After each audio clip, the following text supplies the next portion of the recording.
right, welcome everybody. Welcome, welcome, welcome. We're live. We're live. What are you guys up to? What are you guys doing today? Let me check the sound here. Good, good, good, good. Let me make sure this is muted, right? I don't think it is. Now it is. There we go. Sorry about that. I forgot I was listening to video on here and had the sound on, so you guys are getting extra sound. Let me double check it though. Make sure. Yep, there we go. Good. Okay. Welcome, welcome, welcome, welcome, everybody. Right? Smash those hearts, champions. Let's get some people in here. What are you guys up to today? Ask me your spiritual questions. Right? What are you guys up to? Welcome in, welcome in, welcome in. Right? Ask me your spiritual questions. What are you guys about? What are you guys doing? Are you guys watching the world? What kind of craziness is happening in the world today? I was watching the world news, right? Seeing what was going on. America and Israel, whole world, everybody freaking out. Right, everybody freaking out. What's going on in Iran?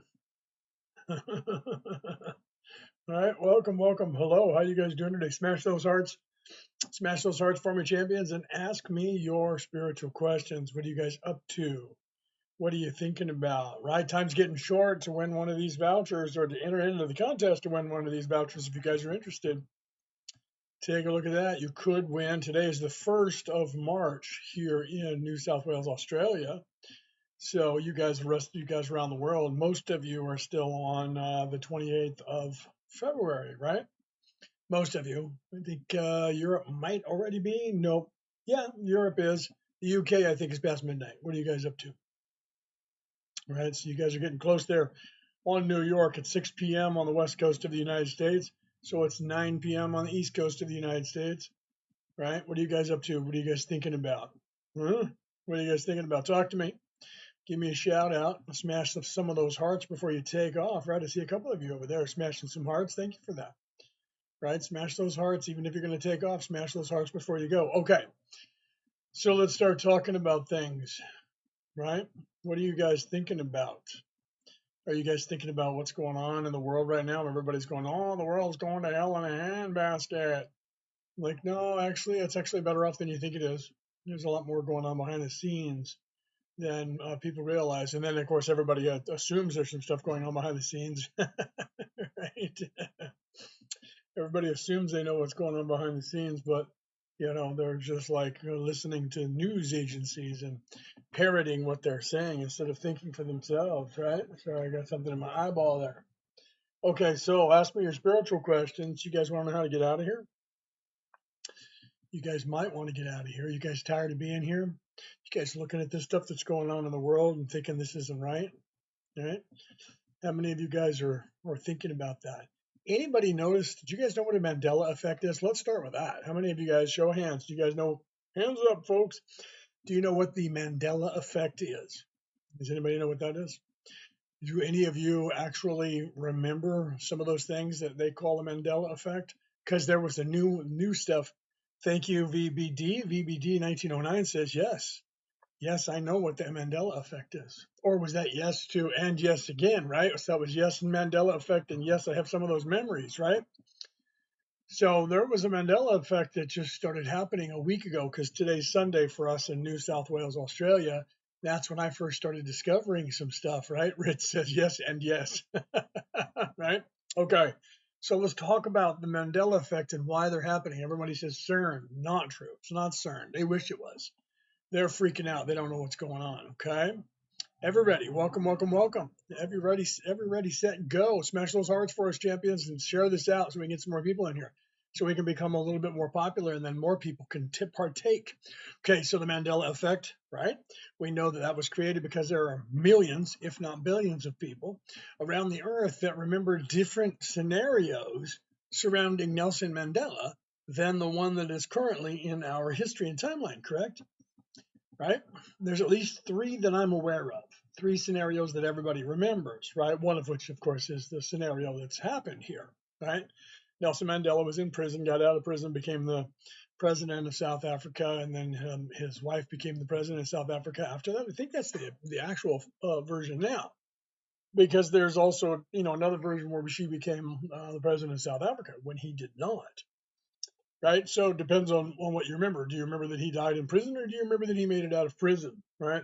They call it the Mandela effect because they claim that people are just remembering events wrong.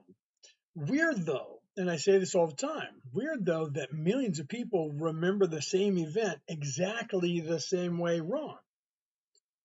Not like, did the Monopoly man have sunglasses or no sunglasses? No one remembers that. Did the Monopoly man have a mask on his face like Batman? No one remembers that. But if I ask you, did the Monopoly man have a monocle on one eye or not, do you remember that? Okay. What is that about? Right? Monocle or no monocle? How about, let's go with some other ones. Let's go with one of the big ones that everybody recognizes, right? Yes, with the monocle, right? No monocle, they'd say that it never happened. Mandela effect. But there are millions, maybe even hundreds of millions of people that remember that he had a monocle. Okay, right? Monocle, right? I agree with you. Okay, so here's another one. Do you remember Tinkerbell from the Disney introduction in the Disney all movies and television show? Did she fly up to the screen and go like this and go pow, and all of the sparkles went all over the screen, and then she flew around and flew over the castle with the sparkles following behind her?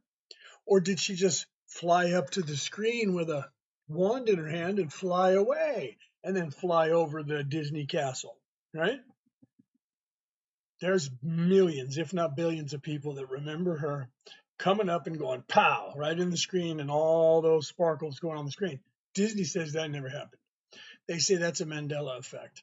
Weird that people don't say she pulled out a Uzi and started firing. She, different variances of that. Yeah, she circled 3 times and then went over the. Everybody remembers that she came up to the screen and went, and then whoop, right, tapping the screen. Exactly. Okay, I remember that very distinctly. Disney says it never happened. You can't find it. Most people were thinking that Disney was lying and they were trying to find old tapes. I was like, guys, you're not going to find it. Okay. You're not going to find it because you have a memory of a timeline that doesn't exist anymore. Okay. Let me say that again. You have a memory of a timeline that you were in that does not exist anymore because you're not in that timeline anymore. You're in this one now. Okay. And the reason for that is not CERN. Oh, CERN, it's all the bad guys. They're playing around with stuff and time travel, and they got us all messed up, and they destroyed an entire timeline. This is not true. Okay. Bad people did screw around with stuff and fracture the timelines so that we had all these different timelines that were out there, and most of which they were in charge, and evil people, did things like there's one where the Nazis won the Second World War, one where the Japan won the Second World War. There's one where there's a dystopian society and AI is in charge right now, right next to this one. Okay, AI is in charge. Everything that they want AI to do in this one is already going on in that one, and they want us to shift into that one and make that one better. But it's not happening. See, we're here, they're fixing it. There are some of us who are here and we're fixing these timelines and pushing them together, right? And that's why. That's why you have these memories like Chick-fil-A. How is Chick-fil-A spelled, right? Is it C-H-I-C or C-H-I-C-K? Let's start with that one. And then is the word filet, Phil, F-I-L, and then a hyphen, and then A, big A? Or was it a word, filet, right? So, yeah, right. So there's a couple of different memories around that too. Chick-fil-A swears that it is what it is right now. It has the hyphens in it, right? And it's, sorry, car going by. And it's C-H-I-C-K hyphen or dash, right? Phil, F-I-L dash big A. Okay. Wasn't that way originally. Some of you may not remember that. That's okay. It wasn't that way originally. It was different originally. It was C-H-I-C, not C-H-I-C-K. And then it was fillet, like a fillet of fish. Fillet, the French word, right? Fillet. I'm in New South Wales, Australia, and the Australians and the New Zealanders say fillet, not fillet. Okay. So tap those hearts, champions, and let's get some more people in here. Share this out. So the timeline shifts or you remember those. Why do you remember those? Okay. There was one that just happened last weekend. We'll talk about that in a minute. Why do you remember those? You remember those because you were supposed to. You remember those because you were in another timeline. But most people don't remember them. Why? Because they were not in that timeline, or they're completely veiled and they're not supposed to remember that timeline, because most people aren't. When the timelines are being pushed back together and collapsed back together as we're repairing some things and we're getting rid of the control by the what I call the controllers in my book, right? I call them the controllers in this book right here, The Reality About Reality, Returning to the Old Ways, okay, by me, Leonard O'Neill. There's a link in the bio if you guys are interested in that. And I call them the controllers because if you name names, even on this platform, you can get in trouble, right? So I don't name names, right? Welcome, welcome, welcome. News Jam 25, welcome in, welcome in. Smash those hearts, welcome back, welcome back. Smash those hearts and let's get some more people in here. Okay, so we're talking about the Mandela effect again because I thought it would be a good place to start, right? Some of you were here before, especially News Jams was here before, so you remember having these conversations, okay? So not because there's a timeline shift, but because we're talking about timeline shifts almost all the time, right? Create Joe, thank you for that. Thank you for the rose. Thank you for those roses. And that ice cream cone, right? Thank you for that ice cream cone. So you guys have to realize that there's more going on here than you realize. There's a thing that's called the temporal war. Most of you don't know about that. You guys like heard of the Anunnaki, so you might get some idea of what's going on with that, right?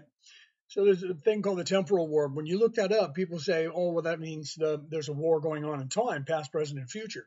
Yes, but it's not just that. It's also going on in reality, right? And in third dimension, fourth dimension, fifth dimension, and in the splits in the reality. So overlapping universes, okay? Overlapping universes is also going on. All right, that's a scary thing for most people. You actually exist in more than one universe. You also exist in more than one body. You just don't know that because of the veiling. You think this is all there is just you. So you haven't expanded your consciousness to the possibility that there could be more of you. And you haven't expanded your consciousness, unless you already have, to the idea that you may have been here more than once. And you may have been here a lot more than once behind you in the past. Okay. Not to mention being in other realities. And then there's people who are starting to wake up and remembering these realities, and they're starting to tell people about it. You guys can look up the writer, the author, Philip K. Dick, who wrote a bunch of books, like I don't know how many, 100 or something, or more than that, a lot of books. And like 10 of them have become movies, right? They just have different titles, like Do Androids Dream of Electric Sheep? That's actually Blade Runner, the movie Blade Runner and Blade Runner 2049. That came out of Philip K. Dick's movie Do Androids Dream of Electric Sheep? And then We'll Remember It For You Wholesale became what was that movie? They made it with Arnold Schwarzenegger, and then they made it again afterwards about going to Mars, and there was the Total Recall because the company was Total Recall. Right? So they made the movie called Total Recall, but originally that was called We'll Remember It For You Wholesale because that was part of the commercial that was in the Total Recall commercial. They said, we'll remember it for you wholesale. So that's what Philip K. Dick called that, right? I know about Total Recall. Yeah, right? Right? Welcome in, welcome back, right? Welcome back, 3A. So literally Total Recall used to be called that. Now, Philip K. Dick, the guy who wrote those books that became movies, and there's at least 4 of his books, maybe 5 or 6 of his books became movies, science fiction movies that are blockbuster science fiction movies. At one point, before he passed on, he was over in France. I talked about this the other day. He was over in France and he was reading the stuff that he wrote. Okay. And he wrote a prepared speech and he had it in his hand in paper. And there was a French guy sitting next to him, and that guy was reading it in French to the audience. You can Google this, or you can go to YouTube and you can look up this video. There's many versions of it, but most of them they tried to take out the French guy because it takes a while to watch it, and then you have to sit there and wait for the French guy. If you don't understand French, you don't have a problem with it. But if you don't, you might want to go, I don't know. Well, the problem is every time they edit things to take the French out, sometimes they edit out a few lines of what he says as well. I noticed that because I started watching a few different ones. So there's a couple on there that don't do that, and then they're watch the whole thing. Be diligent and watch the whole thing and sit there and listen to the French. If you understand French, you'll understand why. But if you don't, it's okay. Just please do that, because you'll find that before he passed, Philip K. Dick said every single book I ever wrote was a timeline that I was alive in. I didn't make these stories up. They were stories that I witnessed. And he talks about that and tells the story of the different things that he did. Okay. And he never did it for like publicity. He never did it because he wrote another book. He did it just before he passed away. So it was like he was telling the world. And then when knew he was leaving, he might have. I don't remember what he died from. Right. So I didn't know that. And I'm a Philip K. Dick fan. And somebody said something about it. And I said, what are you talking about? And they said, you should watch this video. And okay. So I went and watched the video and I was like, what?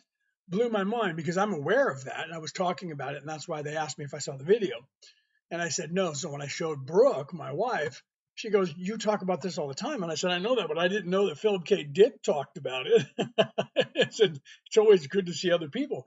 I always try to point out for all of you guys, different places you can go that you can get some of this information that's not just me talking about it, because, people tend to, if you say things, people tend to think you just invented them or you just make them up. A lot of times while I'm talking, people say to me, what makes you think you know what you're talking about? And I'm like, well, when I'm talking about spirituality and religion, let me tell you that I have 4 different religious titles, one of which was being knighted by the Roman Catholic Church. I'm also a Reiki master, okay, a Reiki master teacher, which also, that's a spiritual practice. It's not a religion. Okay, so I have 5 spiritual titles, and I'm a theologian. I wrote a book about it. Okay, and I'm a published author. Okay, I actually have 4 books that I've published, but the other 3 one was a sci-fi what if about ancient aliens, because I'm the creator of Ancient Aliens Worldwide on Facebook. That has almost 300,000. Every time we get to 300,000 members, weirdly, Facebook decides to delete like 10 or 15,000 of our people. And then they go, oh, well, those were just inactive. Weird that I have accounts that I haven't been on for 4 years, and they never booted me off of those accounts or deleted them. But somehow these people that are in the group get deleted anyway, right? Moving on. So, you have to look at what's going on, right? You have to look at what's going on. So I've been doing this and looking at these things, and I know a couple of things, right? In researching that, just like there was a video that somebody just had this morning that I looked at. No joke. There was a video this morning, and nobody knew what it was. And they said, is this a balloon? And the bottom part of the video, it looked like an old machine from like the era of, maybe like steampunk era or something, right? From the 1600s. And it was kind of interesting, but I looked at it, and the bottom part of it looked a little bit like that spaceship they always show in the Ancient Aliens thing, where it was drawn, the Popol Vuh and stuff. And I think one of the others where it was drawn where one of the Aztecs was sitting inside this thing with his bare feet controlling pedals, and he had a thing stuck in his nose. The outside of that, the way that looked like what this thing looked like. And I thought, okay, somebody's trying to do that. And I kind of glanced at it, and I said, I don't know. And my wife said, it's probably a balloon. And I said, well, here, we can actually look at it if you want. And she said, okay. And I said, here, let me see it. First thing I did, of course, was I enlarged the picture. And as I was enlarging the picture, I went, this entire picture is fake. It's been put together. It's either by AI or somebody else. And she said, why? I said, because the very first thing I noticed is right here next to the spaceship. There's a patch of sky that is not painted. There's no image there. Somebody forgot to paint sky on that image. So this whole thing was put together, and somebody forgot to paint that. And she zooms in and goes, wow, that's funny. That took you like, when you actually looked at that, it took you like 10 seconds to de-authenticate this. I'm like, yeah, whatever it is, it's completely fake. Here you go. And she started laughing, and she was like, wow. And I said, I told you, I do that stuff. I authenticate. I've been doing it for like 30 years, authenticating UFO pictures and stuff. I still get people going here. What do you think of this video? What do you think of that? Another one, there was a guy with a video, and he was watching it, and she goes, okay, what about this one? And there's a guy with a video, and he's sitting there going, wow, look at this. Look at all that. And I was like, okay, he keeps talking. he's sitting there and he's looking at the moon and he's going, "What is this? It's a full moon." So it's not today. And he's filming it. I'm like, "That's the moon." He's like freaked out because he doesn't know what the moon is. And then he's looking around and he's like, "There's all these orbs." And I'm like, "You see the orbs on his screen, these dots? Doot, doot, doot, doot, doot, doot. That's lens flare from that moon and him moving his camera." And he's not smart enough to realize that. And then he goes, "Look, oh wow, here comes a UFO." And he zooms out, he turns this way. And as soon as I saw it, I'm like, and at the same time, my wife and I both go, "Airplane, it's obvious, has all the actual lights and the blinking light, and they're in the right places, and it's just an airplane flying across the sky." And I was like, "Yeah, that's how much stuff that I get like that." And she started laughing. Okay. So I say that because I'm talking about Mandela effects. Okay. And a lot of people would want to go, "Yeah, that's just a coincidence, bro." People, that word, I love that word. That's a word that people say when they have nothing to defend their conversation, or they say no empirical proof, or you know what I mean. There is no empirical proof. That's anecdotal. They love to say that too, right? That just means that's funny. By the way, when someone will say that to you, that's anecdotal at best. That they're actually, look up the word anecdotal. They're like, "That's a joke. That's funny." That's all they're saying to you, and they're just trying to make it sound like they're not going, "Yeah, you're funny, bro," because that's what they're saying to you, right? So that's a coincidence. There is no empirical proof. There is no definitive proof. You got to love that one too. That's how they always say that. They go, "That's a coincidence." There is no definitive proof, and even if you're showing them definitive proof, they'll still say that because they don't understand the context of what they're saying. So when it comes to Mandela effect, you can believe it or you don't have to, right? Some of us know that we have memories, many memories, okay, like Jiffy peanut butter, or is it just Jif peanut butter, right? Do you remember Jiffy?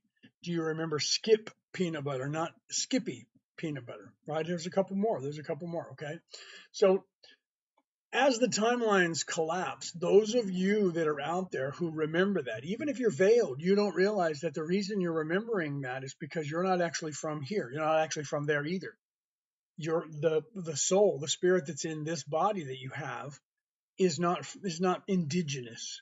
You didn't grow up here just now. You actually came from a very high plane of existence, and you came down here to help people to ascend, help this place get unstuck. You just don't know because you're stuck with everybody here because we all are. When we come down from up there, we actually get stuck just like everybody else, right? And we have to wake up as well, right? Only I'm awake in this life. But here's something that you guys don't know about that I do know about, right? Because I was researching it today because people have been asking me questions about the Ethiopian Bible and that entire idea. And I hadn't researched it. And I said, I don't know much about it yet, but I want to get a copy of it because I want to see what's in there and I want to research it and find out the history of it. So today I looked it up a little bit online and watched a couple of videos on it. But, how much of those are true? You got to wonder if it's AI assisted, right? However, it does corroborate some of the stuff that I had already heard from people who were accredited, who have been looking into it. And the interesting thing is that some of the books that are in that Ethiopian Bible that were taken out, of course, that are in that grouping of stuff that they have, some of those stories talk about things, then actually corroborate in a weird way things that I've been telling everybody that I know. And I was like, "Oh wow, okay, that's actually kind of cool." So I knew that some of the stories were getting very similar to it from the things that I have already read. And that's why I actually try to reference those things about what's going on here and about the dissension and the resurrection and living here and all of that, right? And if you've been here more than once, then you know that I talk about that all the time because that's the key to the universe, because everybody was trying to teach you the way to get out of here, right? So they actually talk about that. They talk about the fall, right? Because they have all these stories that are, well, there was a war in heaven and this guy named Satan or this guy named Lucifer was an angel, and he took a bunch of angels with him and they all fought against God, and third dimensional constructs of humans with weapons fighting each other, and that was next to God. And then a lot of these religions have the same thing where they have these stories where the gods were always bipedal, humanoid, mostly men, because the warlike cultures are always a male dominated religion without feminine being around, feminine because they can't have women. because they can't have feminine, because if you have that, then people are a little more peaceful and they're not as easy to control, right? And women think for themselves, and when they do and they get empowered, they will stop a lot of things from happening, including war. It's in their nature. Okay, that's the duality of the masculine and the feminine and the nature. So they had to get women in the second seat or out of the way all the way, and just to make you guys think that your job was just to have children and clean the house and cook food, right? And be barefoot. And they try to keep you uneducated as long as they can. They've been doing that in every warlike culture in the history of the world. Look at all the religions that are here. The big four religions are all based on that. Okay. So they don't want people understanding any of that, or more importantly, understanding, because we don't stand under anyone, right? But here's the thing, that one of the things that stood out to me quickly about the Ethiopian Bible was that some of the stories that are in that, some of the scrolls in there tell a different story. And they tell the story of, oh, wait, that we are the people who descended to come down here to be here. And guess why? Because we volunteered, because God wanted us to have these experiences so that we could take these experiences back to the Creator. Wait, what? There's books that actually tell those stories? Yeah, there are. There's a couple that were found in the Dead Sea area too, right? And there's actually a couple of Mandela effects right there, because things changed on that front too. And I don't know when they did. They just did. Things do that, right? Because I remember that the Dead Sea Scrolls were found in 1948, not 1947. But in this timeline, they were found in 1947. I noticed that a while ago. People started saying 1947. It's just like there's a dual memory around which one of the apostles was locked up in prison at Patmos.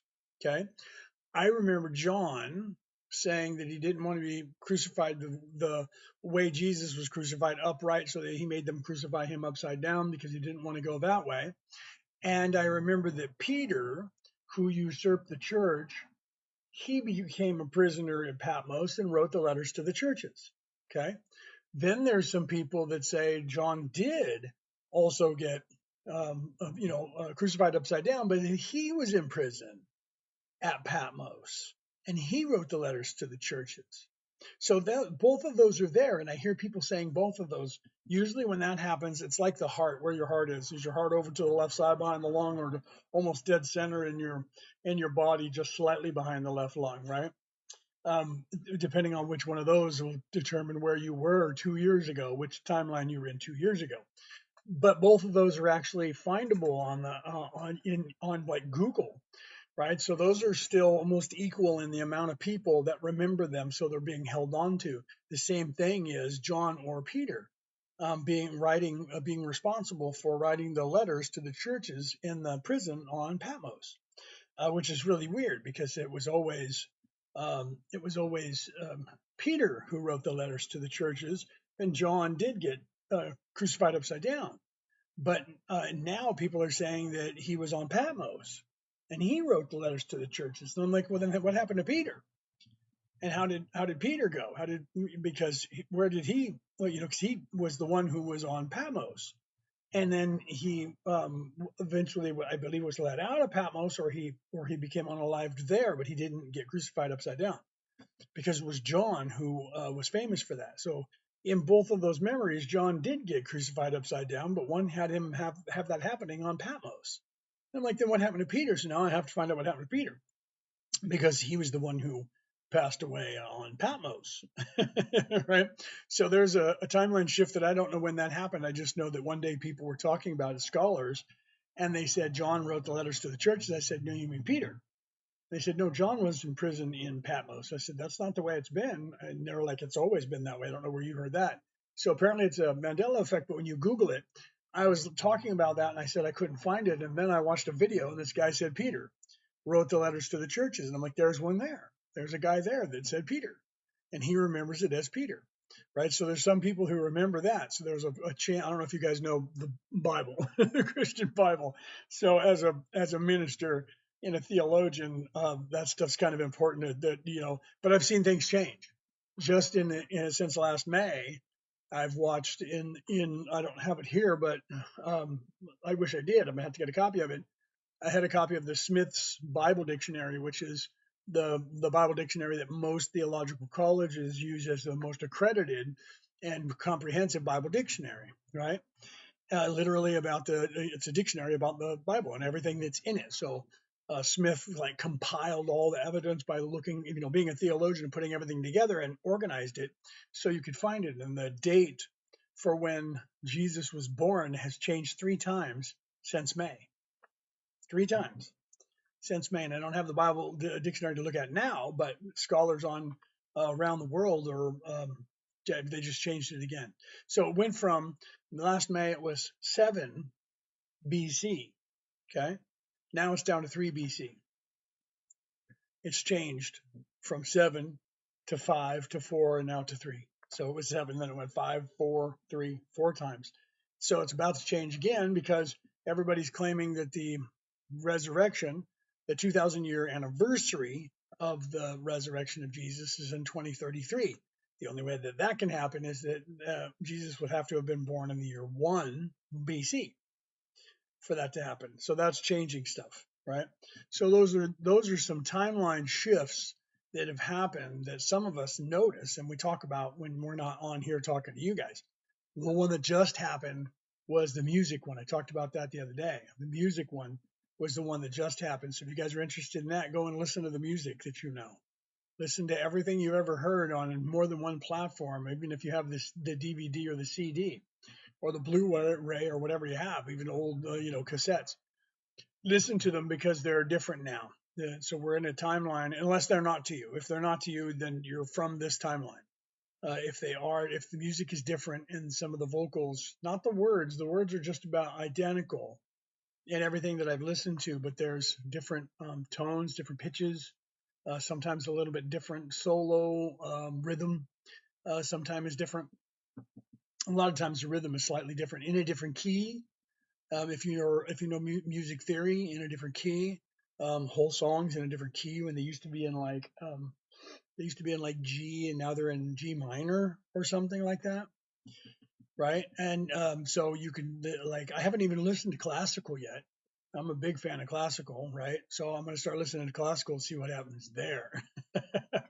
But anything that you've listened to, I know most of us grow up listening to music, so there's music that that you've heard the same song 1,000 times or more. Go and listen to it, put in your earbuds and listen to it, and you're going to go, what the? There's going to be subtle changes, right? I'm not trying to plant that in your mind. I'm just saying to check it out, right?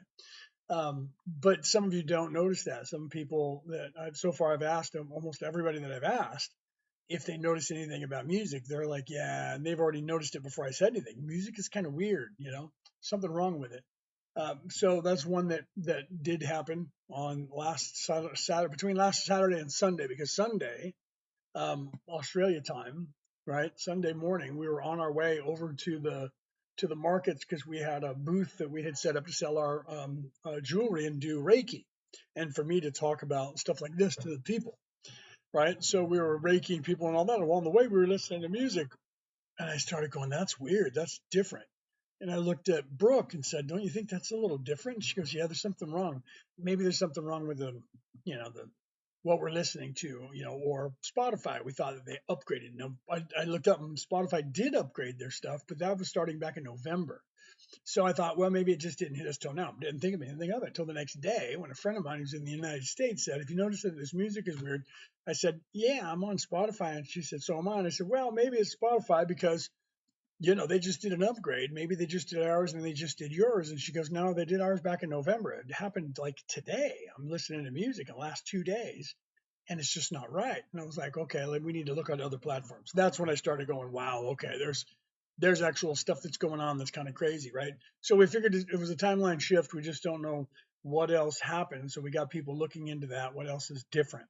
Well, there's a couple of things that I noticed that I wasn't sure of and I had to look up, like the stuff going on with Iran happening today. If you guys are from yesterday and today, with Israel and America, and I was like, they already did that. What's going on, right? There was something that was already done, and then I started looking into it and realized that I had the memory of the first time last month or 2 months ago, or whenever that was, right when they went after all the nuclear sites, and then the stuff that they just did, and I was like, but they already did that, and so that's changed, right? Flash, welcome in, hey.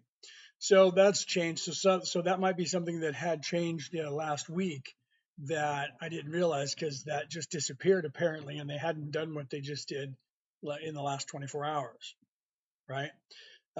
Which I went, okay, so there's a weird one, but that's the first time I talked about it. Was just now. I haven't talked about it with anybody else. Okay, so why is that? Why are these Mandela effects? If you guys just tuned in and you're thinking, what is he talking about? He's talking about some things changing. What? Mandela effects and why that they're happening. If you remember them, if you remember certain things, and there's some that are really big that a lot of people remember, like the monocle. Did the Monopoly guy have a monocle or no monocle? Like Tinkerbell, did she come up to the camera and go pow and all of the dust went like this and then she went over the castle, or did she just fly up around you and go back over to the castle, right? So those are what they call Mandela effects. And yeah, that's what it's called the Mandela effect because Nelson Mandela, even I don't know if you know who he is or who he was. Nelson Mandela was part of the resistance in South Africa, trying to free everybody, especially the black people in South Africa. And he went to prison, and he was in prison in South Africa for a long time, like 20 years. And he got out of prison. Hold on, then there's a memory that people have that he died in prison. Okay. And then he didn't, and he became the president of South Africa. And people said, wait, I thought that he had died in prison. And so they officially named that the Mandela effect and said that you guys are just remembering the events wrong. Right. But there's like millions, if not billions of people worldwide who have the exact same memory wrong exactly the same way. And that's impossible. You can't get 10 people in the same room looking at the same event happening and get them all to agree on having the memory exactly the same unless you keep them all together and have them talk about it. Okay. So the Mandela effect is not just everybody remembering it wrong. Okay. So they call that anything when people have memory of something that is different. They just go, that's a Mandela effect. You guys just remembering that wrong. And there's no real reason for it. You guys are just remembering it wrong because it was something similar happened and you guys are all remembering it wrong. And that's what they're trying to tell everybody because they have no idea why it's happening. And then other people try to say it was CERN, right? Yeah. See, you remember that Nelson Mandela died. Well, he has died, but he didn't die in prison, and he became the president of South Africa. And then his wife became the president of South Africa after he did. Okay, and they abolished apartheid and the whole nines. But some people have a memory of him dying in prison and not doing that, right? And that his wife ended up doing it, and then she became the president of South Africa. But he actually lived and became the president of South Africa and then died, and then she came in. So they call that a Mandela effect. That's why it's named after him. But it's just not true. It happened. It just wasn't in this timeline. And some people remember it. And then that timeline merged with this timeline. And when that happened, some people still have the memory of that timeline. Okay. That timeline doesn't exist anymore. It's merged with this timeline. That happens a lot. People don't realize it. And then, people get paranoid and they go, it's CERN, it's the bad guys. They're messing with time travel. And I'm here to tell you that that's just not true. They wish it was them. They want you to believe it's them. So you think that they're the ultimate power again, because that's what they always do. Excuse me while I take a drink of my coffee, TikTok coffee. So I had to say that because I picked up my water bottle the other day and took a drink of my water bottle that has Voost. If you're in America, it's like Gatorade, only you put the little pill in there and it makes it instead of buying it already ready made, right? And it's a different color. This one that I have here right now there's a little bit of residue in there. I left about half of it in there and filled it up with water, so it's like a yellow color. I took a drink of it and they said I was drinking alcohol, and they put a freaking thing of banner up on my screen. Anyway, so yeah, I was a teenager. You were a teenager. So was I. When I'm not that old. I'm 58. But yeah, when I was a teenager, when I was like 19, I remember signing a petition when I was at a U2 concert in Oakland, California. I signed a petition to try and get the American government to put pressure on the South African government to let him out of jail and to abolish apartheid, which ended up happening not too long after that, right? Okay, so the Mandela effect is, in fact, some of us who came from a higher plane who are occupying these bodies down here. We came here to help, and we're fixing things and getting this planet back on track because I wrote a book about it. Okay, it's called The Reality About Reality: Returning to the Old Ways. Okay, by me, Leonard O'Neill. Okay, there's a link in the bio for that. I call them the controllers, the people who found this knowledge and realized the knowledge of what's happening here. The knowledge of what's happening in this matrix is that your focus determines your reality. My focus, your focus, all of our focuses determine our reality. Okay, so the collective consciousness of the earth, all of our focus determines the reality on earth. So if we all on earth said no more war, there'd be no war. If we said no more hungry, there would be no more hunger. If we said we don't need money anymore, there would be no more money that we would need. Well, we can't get everybody on the same page for very long, but they're working on that by keeping you guys and me and all of us focused on their world. Okay. They constantly tell you on the news about the world and the countries so that you're thinking about the world and the countries and that they're in charge and that we need money. So they're constantly telling you about money and the stock market and the stock market report and what the value of everything is. And that way you have to pay money. And then they're saying, buy this product and buy that product and buy this product and buy that product so that you're spending the money. So all of television, that's why they call the stuff that's on during the day programming, by the way. That's your program. That's another program because they're programming your mind to solidify their structured system. Okay. And they're giving you a little fake reality that is the system that's not exactly like this one, but it's really close as can be. And you sit there and you watch that. So you go to work, you're in the system, you come home, and they occupy you with the system that they want, where all the money goes to them. They know that your focus determines your reality. They're also keeping you from focusing on the self to raise yourself to a higher plane of existence. They're keeping you in this one. Okay. And I'm here to tell you truly that that's what's happening. However, those of you who remember these Mandela effects, you came here from a higher plane of existence. And you came here to help these people have a fighting chance to get back to where they're supposed to be. Okay? You just don't know it because you're veiled like everybody else, because we all are when we get here. Okay? We're all veiled when we get here, right? You're also 58. Yeah, see? Okay. Right? You should have most of the memories that I have, right? Most of the same Mandela effects, but they can be personal. There can be things that can happen to you. Because I don't know when. I have a scar right here on my arm. You can't see it 'cause it's on this side. There's a scar right there on my arm from a knife fight when I was much younger. And that scar didn't happen on my left arm. It happened on my right arm in the same place. And I don't know when it shifted. And one of these reality shifts that shifted, that scar moved, and I didn't notice it because you don't look at every scar you have all the time, right? One day I happened to be sitting and I looked at my right arm and I went, oh, wow, where's that scar that used to be right here on my right arm? That's weird. Well, over time, sometimes scars fade. So I didn't think anything about it. A couple of days later, I happened to look at my other arm and I went, well, look, here's that scar right there. That scar shouldn't be there. It happened on this side of my arm. And people will just say to me, you just remember it wrong. No, I have a really good memory. I have total recall, drives everybody crazy. Okay. So I don't normally ever remember anything wrong.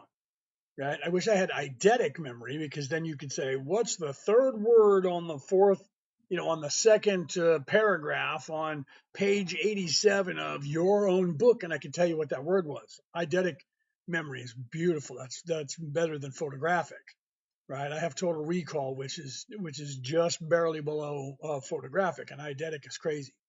Okay, so I can watch a movie with you once, and then a year later we can turn it on, and I can I can say all the lines as they're saying them. Okay. And people will go, what? My wife can't even remember a movie we watched a month ago. And I'll start talking about and quoting a movie that we watched, and she'll go, wait, what? Did we watch that? And I'll go, yeah. And she'll go, I actually don't remember doing that. And then I start telling her about it. She goes, oh, yeah, I remember that. But I remember all that stuff, right? You do know everything about everything, so it's nice that you do these lives for people. I don't know everything about everything, but I know a lot about everything. But that's one of the reasons why I'm here, because I have a better memory, and I've also have no veiling. So I'm here to actually, and welcome Lily, by the way, welcome back. And I'm actually here to make sure that I'm here to help you guys, right? So, and then, and now we have somebody that has to interject politics. That's not my religion, bro. So, let that stuff go, right? Please don't type any more of that stuff in, because if you do, I'll have to mute you, right? Hang out, brother, and we can have conversations and learn stuff and talk about spirituality instead of talking about the religion of evil. Okay. I mean, we can talk about the religion of evil, but I don't pick a side. It's not my religion. So I'm not going to pick a side and start, chanting and parroting what those people and the priests in that religion want you to say, right? That's part of what I wrote about in this book, that they're brainwashing you into picking a side with everything, and they're telling you what to say, when to say it, and who to say it about. And those words you just said right there, Khan, are exactly that. Okay. Those are you're parroting words that came from a legacy news media that are explaining to you what they want you to think and say. So therefore, you're picking a side, because you're also, if you're doing that, you're also probably picking a side with religion, and religion recruits you. Spirituality waits for you to find it. Okay, and most of the religions of today, especially the Hebrew religion, the Christian religion, and the Muslim religion. Let's just start with those three. Those are nothing but war machines. They're designed to wreak havoc on the earth and try to conquer it.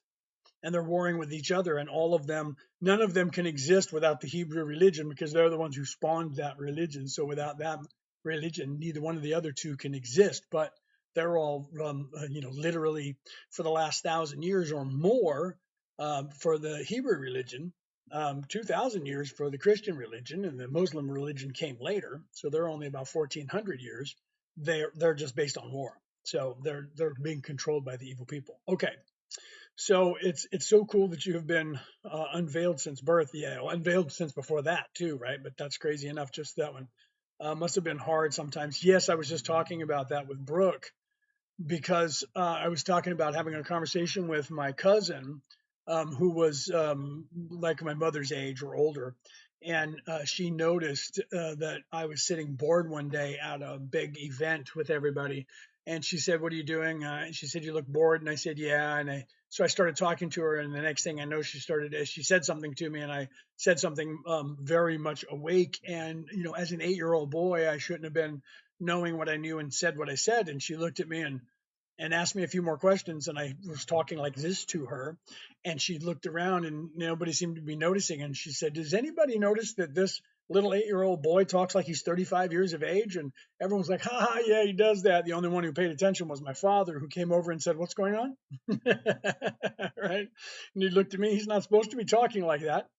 And that, so it is kind of hard sometimes when you're 8 years old and you're more mature and have more knowledge of what's going on in the universe than all the adults in the room, or you're in school trying to grow up and you're having to sit there and wait while the 2 or 3 kids don't understand that it's 1 plus 1, and they're in the fourth grade, fifth grade, sixth grade, and they're going, "Wait, so 1 times 27 is not 4?" And I'm going, "Teacher, can I just go forward in the book?"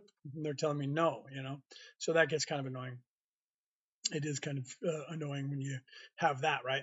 Somebody who does not know how to spiritual realms works. Not quite sure, Duke, what you were talking about there, right? So I'm on everyone's side, right? Dustin agreed. I'm on the side of life. I'm on the side of humanity, not a religion, not a politic, right? I'm on everyone's side, right? You should just turn the blind eye on people uh, getting genocide. Oh, you're staying on that subject, bro. No, no, you shouldn't. But you can't do anything about it. The only way you can do anything about it is to change yourself and change the culture of the earth. Until you do that, my friend, you're going to have that happen. People have been doing that all the time. It's the ecosystem that you're in, and that happens that way in third dimension. Okay, so the only way that you can fix that is to fix yourself, and then help fix the world so that that doesn't happen anymore. So you can't just like charge in and want to unalive all the people that are in charge of doing it, because then you become them. Okay, you take revenge on them, and their children take revenge on you.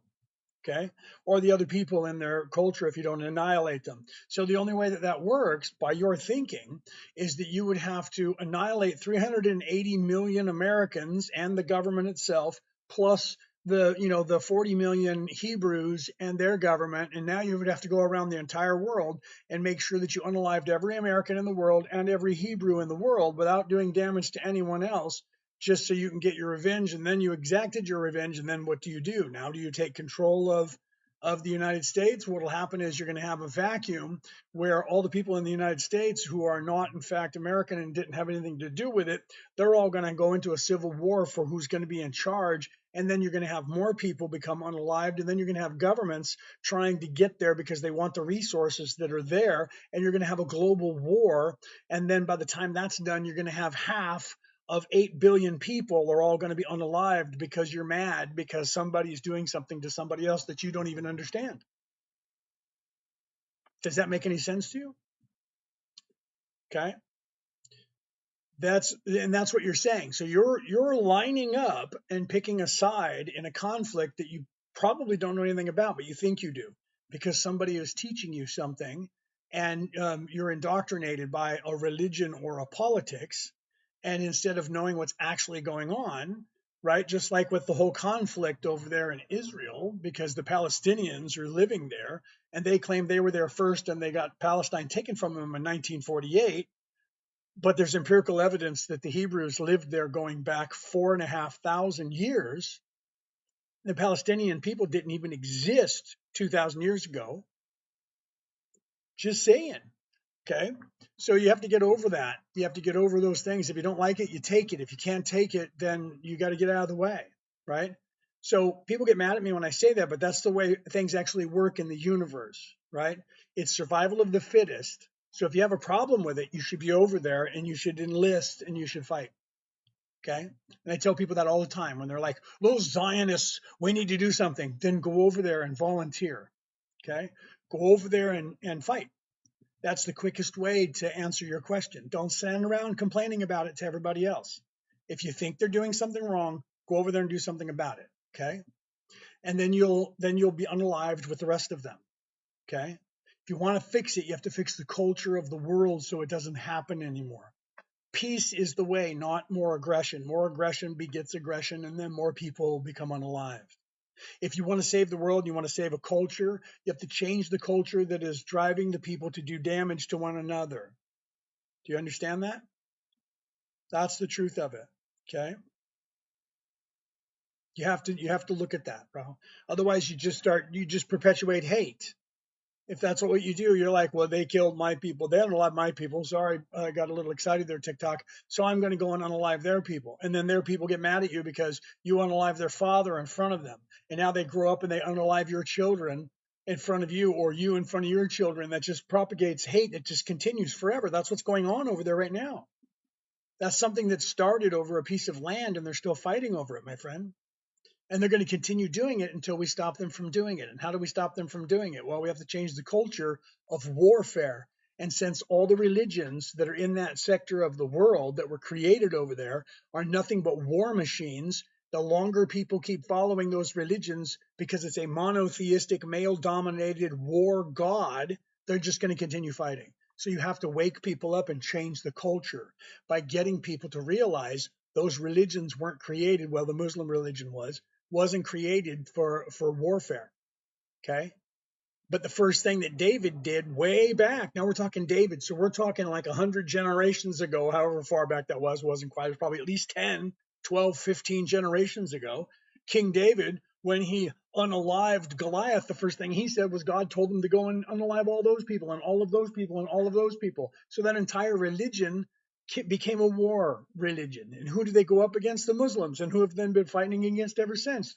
The two religions. And then the Christians show up and everybody's unaliving each other. It's not going to end, my friend, if that's all you want to do is go and do that.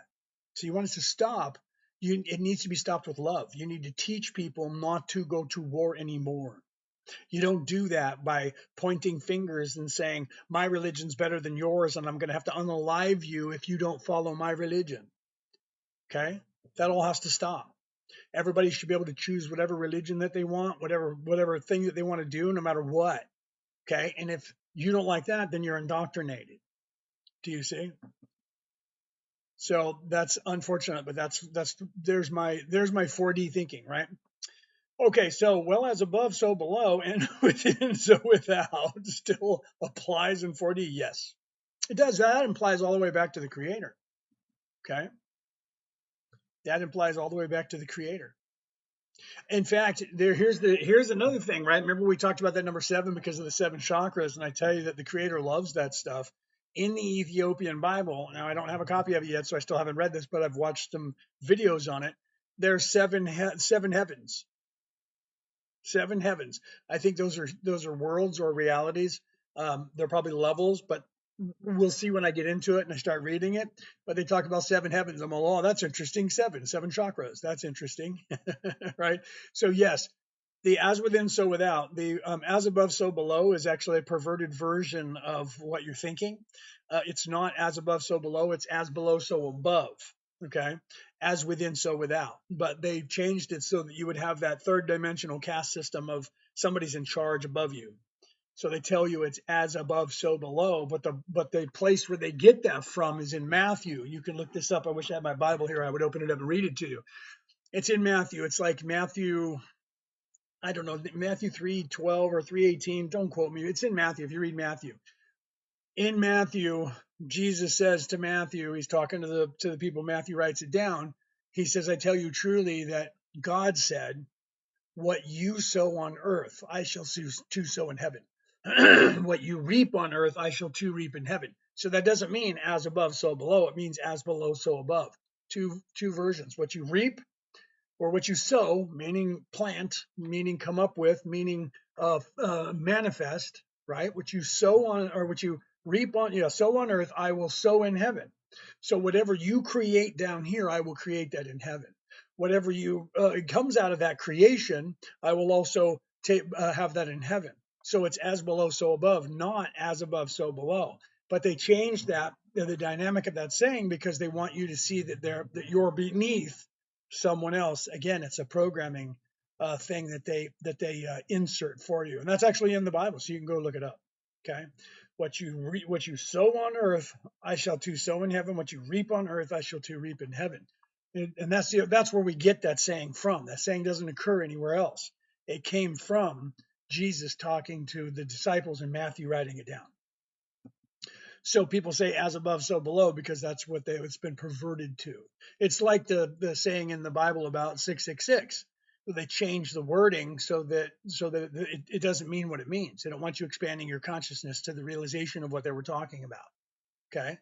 It's literally the way you remember it is, let him who hath understanding reckon the number of the beast, for it is a human number, and its number is 666. Okay, that's the way you know it today. In the New International Version, it is a human number. Okay, so that just means it's a number that's 666, and it must mean the devil. So 666 is the devil. So the Satanists write 666 everywhere. And everybody goes, ooh, they get scared like the number 13 if it happens on a Friday. Any other time of the day, and someone says 13, no one cares. Monday, Tuesday, Wednesday, Thursday, Saturday, Sunday. Friday, woo, they freak out over it. It has nothing to do with anything at all. The only thing that happened on that day was that the Templar Knights all got arrested in 1207, October, Friday the 13th. And if your name was on the list, bad luck. Then it became that, bad luck, Friday the 13th, because that happened back in 1207. So everybody's freaked out about it. Okay, so the actual translation of that verse, and you can go back and still find it. Check the Ethiopian Bible. I bet it's in that. I'll bet it says, let him who hath understanding reckon the number of the beast, for it is the number of man, and its number is 666. It is the number of man. Okay, because you, me, and everybody else in this third dimensional reality are a carbon-based unit in a carbon-based reality. Okay, and what is the building blocks of carbon? Carbon-based flesh. 6 neutrons, 6 protons, 6 electrons, 666. So the number of the beast is that. And what is the beast? This reality. The beast is physical reality, physical plane, third dimensional reality is the beast. Okay, so you're supposed to overcome the beast. Overcome the beast. Meaning you're supposed to overcome thinking that this reality is real and realize that you are not this beast. Okay, that's what they were talking about. They had to rearrange that, take that out of there, changing one line in there to from the number of man to a number of man. Okay, take that one word out, the, and put in a, and now you don't have to explain what that sentence means anymore. Oh, it's 666, the devil's number. Devil must love that number. Devil just said, "What's my favorite number? 666. That's my number. I'll put the tattoo here. I'll put it right there. I'll put a tattoo, 666. I'm the devil." And everybody just bought it. Kids just bought it. 666 means evil. 666 means devil. Never asked a question of anything else after that. Okay, you have to look at that. And you have to realize that they just change things, right? Volunteers are walking up more and more, or volunteers are waking up more and more. Good will consume the evil. Absolutely, it is happening because you're moving into a utopian society, my friend, and you're going to move into 4D. Everyone, okay? That makes so much. That makes. What are you saying? That makes so much. Scripture makes more sense to me now. That's why I'm here to actually try and tell you things. There's so many things they changed or they're omitting that way you're looking right at them and you don't see them. So they just gaslight you. They Jedi mind trick and you don't see them, right? I don't know why I always come across that when I'm sitting here at midnight talking to myself, right? Samson here again. GH, hi everyone. Yeah, right. Welcome, brother. But if you remember, there was a line in the movie of Braveheart when the insane Irish guy came over and he was kept looking up and saying, "Yes, Father, I'll ask him." Right, and he was going through that, and they were like, "Who are you conversing with? God?" And he was like, "Yes." For an Irishman to find his equal, he's forced to talk to God. Remember that? So the next time you're looking up and you're talking to God, know that for you you trying to find your equal, you're forced to talk to God, my friend. That's why you're doing it. That's another thing. Gandalf said similar to that in Lord of the Rings when he got into it with Oakenshield, right? With Thorin about them staying and they should make camp, and Thorin didn't want to, and they got into an argument, and he's getting ready to leave, and everybody said, "Gandalf, where are you going?" He says, "I'm leaving." And they said, "Why?" And he said, "Because I'm going to converse with the only person who makes sense in this entire camp." And they said, "Who's that?" And he said, "Myself." Right? So, have you ever experienced with a mind machine? No, I'm not sure what you mean by a mind machine. Are you thinking there's machines out there that like control your mind? That's just not true. But they want you all to believe that. They want you to believe you have nanites in you, and they want you to believe that 5G or AI is going to eventually do that, right? Light and sound therapy. No, I haven't, but I know what you're talking about because then they use the Solfeggio sequence, and I forgot what they call that because they use that now in when they're dealing with people who have issues to where they're helping them through their. That's one of the techniques they're using. I forgot what it was called, right? That goes through. No, I have not. I have not been exposed to that kind of torture before. Yeah, I don't. I also probably wouldn't have an issue with it because I'm not asleep. I don't have a veil, so I'm not affected where other people are affected by things that try to warp your mind into believing things, right? That's what they do to you all day long. They do things to you like, they have these different things. You guys can watch these guys that were working for the deep state, and they do these psyops on you, and they're right in front of your face doing that. I'm here to report about that. I wrote a book about that. Okay, I wrote a book about that, telling you that that's what's happening here. The reality about reality, returning to the old ways, is about what's happening here. They've done that. That's the entire thing that's happening to you right now, and has been for more than 12,000 years, is that you're in the biggest psyop you've ever encountered or heard of in your entire existence. And we're fixing it. And we're pulling everybody out of the psyop. That's what they've been doing to you this entire time. And I have come here to help you. Okay? So I'm not just some guy who's standing here who thinks he knows what he's talking about. The soul that's inside this body has come from a very high plane of existence, and I've come down here with a lot of people. There's a lot of us who came here to help, but we couldn't tell you about it until you guys were awake enough to be able to understand what I'm saying. So I say it to you, and some of you think I'm crazy, and that's okay too. Everybody's thought that I was crazy every time I talked like this. So I didn't talk like this out loud. When I do, I talk in parables. And most of my life in this life, I've not revealed who I was. I just talked in parables to people and tried to give them tools on how to get out of here. My dad asked me what makes me, oops, sorry, the thing rolled up on me here. My dad asked me what makes me happy, and I haven't been able to answer him. What makes you happy? Well, you really should. I mean, if you look around, I'm sure you have things that you can be happy for, right? So you're thinking, I don't know, because you're focusing on the negative. You're alive, you're free, whether you know it or not, you're free. So there's two things right there. You're having experiences, and you can do anything that you want to do on this planet. That's a lot right there. You can eat ice cream, right? So you have to look at that, right? I understand that this is simple for relaxation or focus. Sorry for the bad explanation. No, it's okay. There is no bad explanation, my friend, right? None of that, right? I'm here for all of what you discuss, and thank you for sharing all of that insight. That's what I'm here to do, right? I mean, it's okay. I'm not offended by the way you explained anything. Okay. Yeah, same thing. People tell me when I talk, but I understand you. Yeah, I mean, so I try to see the positive because remember, your focus determines your reality.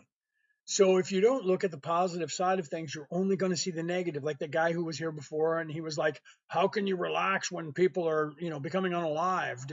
And then he chose a side in some fictitious, scenario that's happening here right now. Is it happening? Yeah, it is. Okay, but he chose a side because someone told him that he needs to, right? And then he's decided that that's where his mind needs to be, that he needs to be on the side of the Palestinians for whatever reason. Okay.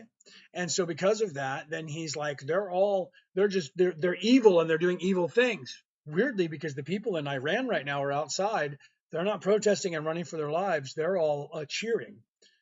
People are filming that live and putting it out to the world. Okay, so if you're not seeing that, then you would go, well, the people of Iran were filming and saying we're being hunted, and because we were protesting against the government, and now the government's not there, and they're out in the streets and they're cheering, and they're all dancing around. So it's not like there's these evil Nazis that are coming into town and that are unaliving the entire country of what's going on there. So the people don't want to have that government around, or otherwise they'd all be arming themselves and getting ready to fight, and they're not. So that guy comes in and he's saying they're all being attacked and unalived when that's just not what's happening.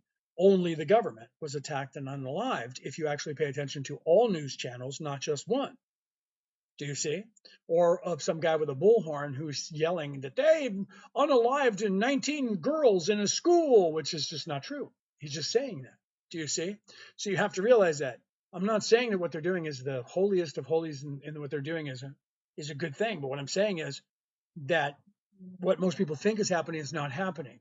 And you don't know that if you're 10,000 miles away. So I don't know what's really happening 10,000 miles away, but what it appears to be happening from just about every news agency, except for people who are definitively on the side of, say, terrorists or whatever.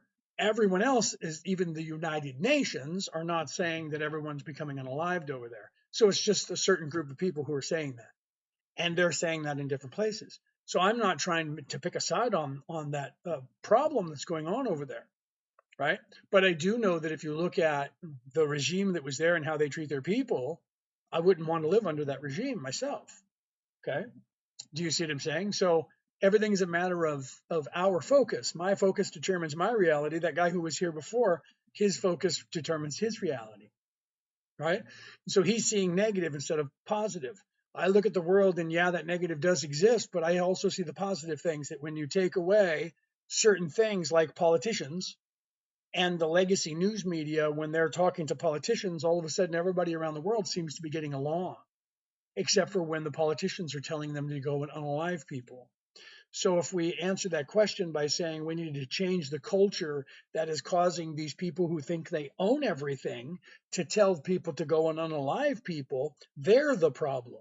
Not me, not you, not that guy who was in here before. The problem are the people who think they own all these places. The problem is the people who believe that they're governments. They're the ones who are calling for people to go and unalive each other. It's a Game of Thrones. It's like the movie, the TV series Game of Thrones being played out in real life. That's why that TV series is so popular, or was, right? So yeah. So you have to realize that again, they're honing your attention by doing that. I said that when all before this even started, right? That they had the Epstein files, and the Democrats didn't want to let the Epstein files go, and the Republicans did till the Republicans got in office and looked at the Epstein file and realized they were all on the same list or whatever, and they didn't want to put them out there, but everybody wanted to see them. Right? So I have people telling me that no, Donald Trump did release the Epstein files, and so the people who are conservative are like, no, the files are out there and people are reading them. And so all the progressives are going, he didn't release them because his name's on them and he wouldn't. And I'm like, well, when I talk to everybody else, they have files. So I don't know what you guys are looking at or who you're listening, because they have some files they're looking at over here. Right. And so, well, his name must be on it. Well, no, if it was, he probably wouldn't give you those files anyway. Right. So we don't know that, but they didn't release them. And if the people who were lost the election to him had something that would have no one voting for him, why would they have not released that? They claimed it to get the public opinion looking at that idea, but they didn't have anything to back it up, or they would have used it. That's like me holding on to an ace when I could win the game because I have a pair of aces, and I never put that pair of aces out there, and I throw away that ace on purpose. Why would I do that? If I'm really trying to win, if I actually have that ace, I'm going to play it. Okay? And they didn't play it, so it doesn't stack up if you're an adult. That means that his name wasn't on the list, or they would have shown you the list. And so people are like, well, his name has to be on the list. And see, that's the problem. And then they're going, well, they never gave us any of the list anyway. And I'm like, well, that's not what they're saying. I haven't looked for it, but people are saying, no, it's out there. They're looking at it. So I don't know. I don't think that it is, because I think they're all on it, on both sides, all of them. And it's not going to come out. And the reason I think that is because all of a sudden they said, we're going to look into UFOs for you. And we're going to give you UFOs. And then when that didn't happen, they started another crisis. Come on, pay attention like adults. And we just went from one thing, wait, look over here, we'll give you this bone. And everyone, half the people went, I don't care about that bone. And they were like, oh, look over here in Iran. There's a crisis there for you to focus on. Pick a side and get in it. Yeah, get mad at each other and scream, right? Thank you for that. There's my wife. I love you, baby. Oh, and Gary, thank you for those roses. I didn't know if I saw that, but thank you for that. And Brooke, thank you, baby. I love you very much. So you guys have to look at that. You have to realize they're focusing your attention, man. So I don't know, why the timing, whatever. They went from where's the files, where are the files, where are the files, and then they were like, well, there's nothing there, and look, we'll give you aliens. And then that went on for about what, 5-6 days, and most people said, well, where's the files? We don't care about the aliens. And then all of a sudden they went, look, Iran. And now everybody's storming to the tables to see what's going on there, picking a side. Nobody's going to notice and worry about Epstein anymore because they're going to be worried about that now. And then those who don't worry about politics are going to be worried about aliens, right? Think about that. What's the common denominator? I told you that, okay? Common denominator is the people that are in charge don't want you to look at them. They want you to look at everything else and everyone else, including each other. You want to fix this place, you fix yourself. You raise your vibration. You become more spiritual and less violent. And then guess what happens when you raise your vibration? They can't Jedi mind trick you. They can't gaslight you anymore because you start thinking like an adult. And when people tell you things, you go, that just doesn't work. If I'm actually an adult, that doesn't stand up right. Because that story doesn't make sense.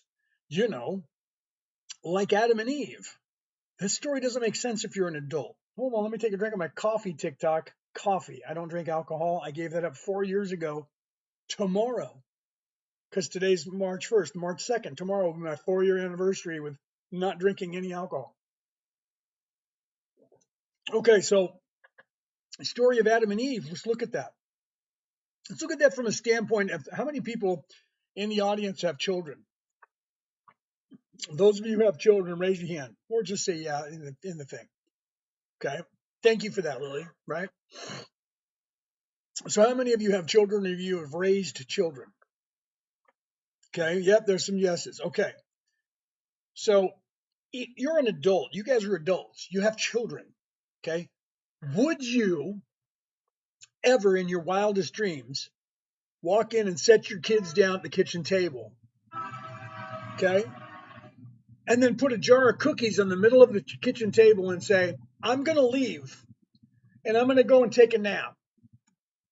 You guys can have anything in here, but don't eat these cookies right here. Don't touch those. I'm going to be mad. Okay. You can eat anything in this kitchen, but do not eat these cookies. I'm going to leave and I'm going to be gone for, I don't know, a while. Okay. Don't eat these cookies. Who would do that? So I'm supposed to believe that the creator of the universe, who is all knowing, all seeing, all loving adult, took the first two people, a little boy and a little girl named Adam and Eve, who have no idea what life is. Even if he created them at 25 years of age, they don't even know what they are, what they're doing, where they are. They're just brand new. I'm just like here. Thanks. In fact, Adam must have a scar now because there was this other woman named Lilith, and Adam said, I have this penis and it's really hard and I want to put it in you. And she said, get off, bro. And he went, Dad, she won't let me put my penis in him. And then he said, you're a whore. Get out of here, whore. You having sex with everybody, but weird because they're the first two. Then he says, don't worry, Adam, we'll get you a new one. This is going to hurt. And he reaches in and he yanks a rib out, pulls it out of his body, and magically turns that into another woman who's subservient.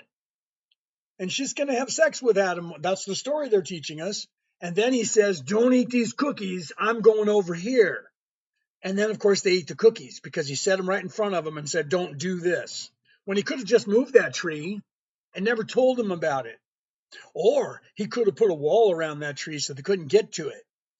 Okay, so God, in this story, is so all-knowing, all-loving, all-caring, all-seeing that God didn't realize that those children were going to eat that cookie. Okay, there's only two reasons that entire story would go that way. One, God's a moron, and he's not a God, because a lowly flesh, pain body person who has raised children knows better than to do that. Or that story's not being told the way that story was intended to be told to you. And it only makes sense if you're a kid, because then what did they learn, boys and girls? They learned the knowledge of good and evil. And so therefore, they didn't know anything was evil, but therefore they knew they were naked. And they were ashamed to be naked in the eyes of the Lord. So they went and took leaves and put them on their private areas. And then God returned and said, who ate my fucking cookies? And they said, and they hid from God because they were naked. So then why did they put on the leaves then if they were naked in front of God? Well, they must have didn't like being naked in front of each other. Never mind that. We got to finish the story, kids. And then God said, what are you doing? Come out behind that rock. Why are you naked? Why are you think you're naked? You must have eaten my cookies. No, we didn't, Lord. And now God's mad because he left a jar of cookies in front of two kids, told them not to eat them. I'm going to leave now. And then when he came back, they ate the cookies. And then they were like, it was the snake. It was the snake told me to do it. And God, all knowing, all seeing, all loving, bought that story and got mad at the snake and said, you're going to be a snake forever. But I'm a snake. Shut up. Get out of my garden. Oh, and you two, get out too. But where are we going to go, God? Doesn't matter because you can't stay here. But there's nothing. You haven't made it yet. Shut up. Never mind that. There's other stuff out there. And then they went outside And weirdly, there was already people there. It doesn't make sense. Think about that. Right? Yes, there's a lot of speculation. It's supposed to be an allegory, right? The son of son. I love that you did that with your name. I came across a post that said the fruit was not a sin. The fruit was the monad activation. Yeah, people love putting that monad in there, right? Monad activation.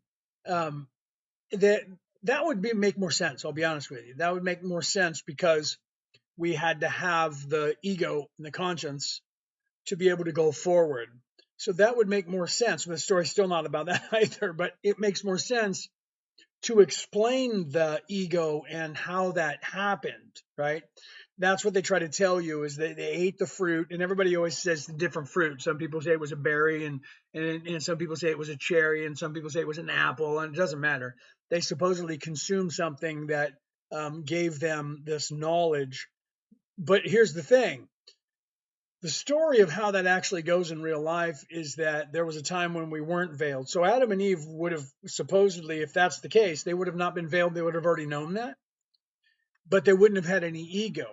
Okay. Because the real story of what those people were trying to tell us in those things, and I know this because I come from a very, very high plane of existence, is that there was a time when there was no veiling and people were down having these experiences, but they weren't able to have any organic experiences because they knew they were God. And we were all sitting around and going, dude, I'm God, you're God, we're all God, I love you, man, and we're going to get back to God someday, dude. And we became lazy. That's closer to the story of the Ajiji, by the way, becoming lazy and not wanting to take care of things because they did it all already. And we need somebody new. Okay. So that's in that story of Adapa, which is where the story of Adam and Eve comes from, because that's also some of you have heard of the story of Adama, right? Instead of Adam, Adama, it's still the same. And it's, I even make that connection with people going Adam, being an atom, right? So we're a new brand in, I'm not sure what the SYD means, premium streetwear, right? Streetwear and activewear free delivery. Oh, are you coming in here to advertise? Is that what you're doing? You're going into people's lives and advertising something? Is that what you're doing, bro? And follow us. So I would follow you if you didn't come into my live and do that. I would have followed you for that, right? I don't go into your live, so I think I will follow you so I can come into your live and put my advertisement in your live now. So know that Merlin and Maeve will show up in one of your lives, and I'm going to put the advertisement there, and we'll see if you boot me out of your live for doing that. Okay. But if you would have asked me, I probably would have let you do that, right? But that's rude to come into someone else's live and just promote your shit, right? I would have let you do it if you had asked me. Okay. So she's probably already gone. So I'm going to delete your shit, bro, because you didn't ask me to actually put that in there. Okay. Sorry about that. Okay. So nobody go and buy anything from that pillock who came in and didn't ask and just did that. So if you guys see that person, go in there, make sure you troll them, right? Go in there and talk smack about him for me, right? Okay.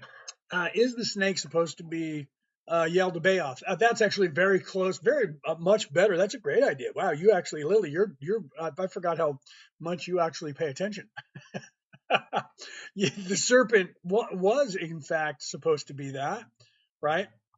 Um, the serpent was because Yaldabaoth was knowledge. Okay, the serpent was originally knowledge, and so the serpent saying that's not the true God is what was more happening in that conversation. However, that's also a metaphor as well. The entire story is God realized because this is all happening in the mind of God, and God is actually just daydreaming this, then we're all not actually real. We're actually still part of God, but we're given this independent thought as a soul. And God said, I'm lazy. I'm not moving fast enough. We need to change something. And we need to have a better dynamic. So the creator came up with the idea of the separation of church and state, right? The separation of man and woman, and then the ego and the conscience and all of that complete dichotomy of the chakras and the lower and the upper and all that. And we became part of that. Before that, we weren't part of that. It was all here, but we weren't a part of it. So then we became veiled and became a part of it so that we could be in the ecosystem, because we kept getting lazy, like the story says, where the Archons, because the true, if you look at it, the Archons got lazy and created the Ajiji. Then they got lazy and wanted somebody new, and they created the Anu, which is what everybody thinks is the Anunnaki. It's actually us, right? And then God said, we just keep creating somebody new. I was lazy. I created somebody new. They were lazy, created somebody new. They were lazy, wanted somebody new to be created. And we created that person. We need to stop that, because that's what we're just doing now. So then the veiling occurred, and then we still have the ability to create everything. And so then we were put into third dimension and then moved all the way back up. That happened a long, long, long, long time ago in a galaxy far, far, far away. But this is the ecosystem that the creator still likes. And now we're making some small changes, like in this one that got stuck, and they were supposed to be stuck anyway, but they got more stuck. We decided to shift everybody into 4D instead of, because we talked to the creator and said, hey, boss, how about we do this? And because they're already all here and everybody needs to be cold anyway, how about we just don't do a calamity and unalive everybody? We move them into a different plane of existence. And it's going to be harder for us to do, but we can do it.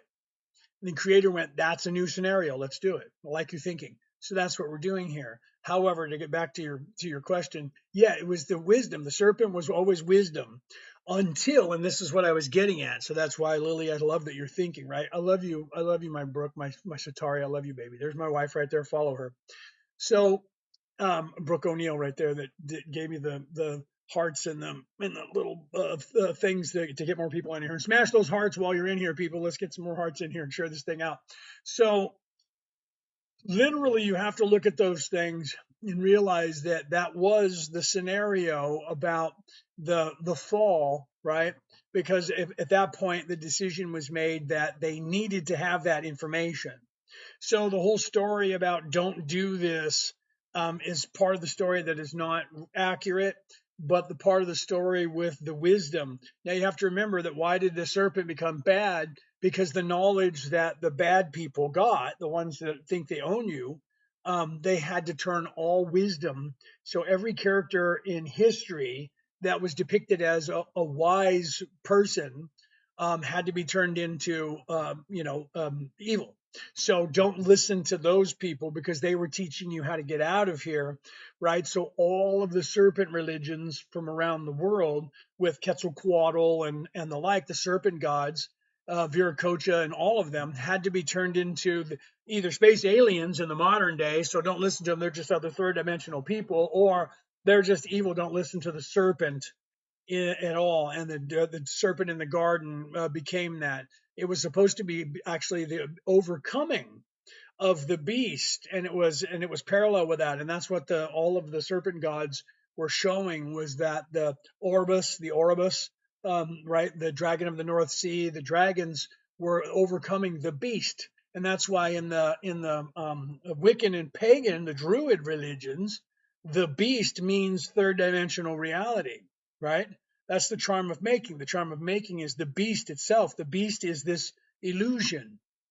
Okay, and that's part of their religion, if you know the charm of making. So that one's still stuck because they didn't allow it to be changed. It went underground because they were trying to drive it out and they couldn't drive it out. So they were unaliving anybody who had anything to do with religion. When the Roman Catholics had Hadrian's Wall and they were trying to take everything over back in the whenever that was, the 300s to the 800s, when they were trying to take over England, Ireland, Scotland in the area, they were trying to drive out that religion and they couldn't. So that religion just went underground. And then when they drove out the serpents, again, from Ireland, St. Patrick drives out the serpents from Ireland. And again, there you go, drives out the serpent gods, drives out the wisdom, and gets everybody to join Catholicism. And they still, to this day, celebrate St. Patrick's Day, right? Because he got rid of the serpents. No snakes ever lived in Ireland. It's too cold there. So he didn't drive out the serpents. He drove out the serpent gods and the knowledge. It just went underground. It's still around to this day because it went underground. But they had to tell you that stuff. Thank you, Gary, for the roses again. They had to tell you that everything that was wisdom was a lie and the devil, because everything that was wisdom was teaching you the Christ oil and how to get out of here. So when they when they made you fall, because it wasn't a war in heaven, it was a war that was controlling your thoughts. So the devil was the beast, which was evil people on this earth, keeping you here and keeping you trapped. But they even had to change that story so that you wouldn't understand what was happening to you. Okay, so it was the control of knowledge to keep you here, which was the fall into where we are today. Because at one time we were not veiled, but then we became veiled, and people who were evil figured out that they could control that veiling of yours and get around your free will just by telling you that everything is up is down and down is up, and confusing you, confuse, divide, and conquer. And then so they told you you can't listen to the serpents and you can't listen to the wisdom, and that's evil. And anything that was evil was, or anything that was wise was evil. Women and the feminine became evil. Okay, so that's the way that works. So you have to realize that. All right, hold on. I'm gonna take a drink of my coffee. Coffee TikTok.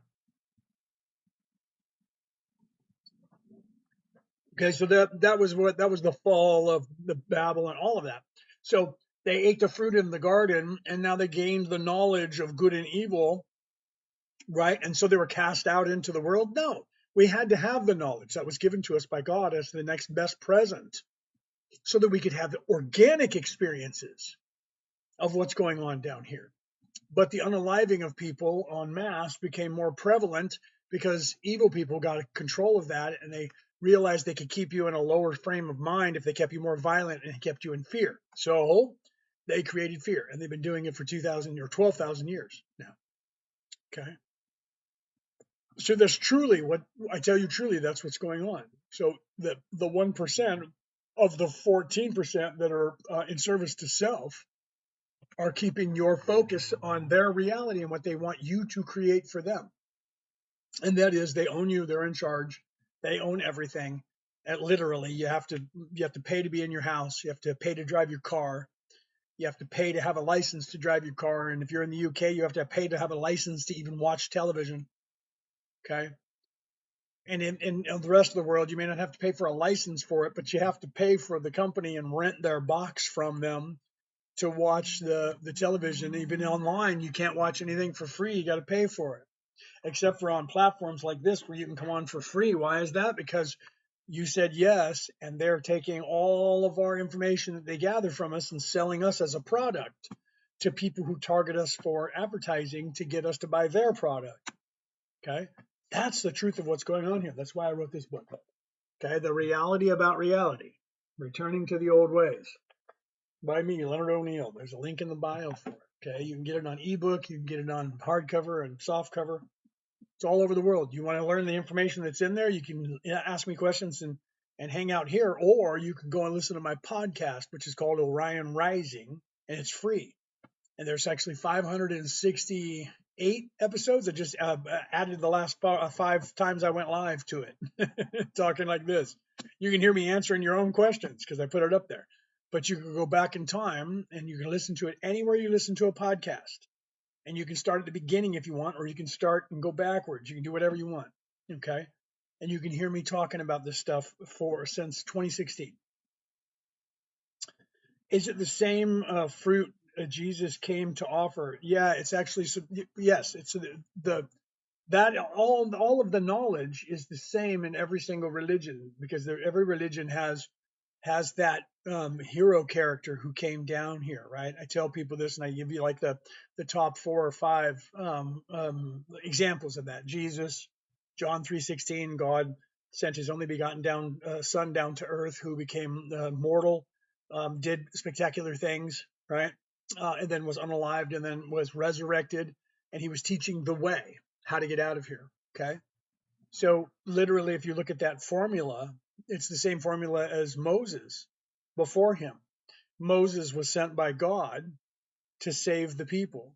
And so he came down to earth, was mortal, and then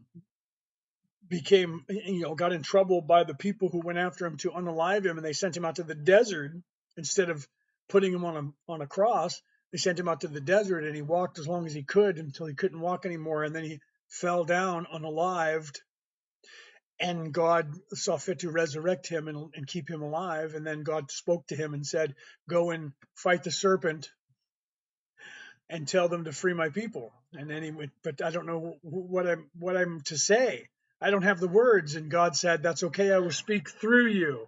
Moses became the word of God. Who shall I say sent me? Adonai. I am that I am. Adonai. So I will give you the words. I will speak through you. So he went back and now he became the word of God. Do you see? It's the same story. And then he freed the people and he took them into the land of milk and honey. It's the same exact story of the Christ oil that's inside of you, me, and everybody else. And that's what Jesus was teaching. Thor did the same thing. His father, the All Father, the God of all gods, sent him his only son down to earth. He came down to earth and had to sacrifice himself, did all these wonders while he was here. Now, Jesus, before he went on the cross, he fought the serpent in the garden. Thor, before he was unalived and resurrected, had to fight the dragon of the North Sea, fought the dragon, serpent, just a bigger one. Okay, same thing, performed miracles, right? You can look at Osiris, did the same thing. Shiva did the same thing. You look in history, you'll find that my wife, when I wrote it down, I don't have it right here in front of me, or I'd start reading them off. More than 30 people in different religions throughout all of time. We were writing all of them down from all of the religions who did this. Okay, so the same character appears of doing the exact same thing. That storyline hasn't changed, except whether there was a mother, father, god, goddess, and a son, or a goddess with no father and a son, or a god with no mother and a son. Okay, and they all had to fight some sort of serpent. Okay, and that was the beast. So that was the beast. That was flesh. Okay, that's why that was still in there with the 666, 6 neutrons, 6 protons, 6 electrons, flesh, physicality. You have to defeat this physical plane to become spiritual again. That's the story that they're teaching you all. That's what I talk about in here. Okay, it's in this book. I'm not the one who made that up. I'm a theologian. Everybody knows about this. Every religion knew about this, and every religion told you about how to get out of here, right? Orion Rising. Need to listen to this. Yes. If you go, it's Orion Rising by me, Leonard O'Neill. Anywhere you listen to an MP3 podcast, you can listen to. If you want to watch me speak like I'm doing here, you go on YouTube and then look me up. My YouTube channel is Leonard O'Neill 1067. Okay. You can find me there, and this video will be there tomorrow or later today, depending on what time I get off of here. Okay. And you can find me all over the place. I'm on just about every platform. I'm even on Rumble. I started putting my stuff on Rumble again. So I'm on YouTube, I'm on TikTok, I'm on Facebook, I'm on Instagram, I'm on Snapchat, I'm on X. Like I said, Rumble. I'm putting myself all over, and then Podbean, and so I'm on Apple Podcast. I'm 70 countries listen to my podcast on MP3 file. Okay. YouTube, did I say YouTube? Yeah.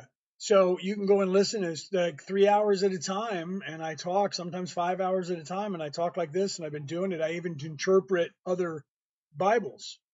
I even interpret like the Law of One, 6 books of channeling a hive mind complex called Ra, who was explaining stuff, and I was talking about it one day a long time ago on a podcast live, and somebody said to me, you're talking about the law of one. I said, what's that? And they said, everything you're saying is in the law of one. I said, well, I don't understand what that is. And they said, 6 books for this woman who channeled, talking to these beings from a higher plane of existence. They called themselves Ra. And I was like, really? I think I know who these people are. I should probably look into that. I read it and went, I got to tell the whole world. So I spent 5 years explaining it. I did it the first time way back in 2017, 2018. It was very low vibration. I was trying to get it out to the people who were very asleep. Then when I finished that, I took off about, 6 months, 8 months, and then started it up again and did that until, I guess, last year, the end of the middle of last year, or right around the middle of last year. So that's in there twice. And the second one is really high vibration. Okay. So the second one, I'll pull you up to this because we were getting closer to this time. Then I did the Corpus Hermeticum, did that entire work, that entire book. I did the Emerald Tablets of Thoth. I did that all the Emerald Tablets. And I went through, and you're listening to it, and you can see it on the screen, and you can hear it. And then I'm talking and explaining everything to you and interpreting it for you. Okay. So yeah, you should take Leonard O'Neill 1067. That's my whatchamacallit. No, 1067, not 1607, 1067. Yeah, no, it's so you're getting that backwards. If you go look up 1607, it won't be me, Leonard O'Neill, and it's Oneill, not Oneal. Right? Let me type it. Right.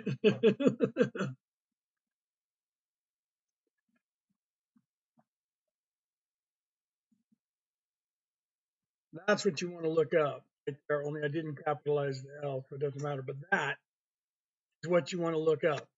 Leonard O'Neill 1067. Okay, on YouTube. I could probably just type in the URL, right? I don't know if I can do that because then TikTok won't let it, but on YouTube. So you can go to YouTube, www.youtube.Leonard O'Neill 1067. No space, Leonard O'Neill 1067. You'll find me. You'll find me on there. Okay. So, right. So I do that and I interpret that stuff and I talk about it like I'm doing now, all the different Bibles and all the different things. I'm a theologian. That's what I've done. Hold on, my cat's trying to get in the house and he's scratching the screen door, and I don't want him to do that because I don't need holes in my screen door, right? So hold on a second. I'm going to let the cat in, and I should probably not because he's doing that, but he'll start grabbing a hold of it again. And I don't want to sit here and have to look at him doing it. So I'll be right back. Hold on. Okay.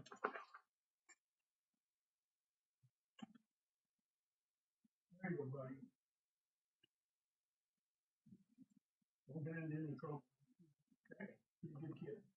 Okay, so I'm back. So literally, um, thank you, Deb. So yeah, literally, this is what I do. I came here. Okay, I should probably tell you because I was when saw my wife come in. If you don't know who I am, I should probably explain that. Gary, again, thank you because it looks like you gave me 3 more roses there. Smash those hearts, champion, so we can get some more people in here. I've been on the air for an hour and 41 minutes, and we only have 24,000 hearts. What's going on? You guys are not holding up your end of the bargain. Okay. So let me explain who I am. Okay, my name is Kelto. Leonard O'Neill is the body that I am in. The immortal spirit that is in this body, his name is Kelto, and I have come here from the 11th dimension. It's actually a density there because it's a light energy place. It's not this physical place. It's the place outside of this place and time. Thank you for that.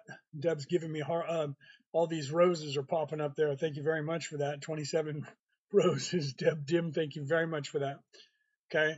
And I am channeling, talking to you right now from the 11th dimension. Okay. And I'm here telling you guys this because I've been here on this earth in physical form for a very, very long time. My wife, who's not here right now, who was in the audience, has also been with me the entire time. We go back to the beginning. And I don't have anybody else in here. I usually have 3 or 4 other people in here, like Penny or Reese or Peter, who are usually in the audience at some point while I'm talking. They're not here right now. Otherwise, I would say those guys too. There's a whole bunch of us that came here. There's many people that came to this earth to help this earth. There are millions and millions, quite possibly billions, that came here.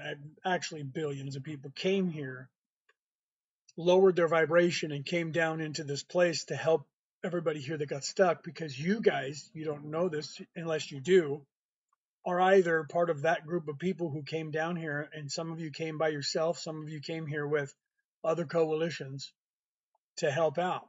Because everyone who's here is not coming through here for the first time. Everyone who's here volunteered to be in this place because this place is one of the harder places to be in. You volunteered for this. Okay. And then you got stuck because evil people got the information and they got you stuck, and you've been stuck for a very long time. So some of us came here to help you get unstuck. Okay. That's what happened, Johnny. The evil people, there was groups of people who come to help, that come down here to help. One of the groups that kind of messed things up was the Raw Collective. Okay. The Raw Collective came down here and gave some information 12,000 years ago to some priests in Egypt. The priests they gave that to, they didn't realize that the people here were evil, because the Raw Collective, if you read the Law of One, there's 6 books that they channeled between 1981 and 1984.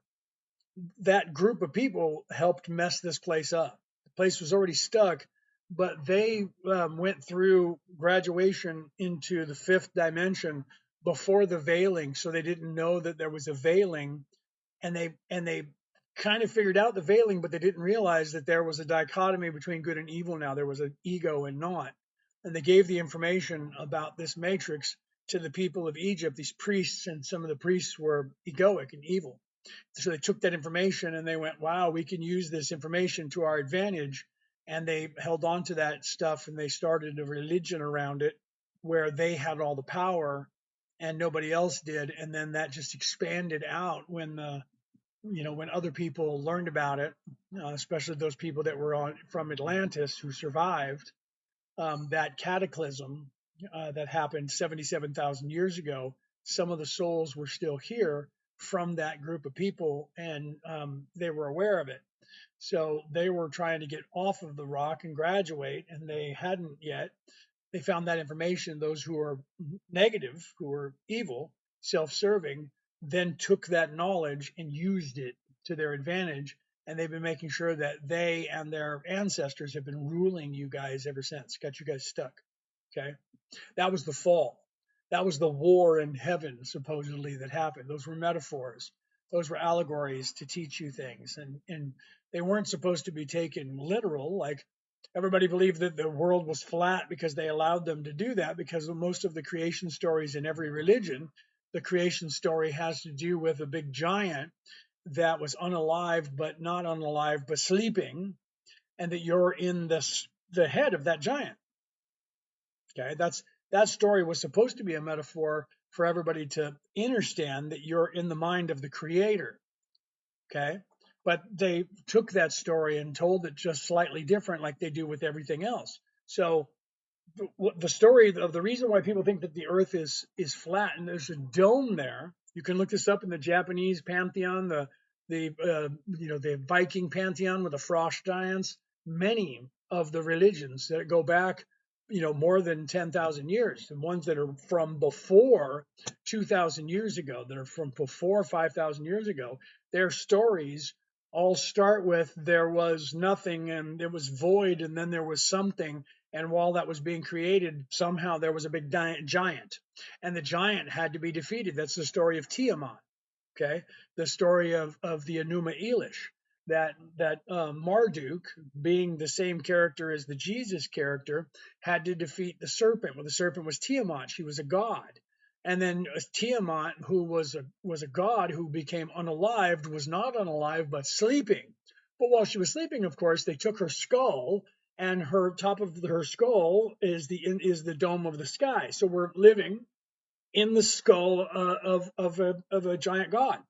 And that's the way all the stories tell the story. The frost giants are the same way. The story of Japan is the same way. There was a giant who helped float the earth on the water because they didn't realize they were an island. They thought they were floating on the water. And then he was sleeping and he was in the way, so they unalived him. And then they used his skull as the dome of the sky, and his teeth were the mountains, and his bones were the land, and his blood is the water. It's the same story of the frost giants, the same story of Marduk and Tiamat. There's many other stories that have that same thing. So you're in the mind, you're in the skull of the sleeping giant god from the sky. Okay, that was literal metaphors, because at some point in your education, people like me would tell you, this is all happening in the mind of the creator, inside the head of the creator. Okay, so that was what was being taught thousands of years ago, and when they took that knowledge away, they literally made that wisdom fall, and they couldn't tell you that. So they were the dome of the sky, the earth is flat, and people don't realize that evolved from the stories of creation, that all of this is happening inside the skull of a sleeping god. Okay, right? And see, now here's somebody who has been indoctrinated into the Christian religion, and they believe that Jesus is God because of what I just told you about, what I talked about. I'm a Christian minister. I was knighted by the Roman Catholic Church. There is nowhere in the Bible that Jesus said he was God. Jesus said he was the Son of Man. It was very important that Jesus say he was the Son of Man, never the Son of God, never God. It wasn't until Constantine and the two councils after Constantine that Jesus became elevated to the God status, my friend. Jesus is not God. Jesus never said that. When people asked him that, he said, I am the Son of Man. And you should look up why that was very important that he said he was the Son of Man. Had nothing to do with being a God. He wasn't. He was elevated to God status the same way that Marduk was. That is the Christ within you becoming the light of the world, not becoming God. Okay, you should look that up. Okay, that's the Christ oil that's in you, right? That much I did know. Jesus is not God. That's correct. But today they're teaching you that in the book of Romans, after Constantine made the book of Romans what you learn, how to become a good little Roman citizen. And the church continued with that when there was a couple of different councils that happened about 50 years after Constantine. There was another council, and they just kept taking books out and honing the religion. I have a video that I actually posted on my Facebook page today that explains that entire thing. I didn't make the video, someone else did, but there's a couple of videos that I posted, and one of which is I believe I posted that. If not, I'll put it up there, because there was one about the Shroud of Turin, and then there's because people were saying that was just made up, and they've proven that it wasn't, and that one's, you should watch that, whoever you are in the world. There's a couple of different scientists in the last 2 years that have been studying that, that'll blow your freaking mind, as well as that entire story of Jesus, because it's been worked over. Jesus is not God. Jesus was a prophet. Jesus was the son, but he was not he never said he was the Son of God, but he was. But the only reason that they elevated Jesus to God status is because they said Jesus was the voice of God, for the same reason that Moses was the voice of God. Okay, so by that standard, Moses is also God, by the way. So Jesus was the voice, and then they go back to the beginning and they say here in the beginning of the Bible, it says God created the world, God created everything, the heavens and the earth, with the voice, and the voice was with God, and the voice was God. And so then they go, Jesus was the voice of God, therefore he was with God, therefore he was the voice of God, therefore he is God. And that's how they told you that Jesus was God. There's nowhere in anything, and not even in the New Testament, that it says Jesus is God, or that he said that. Okay, people said that afterwards to marry the Old Testament and the New Testament together. I know this because I am a 4-time minister of 4 different religions, and I am a theologian. Okay, I've studied religion my entire life. There is no place in the, that's just like they tell you Jesus said, wait here, I'm coming back to get you, the second coming of Christ. There's nowhere, anywhere in any Bible that Jesus said, wait here, I'll be back. No, nowhere. And I've my entire life gone to everybody in clergy and handed them a Bible and show me where Jesus says, I'll be back. And everybody immediately quotes, well, Jesus said that God said he was going to come in as a thief in the night. I'm like, read that passage. Read it to me. They're not saying, Jesus, when will you return? And he says, God says, I'm going to return as a thief in the night. He doesn't say that. The conversation is about the enlightenment. The conversation is about the awakening of your third eye. When will we be illuminated? And Jesus says, I tell you truly that our Father says, he shall come like a thief in the night, meaning your awakeness of your third eye, your illumination cannot be predicted. That God said that it'll happen like a thief in the night when you least expect it. They take that and they tell you Jesus said, wait here. And he's coming back for you. When Jesus, in every book that's even left in the Bible today, kept telling you to not wait and look outside for any other God. Everything you need is within you. And if you live the life that I'm showing you, you too will go to heaven. The way to heaven is through me. He didn't say the way to heaven is wait for me to come back because I'm going to get a bus. Look it up. Everybody is parroting what they're told to say, and the priests are telling you that those words, and those words are not in the Bible. Okay, they're not in any Bible. Wait here. No, after, people always tell me this. No, after he spoke and said, look at my wounds to doubting Thomas, which they even lie to you in there. And they say the wounds were in his hands. They never crucified anybody that way. They were close to his palm because they had to go through here at this angle because they had to go through the wrist. Because if you got put with spikes right here, you could just pull your hand out and pull the spikes right out through your hand and then just tape your hand up. And if they do that to your feet, same thing. He could have just pulled himself off of the cross and jumped down and fixed himself and ran away. Okay, they were masters of crucifixion. So that's wrong. There's so much wrong in that people don't, as children, you don't question that. Okay. Like, for instance, Mary Magdalene was married to Jesus. Oh, blasphemy. She was a whore. Nope, that was lied about in the year 1100. Okay. And that's been rescinded by Pope John Paul II, who's no longer with us, who's a saint now. Okay. Jesus was married to Mary Magdalene. You know how that you know that? Because she always wore a hood. At that time, if you were Jewish, you didn't just wear hoods like you do now. Everyone puts on a hijab. They don't do that 2,000 years ago. They only do that if they're married. So Mary Magdalene always wore one. So she was married to someone. They're like, well, she was married to John the Baptist. Never met him. Never met him. You never see her meet him anywhere in any of the stories. Okay? But here's some reasoning why, and you can look this up. It's empirical. People go, there's no proof of that. Sure there is. Okay. At the time, and anybody who's Jewish, they'll tell you this. I've had people pop in who are Jewish and they're like, listen to him. He knows what he's talking about. At the time of the Jewish religion, if you were alive, you had to be married by the age of 30. And the marriages were usually arranged for you. So you had to be married, first of all. Secondly, to be called a rabbi, you also have to be married.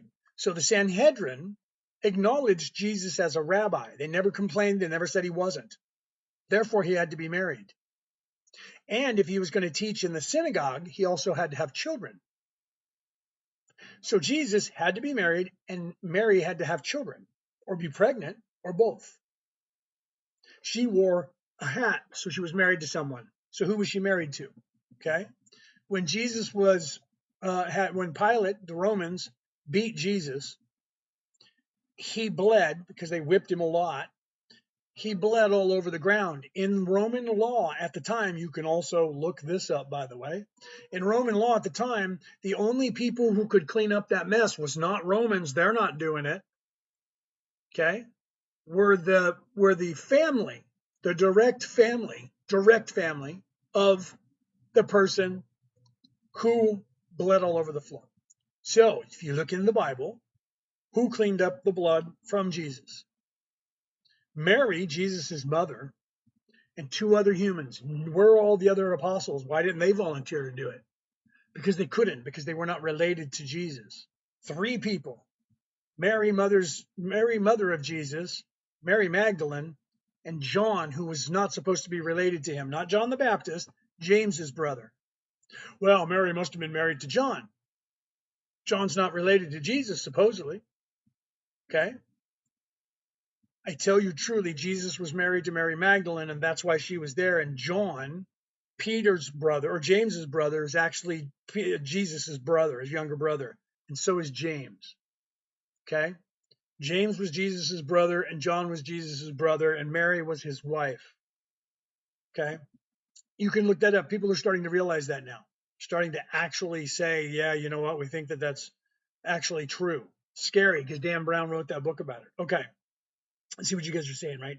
Your explanation is much more comforting than what mainstream claims. So that, well, mainstream is trying to keep you to believing that he's a god. They can't have him married and have children because, first of all, if they do, that's why Dan Brown wrote the Da Vinci Code.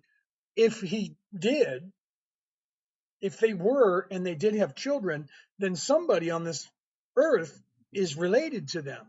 If that gets proven, who do you listen to? Who do the 2.5 billion people on this earth listen to? If I could prove that I was a descendant of Jesus, genetically prove it, and then I started talking to you on here, who would you listen to, the Pope or me?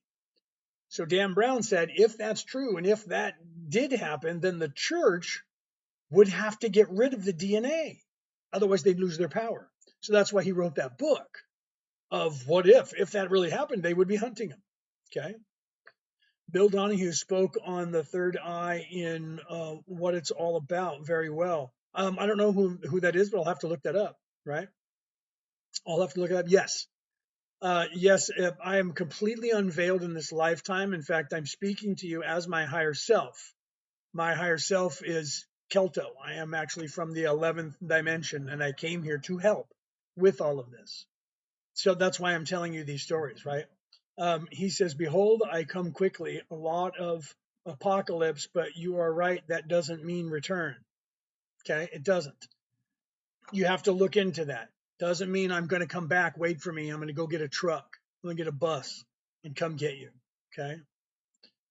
You have had Kundalini experience. I actually teach that, by the way. Kundalini is only the masculine energy. There are two energies there. There's the Kundalini energy, which is masculine, and there's the Kunda buffer energy, which is the feminine. That's the Celtic knotwork. That's why you see that one is fire and it's orange and red, and the other one is a blue and it's a fire, it's blue, it's cold, it's the feminine, masculine and feminine. That's the yin and the yang. That's everything. That's the dichotomy in everything, my friend. Okay. Apocalypse means unveiling. Do you see that? You see that? Let me pin that, right? You guys see that? It means illumination, but it means the same thing, right? Let me pin that comment up on the screen so you see that? That's just like revelation doesn't mean the end of days. Revelation means the same thing. It means illumination. When you have a revelation, it's when you have something dawn on you and you have this knowledge that all of a sudden comes into you. You guys should look at that too, by the way. Okay, so the chakras in you, when you balance all those chakras, that's how you get to heaven. Read the Egyptian Book of the Dead. How many gates are there that you have to go past in the boat? There's 7 gates. You have to know the name of the person who guards that gate, and you have to know the riddle. That is the chakras. The first gate is the red ray root chakra, and they move up from there. Okay, it's the same thing with the letters to the churches from Patmos. Okay, the letters to the churches that are in the Hebrew Bible, those letters, if you put those together with, take the letter, there's 7 letters to 7 churches. Open up your window and take a look at the red ray root chakra and read the first letter to the first church and see what happens when you balance the chakra properly. How do you do it? What are the archetypes of the red ray root chakra? If you don't balance that chakra, and it's out of balance, what does that look like? And then when you read that letter to the churches and you do what God says, that's balancing that chakra. And if you go up consecutively, all 7 chakras coincide with all 7 letters to the churches, because it was left there for us to find. It was left there, and it even says that. It has that highlight that says, "Let him who has the ears to hear. Let those who have the eyes to see.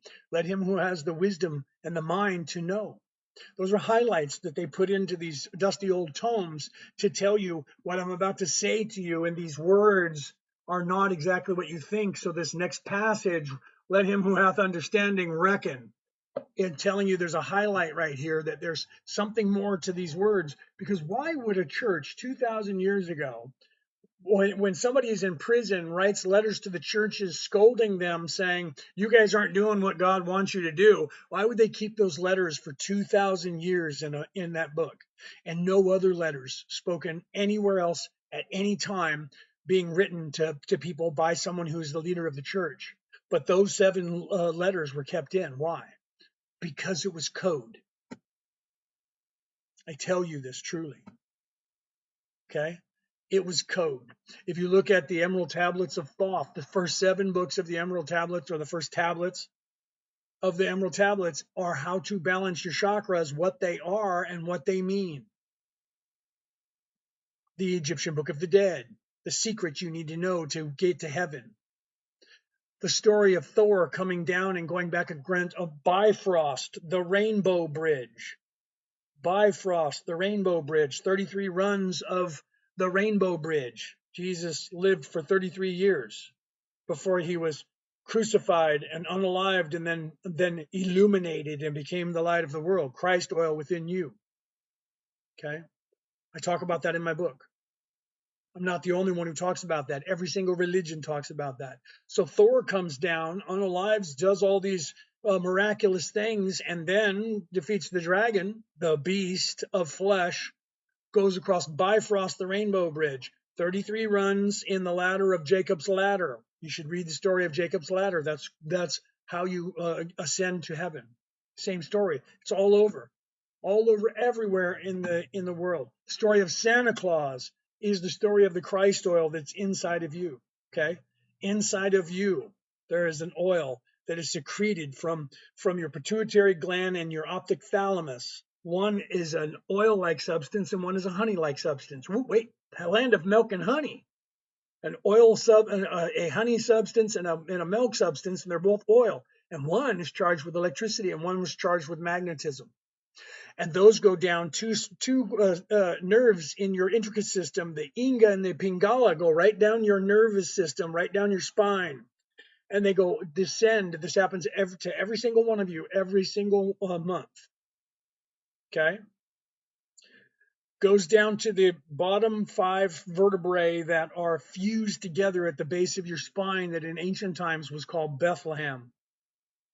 And those oils were called Joseph and Mary in ancient times. And they join together and become one. And that oil goes back up your 33 runs of your spinal column. Okay? That's the sword and the stone. Santa Claus goes down the chimney and comes back up the chimney and gives you a gift if you're a good person. Santa Claus, the name Claus comes from the claustrum. The claustrum is the chimney in your brain stem that goes up to it ends up in your optic thalamus, but it goes up to your I just said it a second ago. I don't know why it's that part of the brain that looks like the ram's horn. Give me a second, I'll think of it. So the word claws comes from the claustrum. The claws in the ancient Norwegian word was the chimney. Santa is not the Latin word that means saint for Saint Nicholas, like they tell you. Santa was a Norwegian word that meant grandfather or uncle. Today, in 3 languages in the Viking pantheon over there in Europe, the word tanta still means grandma or auntie. Santa meant grandfather or uncle. Wise one.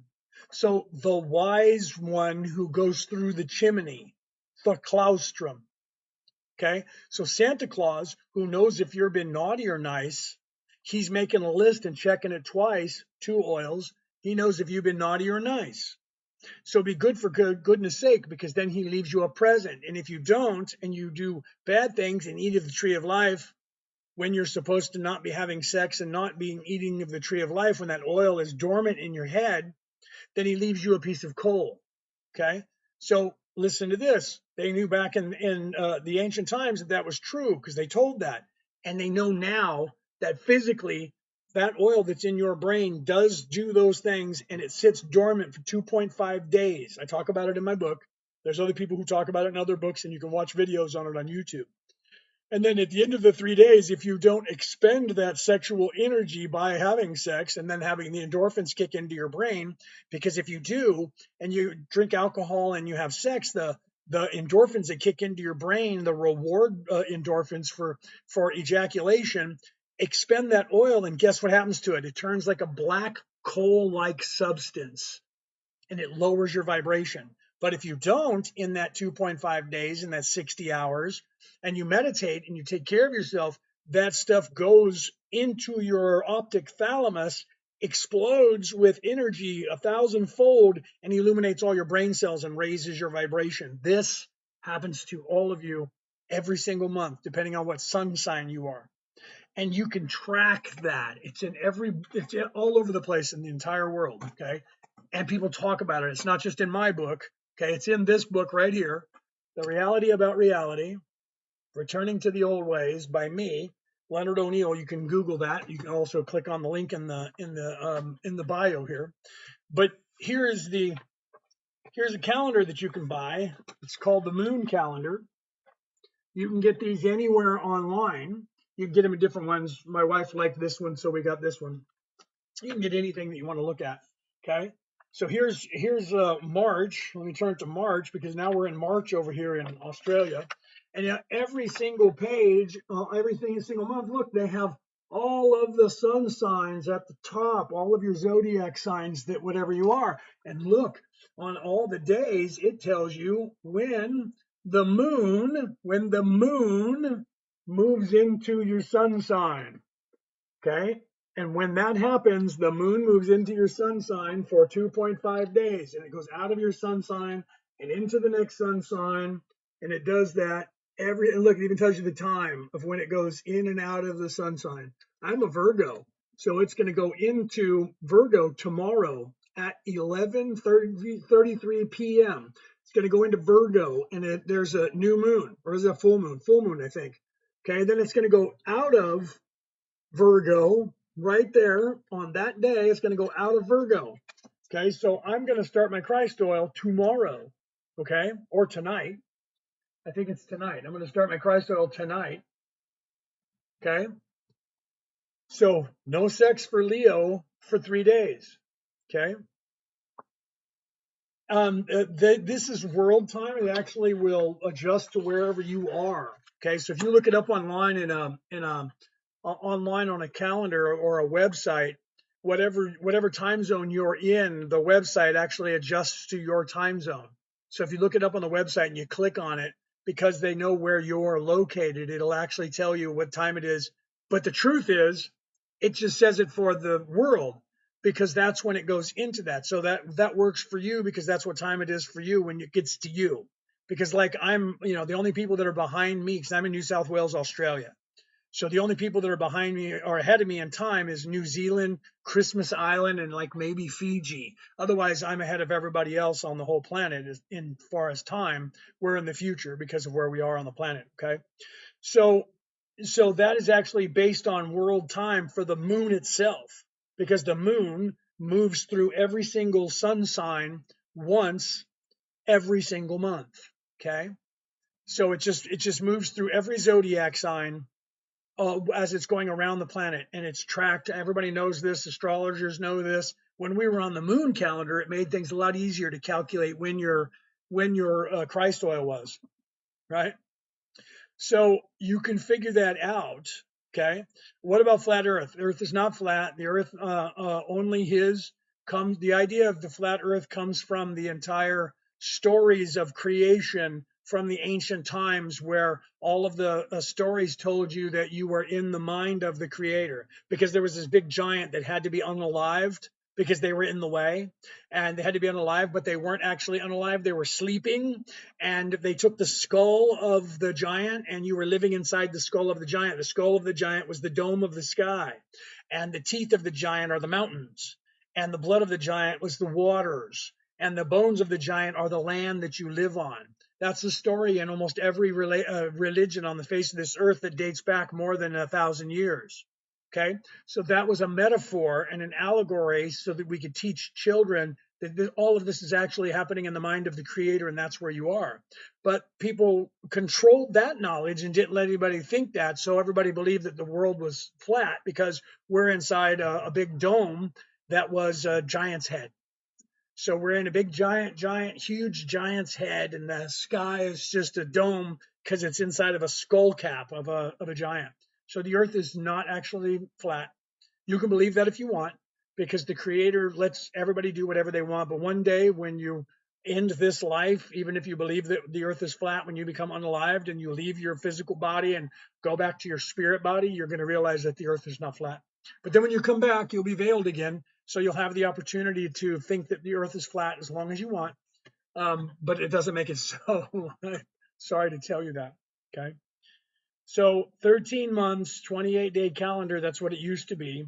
We used to be on the 13 moon calendar, and they changed it to this Greco-Roman 12-month calendar because some of the Caesars in Rome were borrowing words for their, like Julius Caesar wanted July to have more days than anybody else because it was his.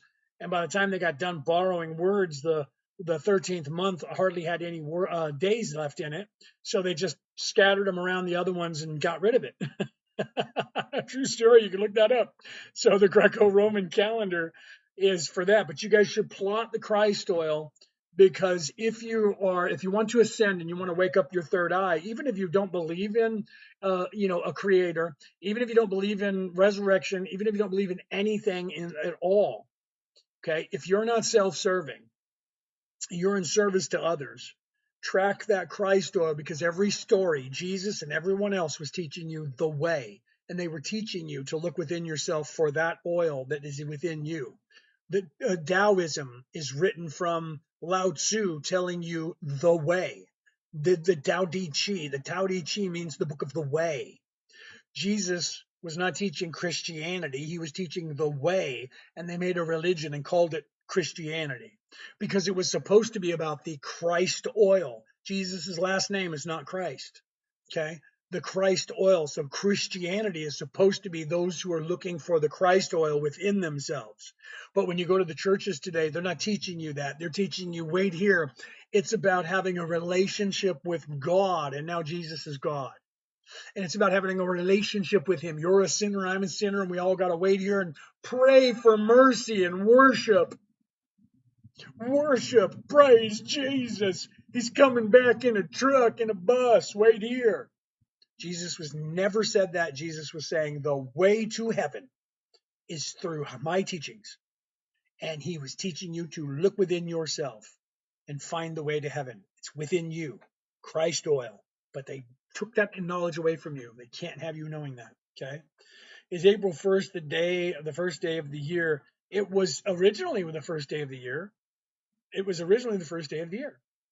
Okay. On the 13-month calendar, I believe it was April. It was either April or March. March 1st or April 1st was the very first day of the year. But they changed it all. And so now the first day of the year is in January, and January doesn't even mean one. You know what I mean? We say September is the 9th month, and the word sept doesn't mean 9, does it? Oct means 8. Sept means 7. September, 7. October, 8. November is 9. December is 10. Okay? Learn your Latin. Okay, so the months are off. They're way off. Sept is 7. Look it up. Oct, 8. An octagonal has 8 sides. October, 8. November, 9. December, 10. Decahedron has 10 sides. Okay, so the words used to be and the month names, and then they changed everything and took away a month. Okay, so you need to look into that. You need to look into the Christ oil. That's the secret to the universe. That's the secret to how to get out of here. Okay, learning about the Christ oil and how to deal with it and how to plot it and take care of yourself for those 2.5 days, right? Do you believe in oversouls? According to the CIA, we live in a holographic projection. That's because of Michael Talbot's. I was a scientist. When I stopped doing that because the deep state tried to recruit me when I was 11, and they wanted me to give them secrets. And so even when I was working on things, by the time I was 18, I decided that I needed to stop giving them information. So what that's based on is the holographic universe. Michael Talbot wrote a book about that, where the scientists were starting to realize that our brains our brain works as a hologram, not just ours, but everyone. They took a squirrel and they dissected his brain, and every little piece they hooked up, he still had every motor function.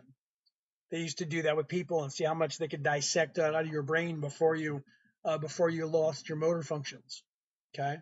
And they found that only when you start getting to the brain stem and the lizard brain, that was the motor functions that would run the body. Everything else was not. And so they freaked out. So that's why you're hearing stories that the CIA claim that we have oversouls and that we have holographic projection. Science is starting to think that the universe is that. But here's the truth about that and what science thinking. If you watch my podcast, which we were talking about before, called Orion Rising, and you go back to when I was still running the intro music and watch the MP4 version on YouTube, you'll see that when I play the intro, it's all sacred geometry. It's all the Fibonacci sequence and the golden mean ratio, which is the spiral. Okay. And I show you how that is happening in nature. And while I'm showing you all that, I show you an image that is a radial image of one single brain cell, bang, sitting next to a radial image of the universe itself, and they're identical, except for the universe has more neural pathways than our brain cell does, more ganglia cells, more glia cells. Okay, so as above, so below. Okay, so according to science, it appears that we are weirdly in the mind of the creator because the universe itself looks like one single brain cell in a brain. It's identical. Okay, so what does that suggest? Well, let's see. When they got away from the story of you're in the creator's head, living in the creator's head, the next stories they told you on the evolution of the creation was the Big Bang theory, that there was nothing and then there was light. God said, let there be light, and then there was light, and God liked light, and God kept light, and then God, everything expanded out from the Big Bang. So you have these religions telling you there was this Big Bang theory, there was this, and then you have science saying Big Bang theory, and it looks like everything came from nothingness and there was an explosion of light and everything moved out from there. And then I tell you to go and Google on YouTube, go and look up cameras filming one single sperm cell spermiating a egg inside of a woman. They filmed it. And when that sperm cell penetrates the egg, there's nothing there. And then there is a flash of light. Whoop, and the train goes by. There's a flash of light that happens inside that little teeny egg. And then guess what? The entire universe comes out of that little teeny thing. There is a flash of light, and then all of a sudden, there is a genetic code that starts building inside that egg. And then eventually, that code fills up that little egg and it becomes one cell. And then there's not enough room. So then guess what it does? It copies itself on the other side of the egg. And then as it's doing that, it's sending information from one side to the other. And then it has to separate. So this membrane comes down and squeezes together, and all light and energy is flowing through to the other side. Black hole, just saying. And then it pinches off and nothing can escape that. And it pinches off. And then guess what happens? The flower of life starts happening according to the building blocks of all scientists from 10,000 years ago until now. And if you look at this, the building blocks of life and the mathematical, how they go from one entity to 2 to 4 to 8, all the way out to the big flower of life, it's exactly cellular division. So weirdly, after they were telling you that you're in the head of the creator, living in the mind of the creator, they started telling you that there was nothing. Then there was an explosion of light. And then all life came from that explosion of life. And then science caught up to that, but they're not religious, don't have anything to do with religion. And they tell you that there was a Big Bang theory that everything started from. So according to their Big Bang theory, that mirrors weirdly conception from spermiation on an egg. Never mind that now, there is no God. Weirdly, science knows that the universe looks exactly like and acts exactly like one single brain cell. And the universe is a hologram. And our brains are a hologram, as above, so below. But there is no God. We're not in the mind of the creator. It's the dome of the sky, and we're all just flat, and we're stuck here, and there is no God, and there is no space, and there is none of that. Never mind that. And if you believe that there is, Jesus said he's coming back. He's going to get a bus. So look into that. Yes, science believes that the universe is a hologram. It's not a computer program. We're not inside some goo because some aliens have control of us. We are in the mind of the creator because you, me, and none of this exists. All of this is happening for us, not to us, because we don't exist, because we are the creator. Okay. Sorry, where can I find that calendar? No, you can just Google it. You can pick it up at, I don't know where you are in the world. If you're in America, Walmart, you can just Google moon calendar and it'll have all the moon signs on it. And now the last guy, one of our students was looking it up and he was like, they have like hundreds of them. I'm like, well, that's because you have to pick what picture you want to look at for a year, my friend, which, because ours has like, it has like these flowers and the colors are kind of earthy. And that's very much like my wife and I. And each month has, this pictures like this. You can pick whatever you want, but yeah, they're online. You can just we just ordered this one from Amazon, I think, and had it delivered. Yeah. So yeah, wherever you find calendars, just look for moon calendar that's titled moon calendar, because that's what this one is. Let me go back to the front cover here and show you again.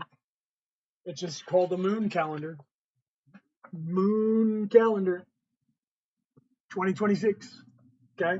And you can, when you do that, you can look on the back to make sure that, it's about the zodiac signs. And that's what's here on the front. They're all the zodiac signs here, right? So you know that they're the zodiac signs. You can look that up, or you can use a website. There's websites out there. There's at least 4 that I'm aware of because I've talked about it before. You can just Google moon moving into your sun sign, and there's a website that I look at, and you just go there and it just opens up, and then you just click on the month that you're on, and it pulls up the entire month, and it tells you to the minute, just like this does. Tells you to the hour and the minute when the sun sign goes into which sun, or when the moon moves into which sun sign, when it leaves it and goes into the next one. All right. And so you have to calculate if you're on the cusp. You have to kind of figure out, like my wife, Brooke, I'm pointing like she's over here because she's normally over here. She's at work. Brooke is a Capricornus, right? So she's right in the middle of the two of those. So we can't have her Christ oil on Capricorn or Aquarius because she's born in the middle. So we have to look at when the moon goes into Capricorn, and then when does it go into Aquarius, and then we move her 60 hours to the middle because that's where she's on the cusp. So her Christ oil is 3 days in between those two, in between the 6 days of those two, right in the center. So you'll have to figure out, depending on whether you're on a cusp or something, where you fit. And then I put it in the calendar on my phone, so I get a notification on my phone. I'll literally on my phone will give me a notification. I'll look at it and it'll say no sex for oil. Oh, okay, I'm on my Christ oil. And then I tell my wife, sorry, we can't do anything kooky. I can help you, but you can't help me. You know what I mean? And then you just take care of it. And I tell people, if you don't believe that it works, if you're not self-serving, if you're in service to others, it's going to work a lot faster. And I tell people, try it for a couple months. You do it for 3 months, you'll notice a slight difference. It's not like you're going to go, boom, I'm awake today because I did that, but it adds up. So if you're in service to others and you're trying to wake up, you got to go through that. And that's your 10% tithing that they tell you is money that you're supposed to pay the church, by the way.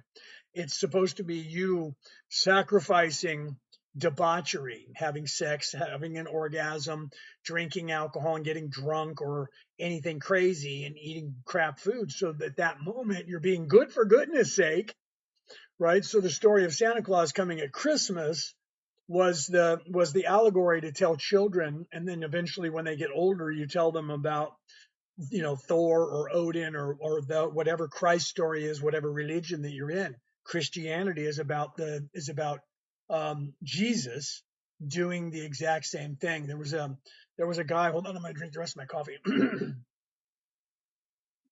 There was a man by the name of you guys probably know Carl Jung from the Jung Institute, with the information that he was telling you. Joseph Campbell was a man who was teaching philosophy and spirituality and religion in a college in the United States when I was growing up. He's gone now. He passed on about, I don't know when it was, right? So my life was restricted because of what? Alcohol and tobacco. Oh Lord, I was drinking a cup of coffee. A cup of coffee, Jesus Christ, because I didn't say I was drinking a cup of coffee. I now have a restriction. Fucking communist platform. Anyway, let's move on. Smash those hearts so we can break through the communist platform. I now have to wait 10 minutes before I can take a drink of anything because the platform thinks that my coffee was alcohol. Okay, sorry guys, you're going to see that on the screen. It's going to say consuming substances featured in this live may harm your health. Well, it could if you drink too much coffee, TikTok. Okay, so let's continue. Frickin' TikTok. That's crazy. Okay. Do you go by tropical? I'm not sure what you're meaning by that. By your sun sign, your zodiac sign. That's, I think, what you're saying. Your zodiac sign. Yes, I am a Virgo. So whatever your zodiac sign is, when the moon goes into your zodiac sign, whether you're a Gemini or a Libra or a Cancer or a Taurus, yeah, I think that's what you're asking. Yeah, it is what your sun sign is. So that's what every single religion on this earth has been teaching, but they don't want you to know about that. They're keeping you away from that. They're trying to keep you occupied on all kinds of other things. Okay, smash those hearts, champions, please, and because now they have me limited for 10 minutes because I drank some coffee, and so now they're gonna have this. I found this out last time. It went away after about 10 minutes. It disappeared. So the stupid sign's going to be up saying drinking the stuff that's in this live could be dangerous for your health. Coffee, but I guess if you have too much caffeine. Okay. So yeah, you're a Taurus, right? I'm a Taurus, Taurus Hong, right? So I am a Taurus Hong. Do you have to wait? If you're a Taurus, then you just have to wait. I'm not sure what the Taurus Hong means, unless you're trying to say you're hung like a Taurus, right? But no, but if you're a Taurus, even if you're on the cusp, you just have to figure out that, right? So for instance, if you're a Taurus, right? You're a Taurus. So the Taurus is in let's see, when does it do Taurus?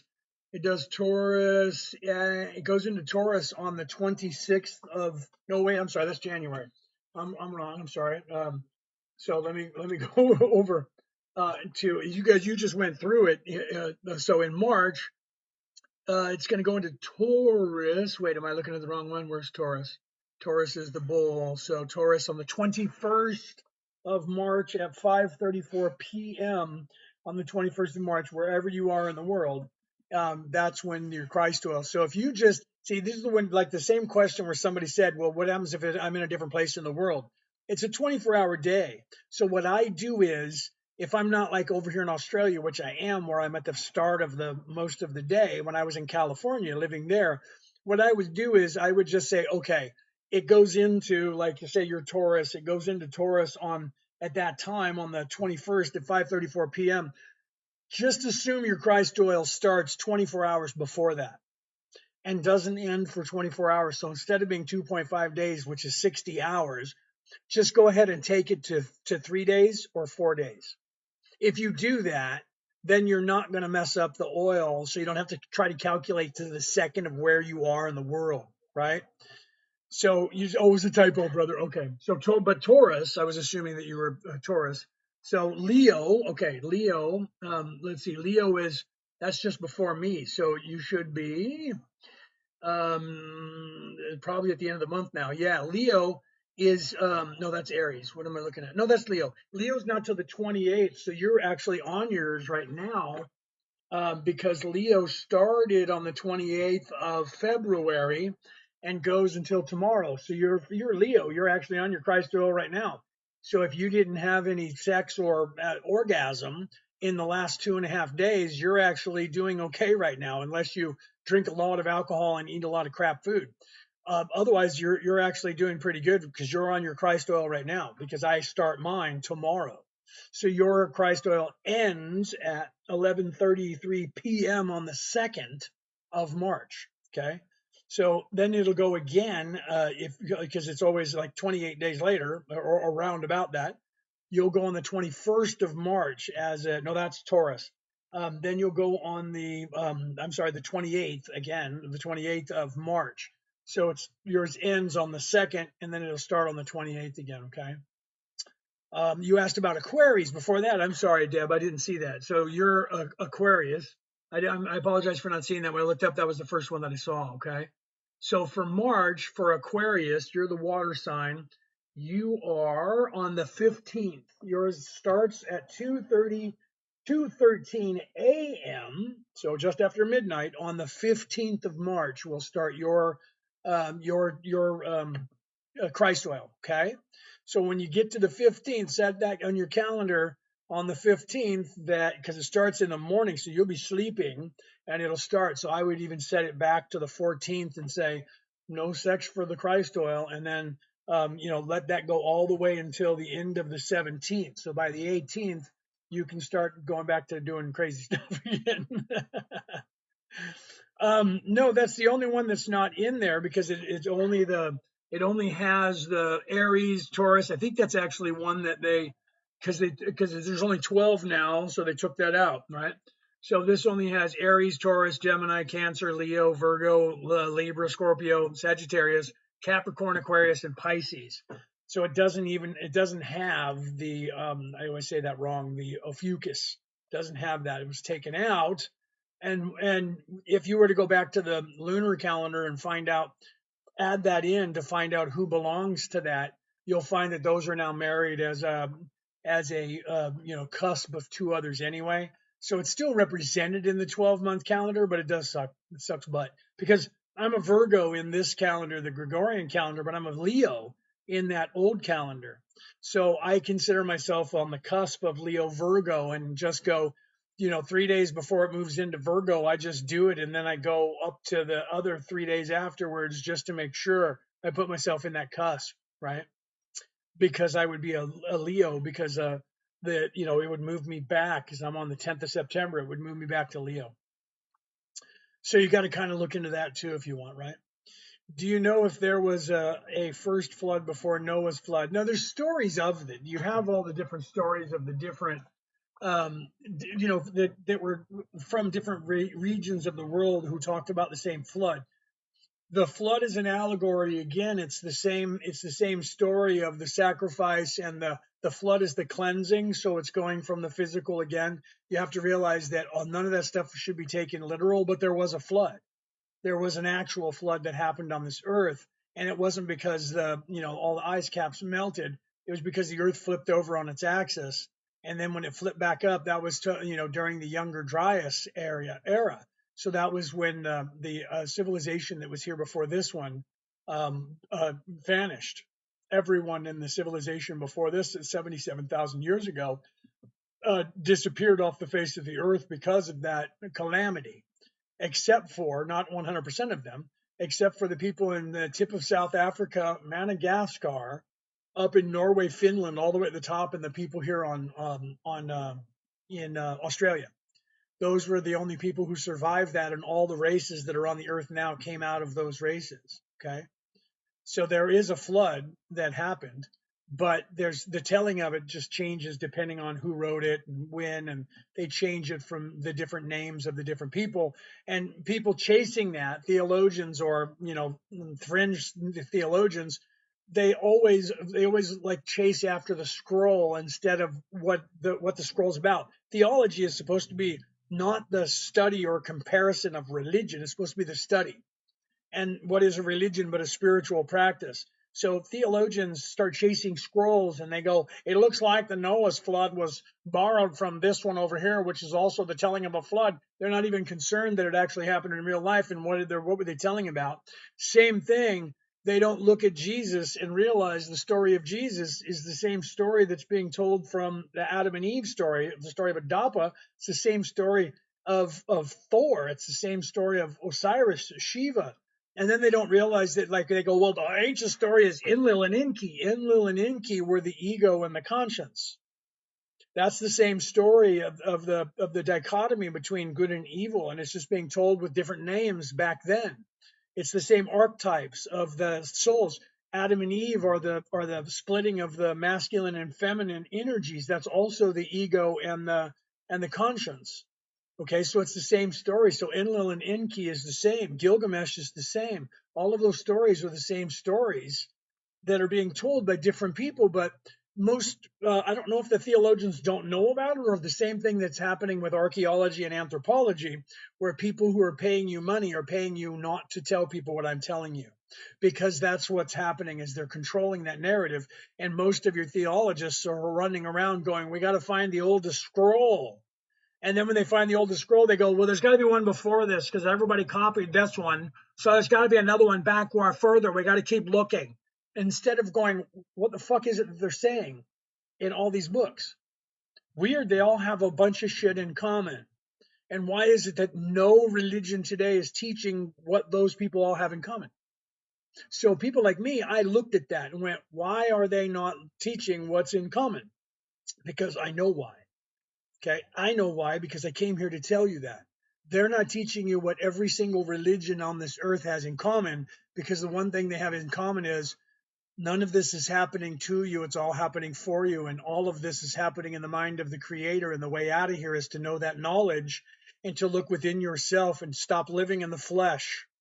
Stop living in 3D. Stop living in this beast and move into your spirit body and realize that you are an immortal soul, and you can get out of here. That simple. That simple. But most people don't know that. So I wrote a book about it, and I'm talking about it, and I'm giving you this information for free. What you do with it, I'm not here to be your Christ. Those guys came. Those 28 of them came on this planet in 28 different religions throughout time. There's even more than that if you really look hard enough. They came, and those people were here to tell you these things. I'm here to tell you the same thing, but I'm not here for you to follow me like a religion. I'm not here for you to turn it into Keltoism, right? I'm here for you to learn the way to get off this rock so we can wake everybody up. And then if everybody wakes up, guess what happens? You fix you, we fix the all. The all stops these bad guys from being in charge. And then we all get to go home. Simple as that. Simple as that. Sounds crazy, right? Ice wall. No such thing as the ice wall. There is no ice wall. That comes out of the idea that you're in the head of a giant. And the firmament's there, and it's the skull of the giant that you're in. There is no ice wall, and nobody can view it. I wish they would show it. I wish somebody would go and try to film it. It's not there. It doesn't exist, right? And so how do they know that it exists? People go, well, there's this firmament, there's this ice wall. I'm like, where did you get that story from? I feel like Captain Jack Sparrow in the movies, right? In the first movie of Pirates of the Caribbean, he's sitting in the prison. And he's sitting there, and next to him is like 5 guys. Thank you for that. Deb, thank you for that very much, right? He's sitting there, and there's like 5 guys in the other cell. And all of a sudden, the Black Pearl comes into the harbor, and they start shooting at the town. And the guys look, and they go, it's the Black Pearl. They're raiding and pillaging all up and down the Spanish Main, and they unalive everybody, and they're not leaving anyone alive. And Captain Jack looks at him and says, then I wonder where the stories are coming from. Okay, because if they're unaliving everybody and even no one alive, how do we know about the stories? Somebody has to be alive to go, hey, this is what's happening. Okay, so let's look at the ice wall, and let's look at the earth being flat and the firmament that nobody can see, touch, taste, smell, find, because the firmament is this magical energy in your brain that makes you turn right without you knowing that you're turning right. So as you're sailing your ship, you're just going to start turning right without knowing you're turning right, and everybody is affected by it. So then how do we know it's there? If everyone's affected by it, how do we know it's there? Well, there was this guy in the 1700s who is where everybody based their entire theory on flat earth on, by the way. This guy in the 1700s, okay, kids, listen to this, who set out to prove the world was flat. He sailed off with an entire crew of people who apparently all of them were immune to it, and they kept sailing straight till they got to it. None of those men on his ship ever corroborated his story, mind you. So one guy said, we sailed and found an ice wall that was 100 million trillion gazillion miles tall. And we sailed down that ice wall, and apparently, without going back to get food or water, they sailed for thousands of miles with no food and water. Okay, we can fly thousands of miles in one day. For them to sail in the 1700s, 1,000 miles took a month. No food, no water. They sailed for thousands, not one, but multiple thousands of miles along this ice wall. Then turned around and sailed thousands of more miles back so they could then sail back to people with no food and no water, and no one died. No one was unalive. Pardon me, TikTok. And then he wrote a book about it, which no one corroborated. And the entire world who thinks that the world is flat today are basing their entire theory on one guy who said he did that, who said, I'm going to prove to the world that the world is flat. So he wanted the world to be flat, and then he told the world that he could prove the world was flat, but none of you can go back there because there's this thing called the firmament, which I don't understand how he knew it was there if he was immune to it. How did he? Oh, I can feel that there's something making me want to go this way. I think I'll call it the firmament. But I don't have to. How about you guys? You guys good? I'm good too. We can still sail straight ahead. But he made up that story about it, and now everybody believes it, and they say it's there. And I keep telling everyone, if he was immune to it so that he could find it, that means his descendants and the descendants of all of his men, at the very least, are immune to it. Why can no one find it? Oh, because they're finding it all the time and the government's keeping it from us. Oh, that's convenient. That's convenient.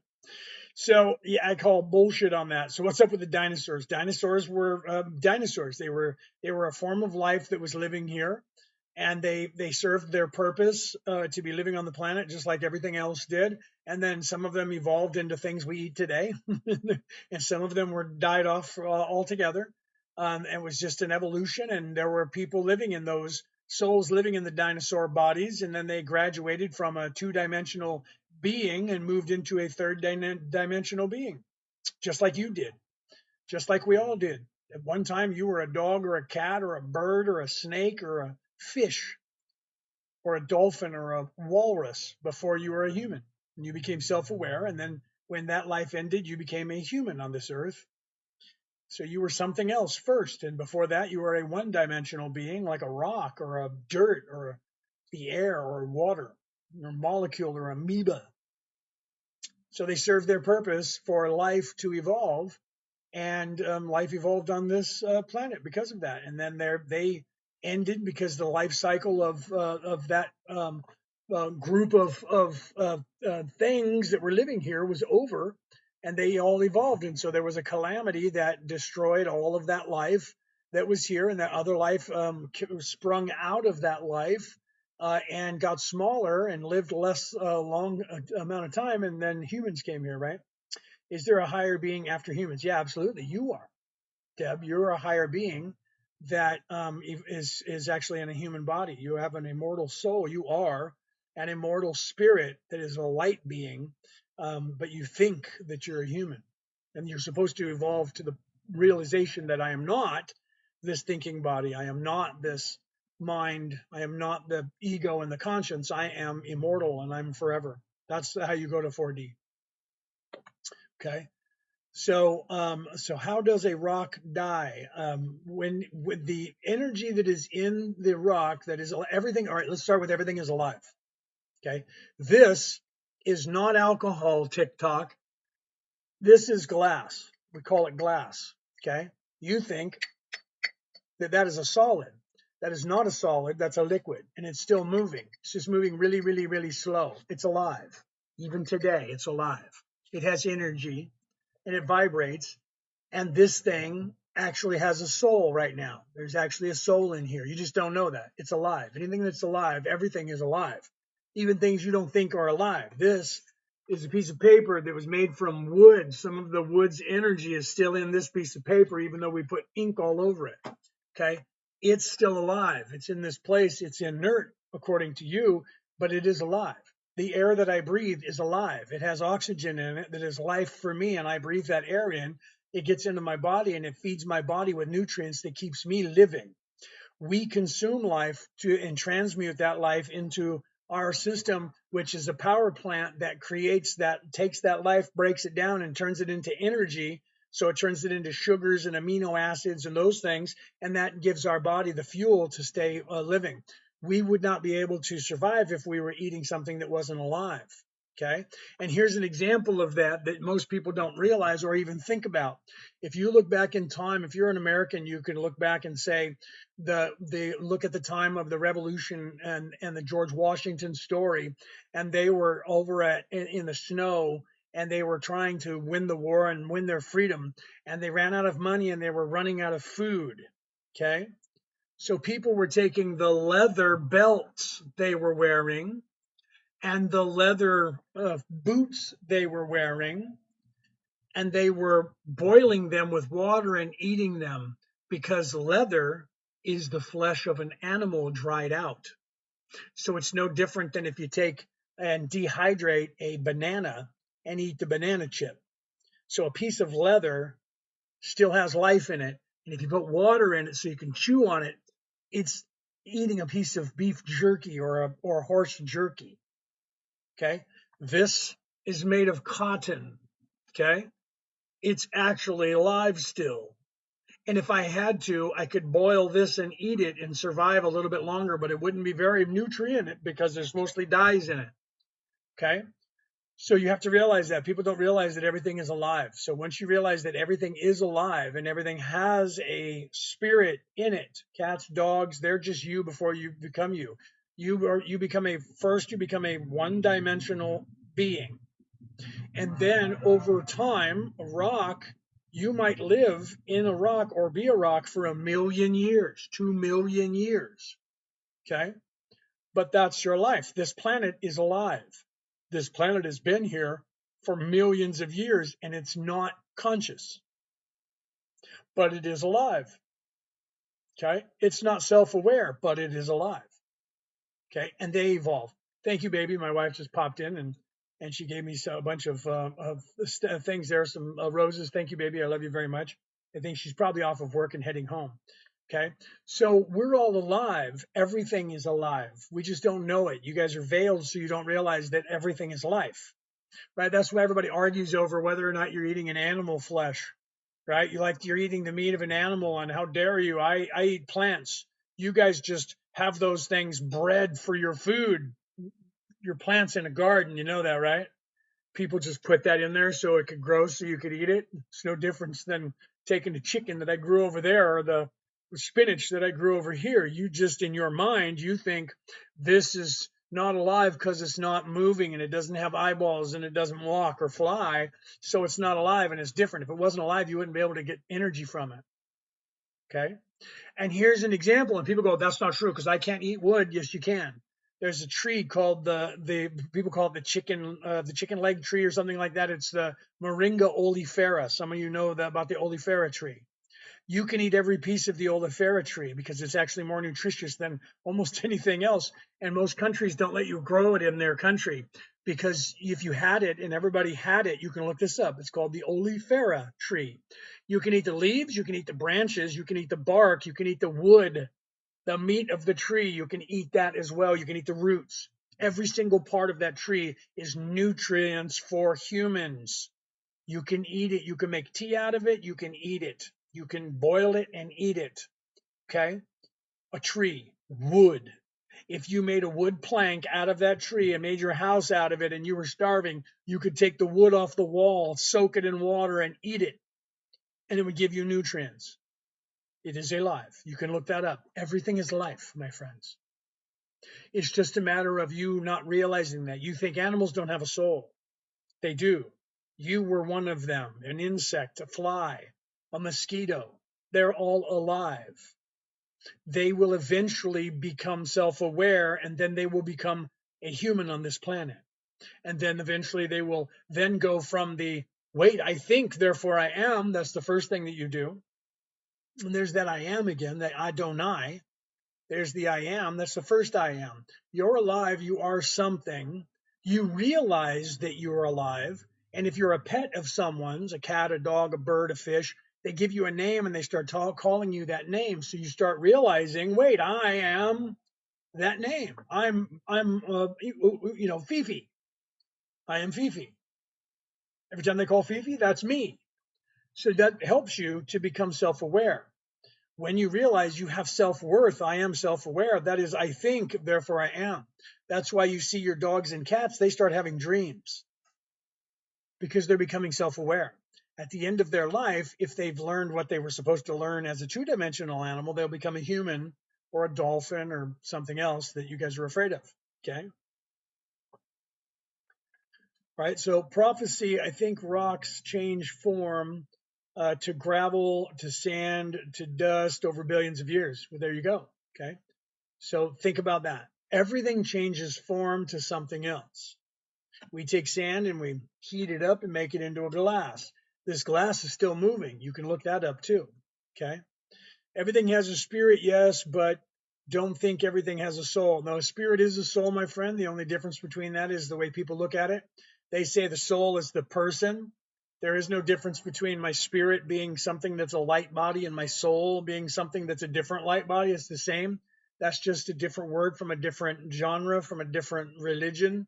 that was said, spirit, soul, right? That's why with the In nomine Patri, Filii, Spiritus Sancti, people said that they were afraid of that word, so that because they would say Holy Ghost, and then they said, well, it wasn't a ghost, it's a spirit.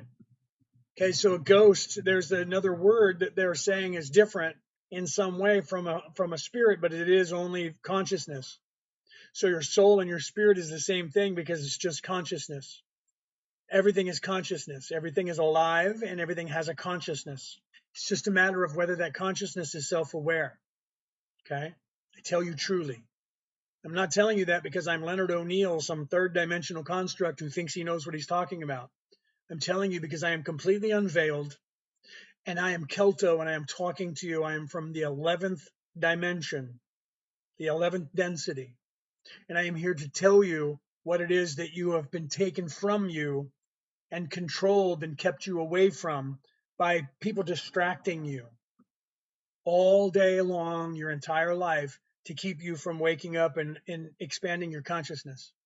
Okay. I've been talking to objects to move them. That's not a bad thing to start trying to do. That's expanding your consciousness to the possibility of being able to move things with your mind. Okay. That's not a bad thing because the only difference between manifesting something, I teach this as well. The only difference between being in a dream where you can do that and manifest things and move them, or being in a daydream where you can also manifest things and move them, being in a spirit walking setting where you can also manifest things and move from anywhere that you want without walking, and this place right here, the only difference between all of those things is your perception of what you think and believe is happening to you. Okay? Because this place is the place of doing, so therefore the manifestation here is different because there's time here. When you're in a dream, there's no time. You think there's time until you realize there's no time, and that's usually when you wake up. When you're in a daydream, you know there's no time because part of you is still in the conscious mind here. However, you're daydreaming that there is no time and you're moving however you want, wherever you're going. Because there's no time. You're actually outside of time.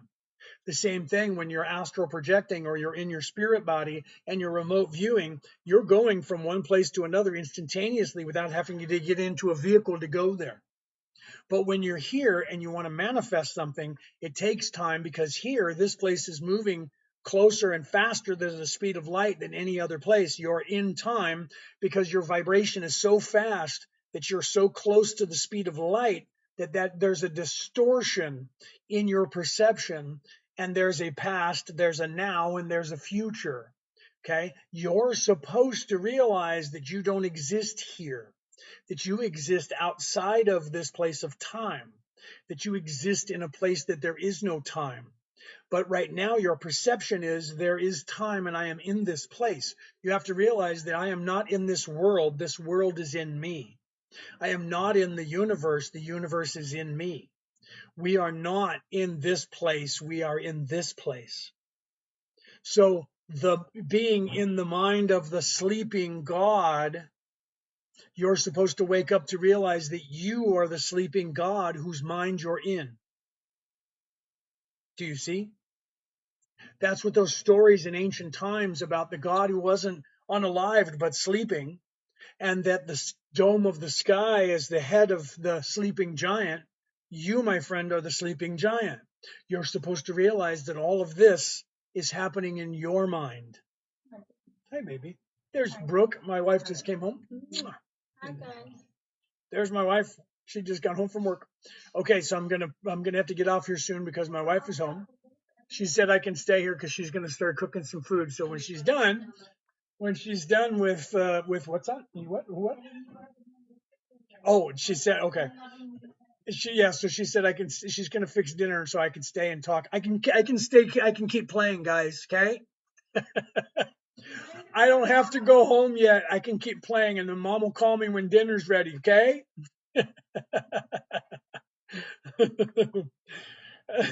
Deb Dim said, "Hello, wife," and then put up some roses, right?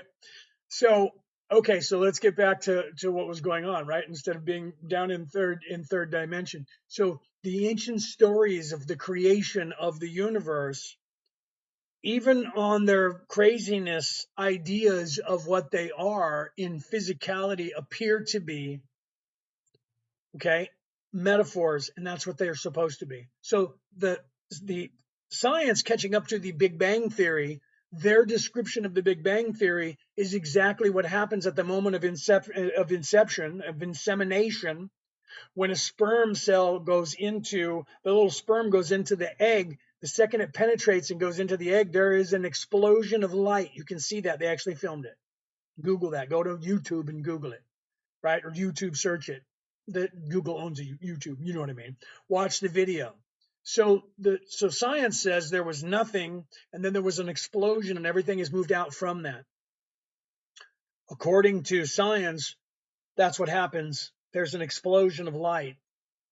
There was nothing, and then there was light, and God said, "Let there be light," and there was light. That happens. So how did those guys back 5,000 years ago know that?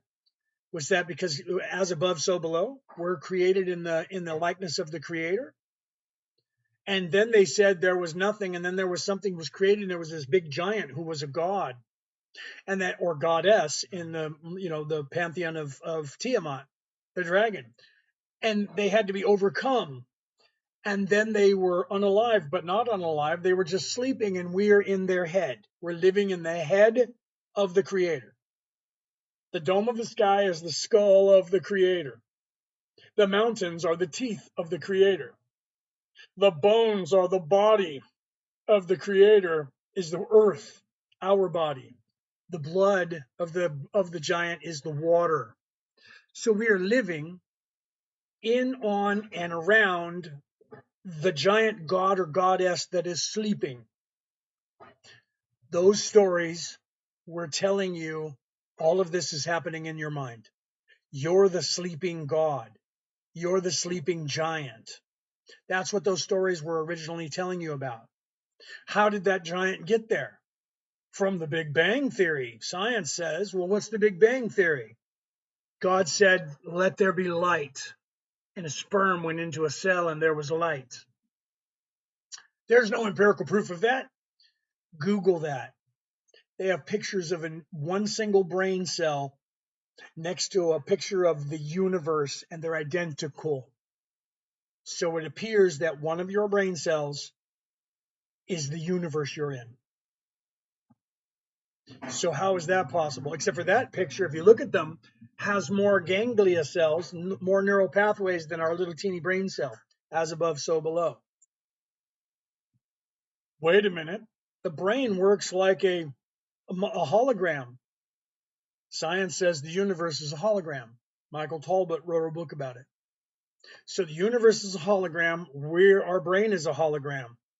Our brain cell looks exactly like the universe. And the universe is a hologram, and our brain is a hologram. And all the ancients said there was nothing, and then there was an explosion of light, and then everything came out of that. And that's exactly how the sperm cell activates the egg when it goes into that.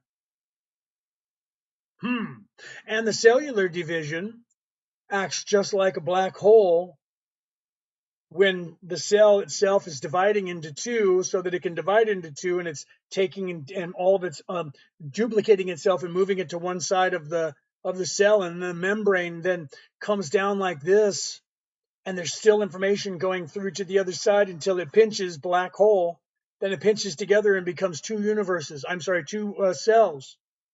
And the building blocks of the universe, according to the ancients, if you know anything about physics, is cellular replication.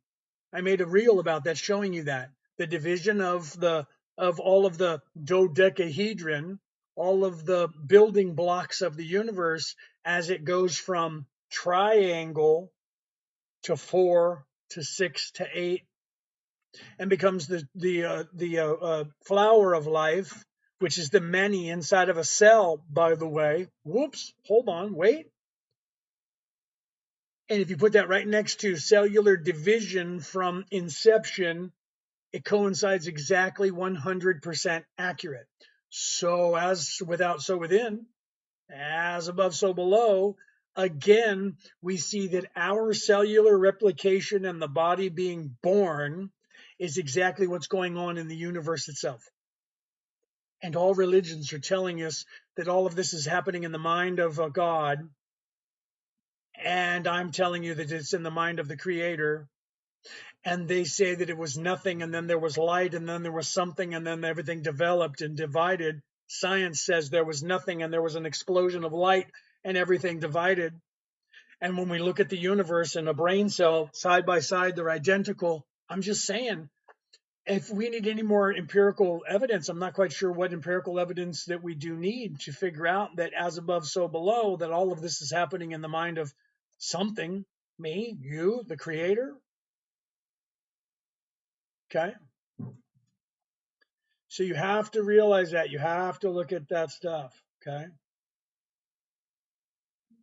Have you ever moved anything with your mind? Yes, but not in this reality.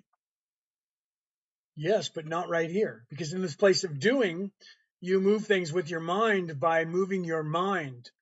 Do you remember? It's not the spoon that bends, it's you. Did you see the Matrix? Okay. In this reality, you are the mind. This is the mind. You have to realize that.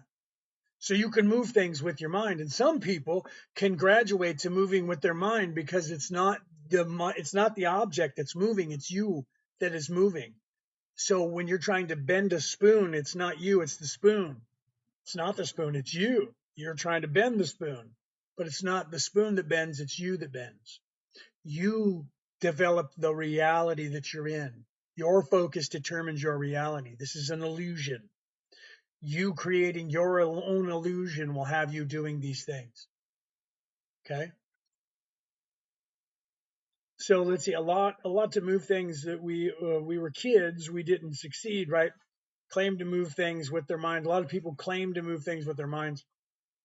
In this place, it's the place of doing. You can manifest with your mind anything that you want to manifest, but you're in the place of doing, so there are things you have to do.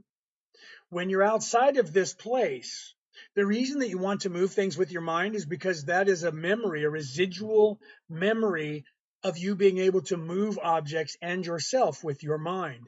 That's supposed to help you expand your consciousness to the realization that this isn't real, and all of this moving this stuff around and me moving things is not real. This is a dream. It's an illusion. I am in a place where I'm moving things with my mind. Do you know what I'm doing? I'm moving this body with my mind, not this brain, my spirit. Okay. Right? Ask your spiritual questions. You see, my wife put that there, right? What truth do you need to hear? What truth do you want to hear? Okay. Smash those hearts, champions. Let's get some more people in here. Right? Smash those hearts. Let's get some more people in here. So you have to realize that. Look at those things. How do I get there? You get there by looking within yourself. That's what the other thing is that every single religion taught you. So every religion's creation story either tells you you're in the mind of the creator, or you are the creator, or there was a big bang and there was an explosion of light. All of those things coincide with something that's going on down here on the earth and up there at the same time. As below, so above. As within, so without. Okay. And what are the other things that they say when they all come down here into human form? When they come down here into human form, they tell you this form isn't real. This form is a dream, and you can get out of here. And the way out of here is to listen to my words. The way out of here is through me. The way out of here is to listen to what I'm telling you to do. That's what they said. The Tao Te Ching, Lao Tzu said what? He who can realize this is an illusion, create his own illusion, and live in that illusion will find his way to God. What does that mean? That means your focus determines your reality. That means if you believe that you're in earth and you're stuck here, you're going to be stuck here. If you believe that you're not stuck here and that you're not an illusion and that this is an illusion, that you are somewhere else, that's where you're going to get to. Okay? Change your algorithm. Your focus determines your reality. See what my wife just said there? Okay? They know this. The bad people know this. I wrote about it in my book. Okay? The bad people know this. I wrote about it in my book called The Reality About Reality, Returning to the Old Ways. Okay? What do they know? They know exactly what I just told you, that your focus determines your reality. So all I have to do is get you to focus on what I want. That's what they're doing. If I can make you focus on what I want you to give me, you'll give it to me, whether you like it or not, because if I make you focus on it long enough, you're going to make sure that I give it to you, that you give it to me. Okay? Well, that's not true. I just won't do that. Sure you will. Because if I own your house, you got to pay me. If I tell you I own your house and you say, man, you don't own my house, and then I show you a piece of paper that says that I owe your house, and I show that to the police and they say he owns your house. And you say, no, he doesn't. It's my house. And we go to a court and the court says, no, he owns your house. Now you owe me money or you got to get out of my house. That's what they're doing to you. Okay. They're telling you you live on their land. They're telling you that you owe them a tax for being alive on their land. They tell you that you have to have a tax for buying something on their land. You have to have a tax after you pay them a tithing for being on their land. So if you want to sleep, you got to pay a tax. If you got to pay a tax for the house that you're in, you got to pay somebody else for the house. You can't just build a house. You have to own the land. But you don't really own the land, do you? Because the government owns the land. They'll let you think you own it and you can live on it until they need to put a road through you, and then you find out you really don't own it, don't you? That's your land. You can't just build a house on it. You have to get a permit and pay a tithing to be able to build on that land. Then we have to make sure that your structure is right if you're going to have people in it. Now you have to have plumbing and you have to have electricity and you have to have water. And you have to have all these things. Well, now again, we own those out there off of your land. So if you want to pipe the shit out of your house, you got to pay me.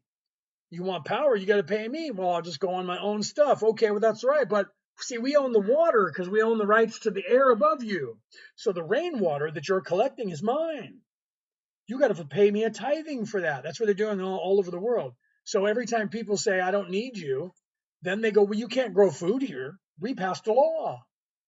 So you can't grow your own food here. You can't have chickens. You can't have chicken. You can't have no way, man. That rooster's too loud. So we passed an ordinance that you can't have that in town. See, that's what they're doing. Do you understand that?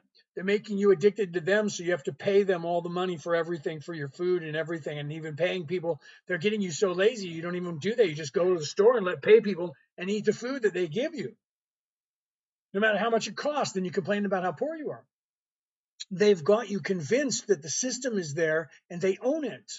And you even say it out loud. I'm not going to vote because it doesn't matter what I do, man. If I vote, they're just going to put in whoever they want anyway. That focus is determining your reality, and you are manifesting that. And they are aware of it, and they're making you manifest it. Do you understand how that works? Right? Is this a backup account? Are you talking about my account? Or why are you planning on reporting me now or something? No. Maybe because I'm not on my Leonard O'Neill. No, yeah, I think you probably follow me over there, huh? No, this is my wife and I's company. I'm like, dude, you're not trolling me, are you? No, my wife and I's company is Merlin and Maeve. So we decided to start going live here. So I've been going live here now for the last month and a half, not on Leonard O'Neill. And then you probably were scrolling and you went, what the hell is this guy doing here? He's supposed to be on Leonard O'Neill, right? Here, I'll type hello in the chat over here so you can see that this is actually me. And there's mine.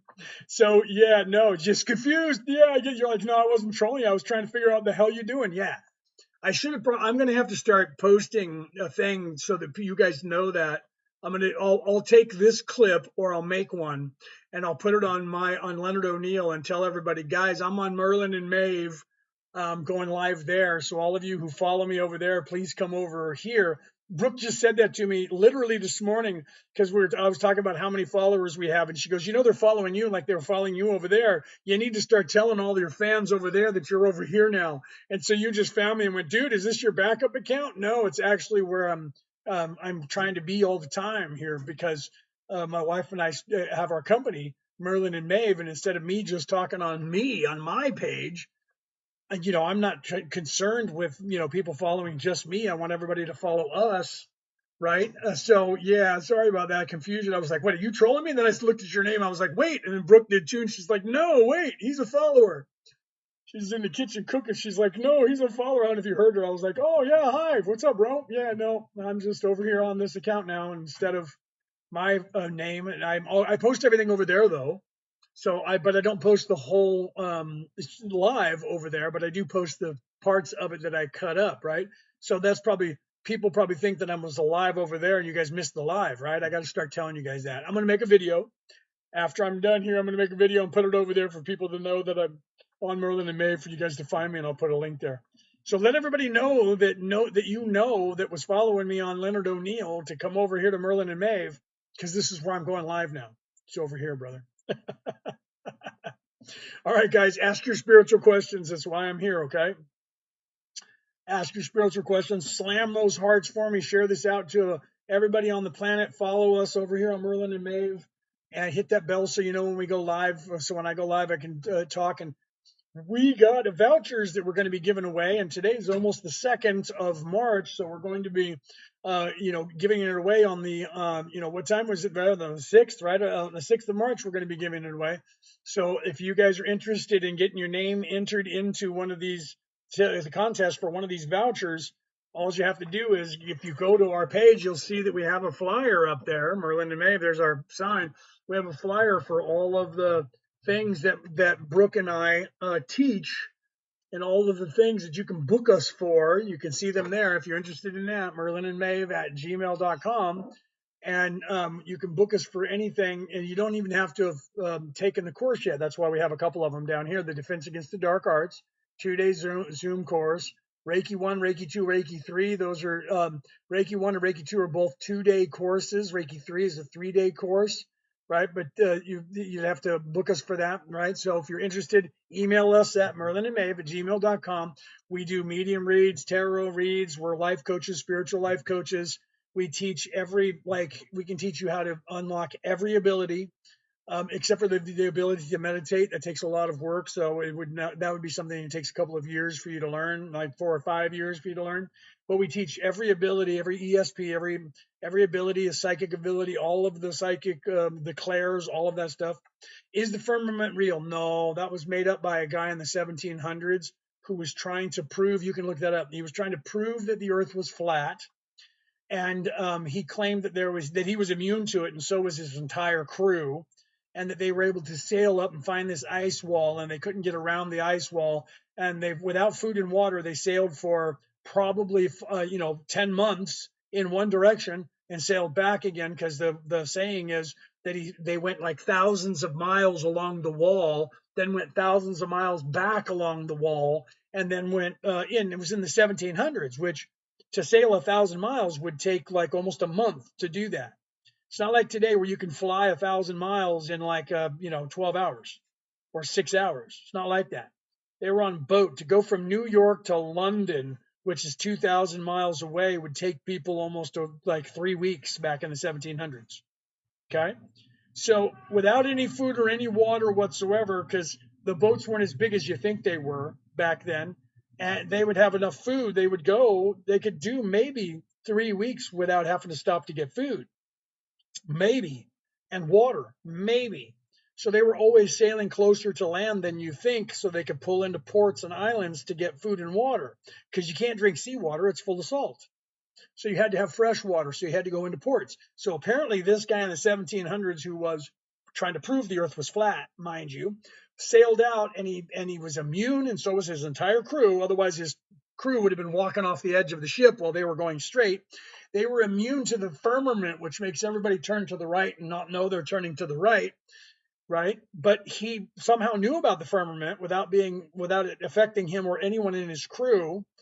And they sailed like thousands of miles along the ice wall, then went thousands of miles back, and then sailed back to a civilization without any food and water. And then he wrote the story about that, and none of his crew corroborated it.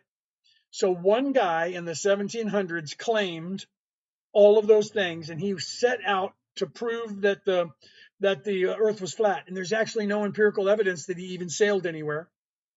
And he wrote that book, and everybody today who believes the earth is flat is because of that theory from that one guy. And they keep saying there's this thing that's called the firmament, but nobody can go find it. You know why? Because it doesn't fucking exist. You're not on a flat, and the whole flat earth idea comes from the dome of the sky theory. The dome of the sky theory comes from ancient religions that say that there was a big giant in the sky who someone who was a hero character had to unalive because the giant in the sky was in the way of us living on the land. And then the giant in the sky became unalived, but they weren't unalived, they were actually sleeping, and we're living inside the skull of the giant who's sleeping, who's not alive but is unalived, but is sleeping and not unalived. So we're in the skull of a sleeping giant that's larger than everything, that is everything. Okay, that's the story that spawned the idea of we're living inside the skull.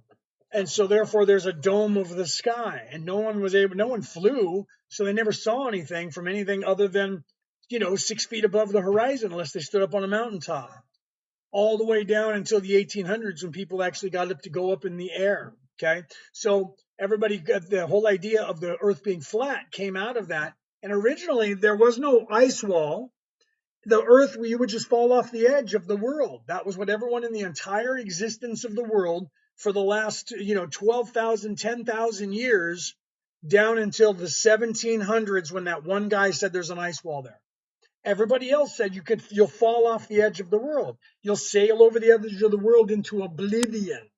Okay, hold on. Now I have to prove that I'm a human, because this AI bot controlling the AI platform that I'm on wanted me to put the puzzle piece in. Okay, so that's where we get the idea. And then nobody believed there was anything. You would just fall off the edge if you got too close to the edge, right? And so people keep sailing and keep sailing and keep sailing, and they never fell off the edge of the world. And this guy in the 1700s went, that's because they keep going around in circles.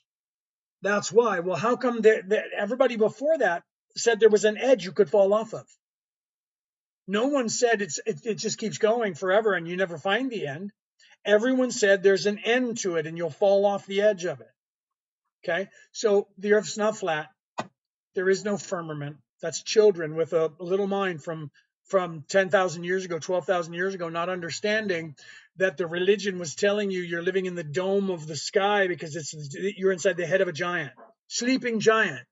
Okay, so the story that they're not telling you anymore is that you're inside the mind of the creator. You're in the head of the giant. You're in the head of the giant in the sky.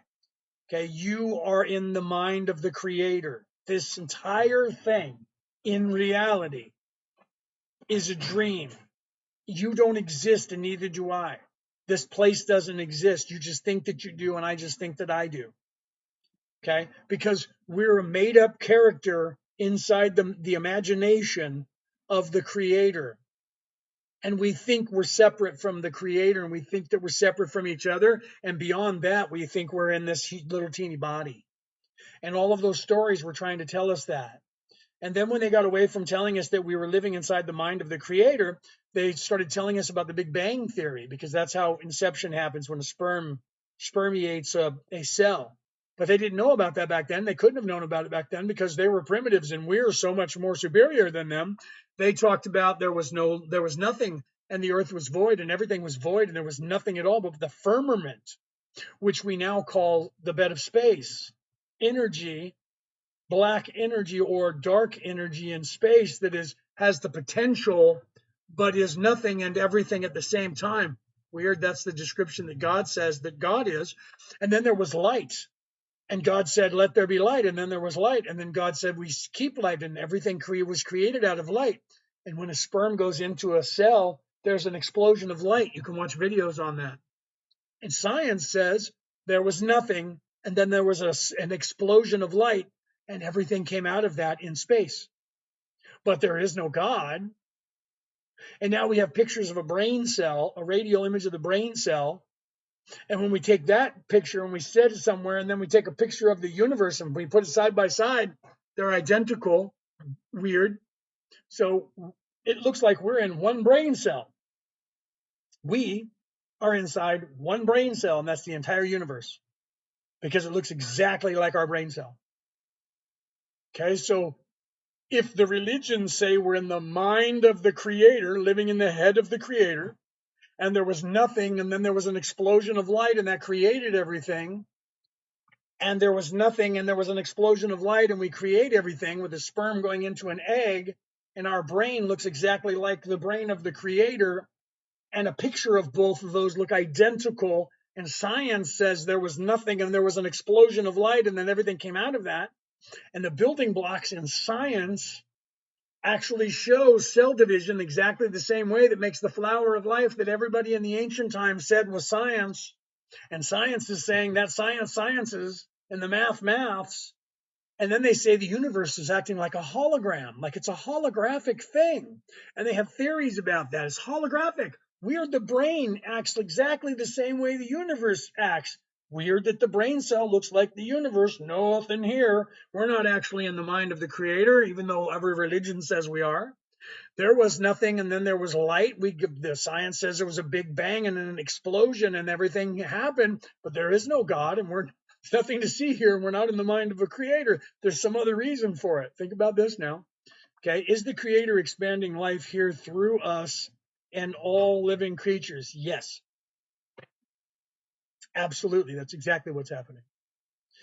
We are down here living in this place, and everything we're doing here is being recorded by me, by you, and by this place and everyone in it. And all of that information is going back to the creator.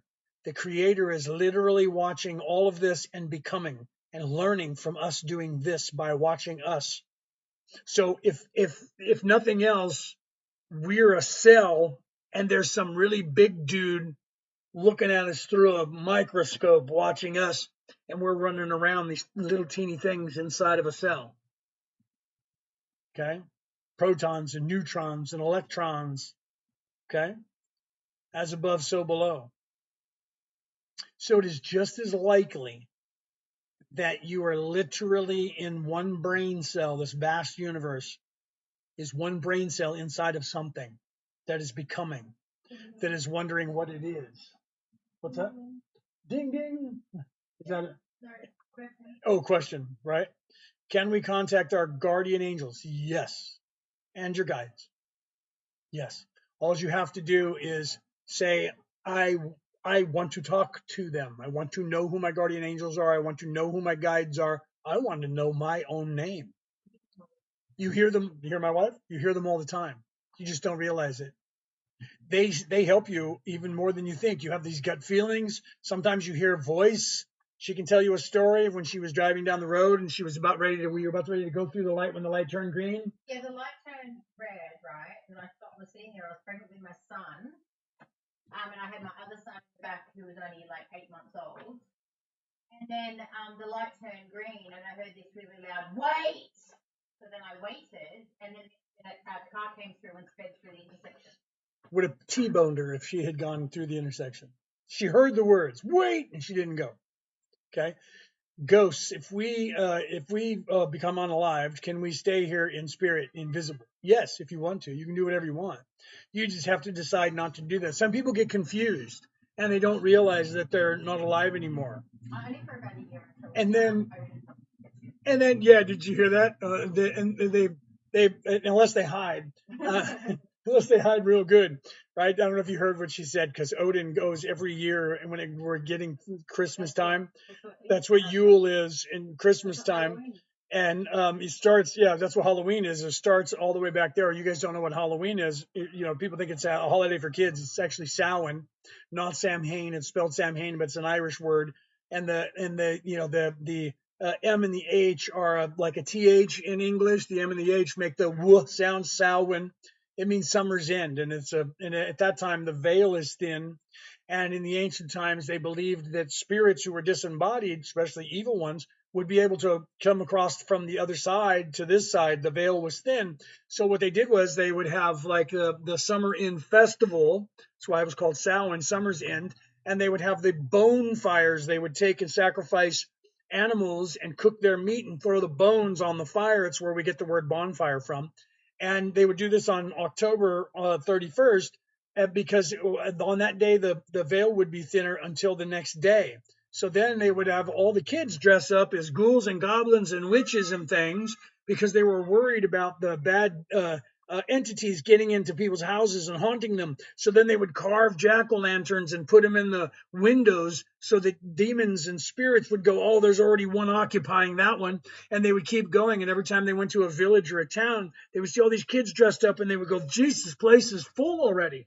I got to go to the next town. And they would keep, the belief was they would keep the kids up all night with all the sugars and the candies, and all the parents would be partying, and they would all stay up all night long, and they would dress up too, and all the spirits would never land, and they wouldn't come into your house, and they would fly by. And when the sun came up, they would have the veil would start to close, and they would be on the other side, and they wouldn't be able to get into your house. It's literally what Halloween is about.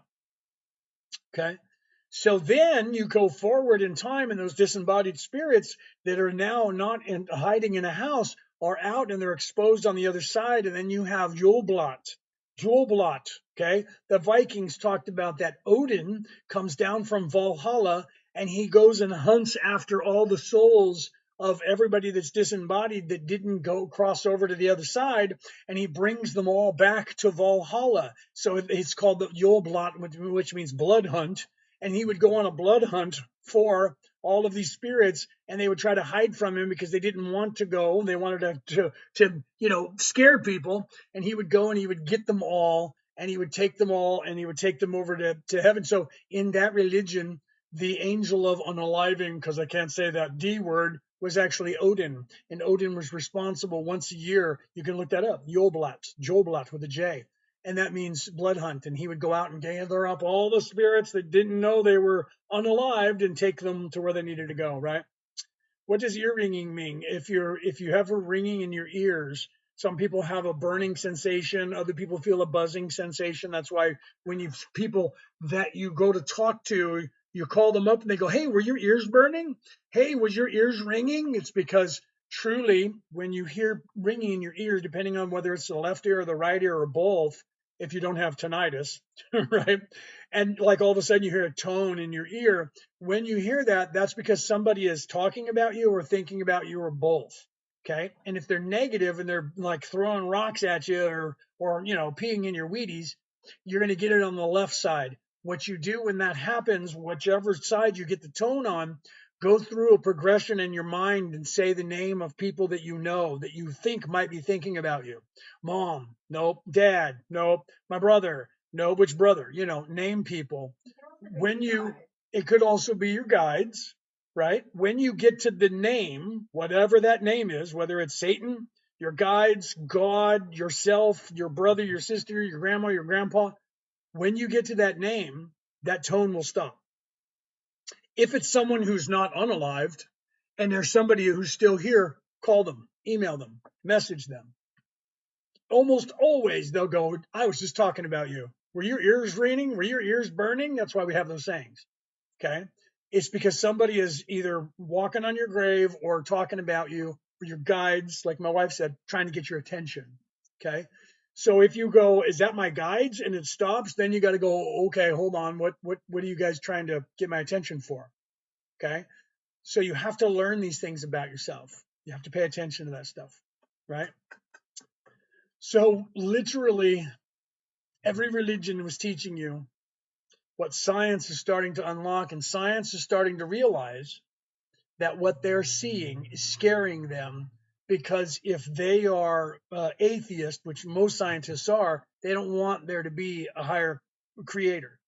Every creation story on this earth either is going to tell you about a giant that is sleeping that you're in the head of, or they're going to tell you about a let there be light story where there was nothing and then there was something, and then that person, whoever that was, started creating all of this, and then created people to help create all this and manage all of this. And those words scare people, because people way down here in third dimension and they're way up there in 12, 11, 12, 13th dimension, not even in physical form, will say, yeah, the Anunnaki were in spaceships and they came down here. They're just third dimensional people from somewhere else. Yeah, the Nephilim, they're just people in a spaceship who came down here who created us. Yeah, the Ajiji, the Archons, and they're bad. Half of the people think the Archons are evil. The other half of the people think the Archons are good. That's the same thing with the archangels, by the way. Half of the people think archangels are good, and half of the people think some of those archangels are bad, depending on the religion and where you are in your thoughts. Just got your book on Amazon. Can't wait for it. Thank you, Anita. I love you very, very much for that. I thank you for that. Great reading, right? Let me know what you think. You're going to learn what I'm teaching you now. You're going to learn that information. There is a group of people on this earth who learn the information that I know, and they have been distracting you to keep you from seeing it.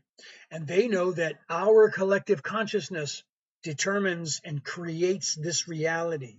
So all they have to do is distract everybody on this earth and have us all focus on what they want. And they get it. And that's what they're doing. They want money. They want power. They want control.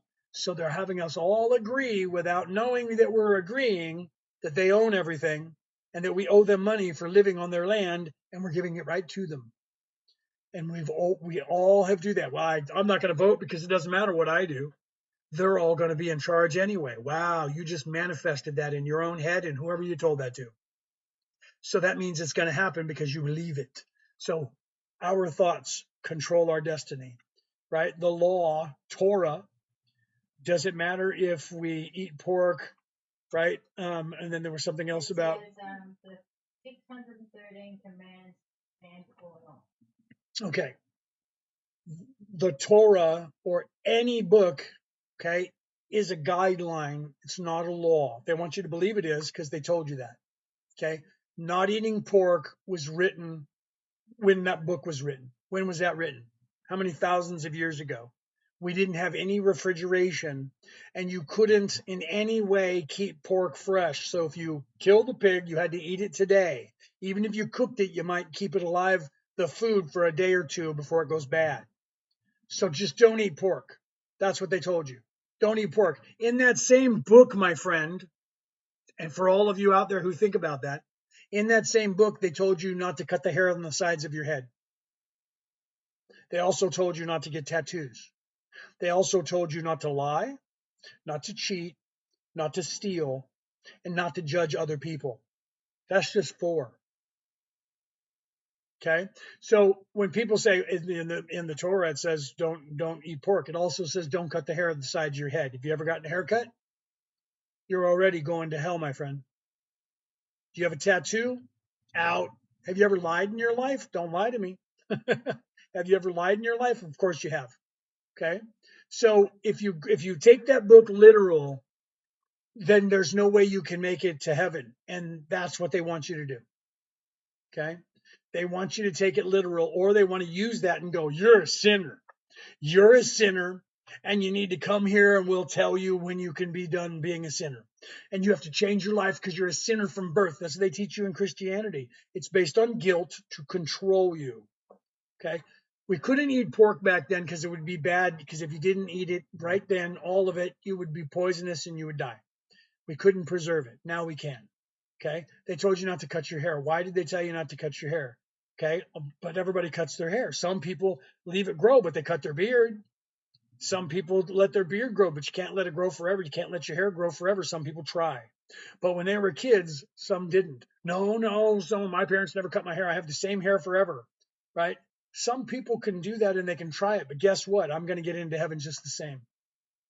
Okay. Because it has nothing to do with those things. Those are semantical things that humans put in place. Anunnaki, right? Sorry for the spelling. And that's actually pretty close. I think that's right, the Anunnaki. I think that's how you spell it, right? If it was real, that word doesn't exist anywhere at all. That was made up in 1947, 1948 by Zecharia Sitchin. He was trying to translate the Mesopotamian scrolls. He had no idea what that cuneiform meant. He saw the word Anu, and he thought that word Anu was the god Anu because the Mesopotamians lived next to Arcadia. Arcadia was the country next door, and they had this long-ass border, which meant they probably traded with each other. So the Greeks, who were Arcadians, they were Greeks, by the way, they had a god called Anu. So when Zecharia Sitchin saw the word Anu, he thought they were talking about the god Anu. He didn't know what the word Na meant, didn't translate it. He just ignored the word Na like it was a silent letter, went to the word Ki, thought that word meant comes. So he wrote 6 books making up a story from the stories that he knew, which none of those are true. And he said, the Anunnaki were gods. The god Anu came to Earth because he needed to mine gold for his people, and he created the humans because the god Anu was an archon. So therefore, because there was also a story about archons, so therefore he must have been from another place. Come forward in time to History Channel doing the Ancient Aliens, and Giorgio Tsoukalos, the guy with the hair on Ancient Aliens, him working for Disney, who owns History Channel, they needed ratings. So he said, we have to have proof to show that there were aliens here so that people will watch the show. And he said, Zachariah Sitchin said that the Anunnaki came here, and that was the god Anu coming down from heaven to earth and teaching people and getting gold and making them mine and creating the humans. Everyone loved it. And the stories took off 2 years later, 3 years later. That was in 2012. 3 years later, in 2015, filming another episode. Now Giorgio Tsoukalos, when he's talking about Zachariah Sitchin, he says the translation is those from the heavens came, because they needed more ratings, because the ratings were going down in 3 years. Now it became an entire species of people from the word Anu being one deity, one god. But if he's a god and he came down in physical form, he must have been in a spaceship, which means he must have had a whole bunch of people with him in a crew. So now the Anunnaki today is those from the heavens came. Okay. And I tell you truly that there are people out there who actually translated those scrolls since 1948. And Zachariah Sitchin got it wrong, and History Channel and Disney knows that, but they're making $100 million on that subject since 2012, maybe more. So they keep propagating that, and people are making an entire career going further with it. And if you don't believe me, here's proof. There's a man, if you could type in the thing, there's a man by the name of Matt LaCroix. Matt LaCroix is an anthropologist and an archaeologist who's also a theologist. He doesn't have a degree in it, but he's been studying stuff, and he has found the oldest civilization known to the history of the world. And he just wrote a book about it, and he is touring. Thank you very much. He is touring, and my wife just put it in the chat for you at YouTube at Matthew LaCroix. And if you go there, you'll see that he has got podcasts, that he's been on 3 different podcasts talking about this. And when people bring up that word, the Anunnaki, as a race of people, he will tell you, especially if you go onto Danny, what's Danny's last name? Danny Jones. If you go onto the first video that he was on, the first interview that Matt was on, Danny Jones says Anunnaki, and he says you need to be careful with that, because Zachariah Sitchin made a disaster of this, and he'll tell you the same story I just told you. And then he gives you the names of the 2 people who actually translated those scrolls, and then he tells you why that thing is a complete lie. Okay? There is no Anunnaki. There is no race of people. That word does not exist in that way. The word is Anunnaki, 2 words. Anunnaki, 1 word, ki. And that means the new ones. That doesn't mean the God. It doesn't mean space aliens. It means the new creation came down to earth. It means you and me. We are the Anunnaki. We are the new angels. Okay, well, you guys are. The new angels that came down here that were created. Okay, because Kelto, who's in here, is one of those people that you know as an archon. And the word archon translates to modern day, by the way, as archangel. And the Ajiji from that story translates as angel. So the Anunnaki were the new angels that were created who came down to earth. Us, you. He even tells you that. This guy has got a book, and he's making a documentary, and he's got pictures of himself going all over the world, and everybody in the world is going, what? And he knows exactly what I'm telling you, and he tells people, he's proving it. He's proving that all of this is supposed to be the dichotomy between the masculine and feminine, physical and spiritual plane, and our balance of that, and our enlightenment and raising our vibrations and realizing that we are immortal spirits and the Christ oil within. Watch his interviews. Okay. And he's like the most accredited guy in the world right now, and the most famous when it comes to anthropology and archaeology, because he's discovered a city that belonged to the Atlanteans. and he's excavating it. There's pictures of it. Okay. Yes, everything has free will. Everyone has free will. This place is designed so that you were free from the time that you were created by the Creator, and you have the freedom to do whatever you want, whatever that is. Doesn't matter what it is. You can do whatever. You don't have to do anything in any order. But people get a hold of those things like the way that Jesus was teaching you. Then they turned it into a religion, and they started going, well, this is what you're supposed to do in the morning, and then in the afternoon, and then you have to sit down, and you got to spin around 3 times and spit in your palms and put your hand in this cup and then touch your face with it, and then touch your chest with it, and then touch your shoulder and then the other shoulder, and then you have to say, in nomine Patri Filii Spiritus Sancti, in the name of the Father and of the Son and of the Holy Spirit, and clap my hands 2 or 3 times and then go over to a wall and do this and go, then walk around in circles with my hand stuck out, looking at a rock that we put somewhere, and walk around in circles only counterclockwise. And then we get to maybe go to heaven if you know the riddle and you put it in your pockets, right?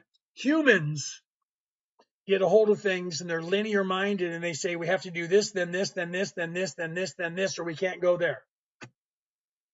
And then they make a religion. Religion recruits you. Spirituality waits for you to find it. Can we actually heal ourselves? And if so, how? Yes. And then we teach it. Reiki 1, Reiki 2, and Reiki 3 right there is one way of doing it. Yes. Okay.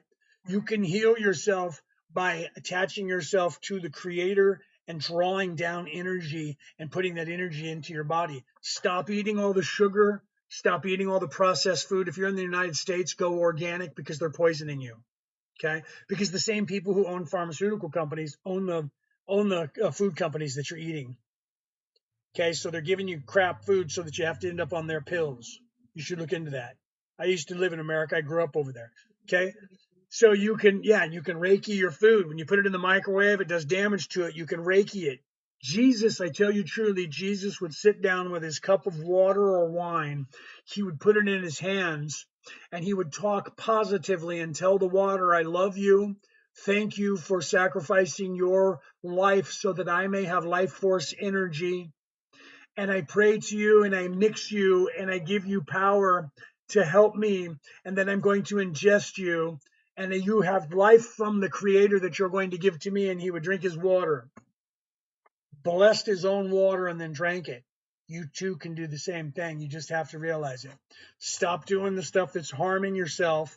Stop eating the foods that are harming yourself. Put your body back in balance. Learn how to do that. Learn how to put your body back in balance. Put your body back in balance, and you know what'll happen? It'll heal itself. Eat proper foods, and your body will then have the energies that it needs to do that. If you eat ascension food, if you go to fast food, you're getting a burger, some kid doesn't even want to be there, doesn't care about you, or a robot that has it just put it together and give it to you. The energy on that is about that far below no energy. Below no energy. I said that right. Okay, so there's no energy there. That's why when you go back to mom's house or grandma's house, the food tastes so good. You know why? Because they made it with love. They're proud of it. They're making it from scratch, and they love you and they love themselves and they love making the food. So they're putting good energy into it and they give it to you. Thank you for that. Who gave me that? Did you unalive? Thank you for that. Because I can't say that D word with the E at the end of it. So you love some home cooked meal. Nothing ever tastes better as home cooked meal. You know why? Because somebody's cooking it and they like you and they like the food that they're cooking. You go to crap food, you get crap energy. That's what's wrong, right? How should people get off high blood pressure medication? So I'm not a doctor. I can't give you medical advice because on this communist platform, they'll like ding me for it. But you can look up on the internet, okay? And you can find holistic things that will help you with that. If you have high blood pressure, there's something that you're putting into your body. There's something wrong with your body. You have too much sugar, too much salt, both of those things. You have blockages because you're eating crap foods, you're eating crap stuff. You need to change something about what you're putting into your body so that you can lower that. Okay. So you need to take care of that. You need to get the inflammation out of your body. You need to get all that stuff out of your body. You have to change your entire habit. The doctors are probably telling you that. You have to change the way you eat. If you eat crap, you're going to be crap. If you eat all salt, you're going to have high blood pressure and have a stroke. You eat too much sugar, you're going to have high blood pressure and you're going to have a stroke. Sugar and salt make your blood thicker, which makes your body have to work harder, which raises your blood pressure. Okay. Then, yeah, Reiki reduces your blood pressure. There are things that you can learn. Okay. There are things you can learn. Which one? Oh, yeah. Okay. Yeah. Yeah. Look at, here's my story. Let me tell you my story. Okay. I was living in America and I was eating all the food over there. Okay. I had high blood pressure. I had low testosterone. I had type 2 diabetes. Okay. Because my body was insulin resistant. I was eating all the foods that are over there with all the sugar, with all the salt, all that stuff. And I have catastrophic damage to my testicles from combat and martial arts my entire life, being kicked there, hit there, things like that. Okay.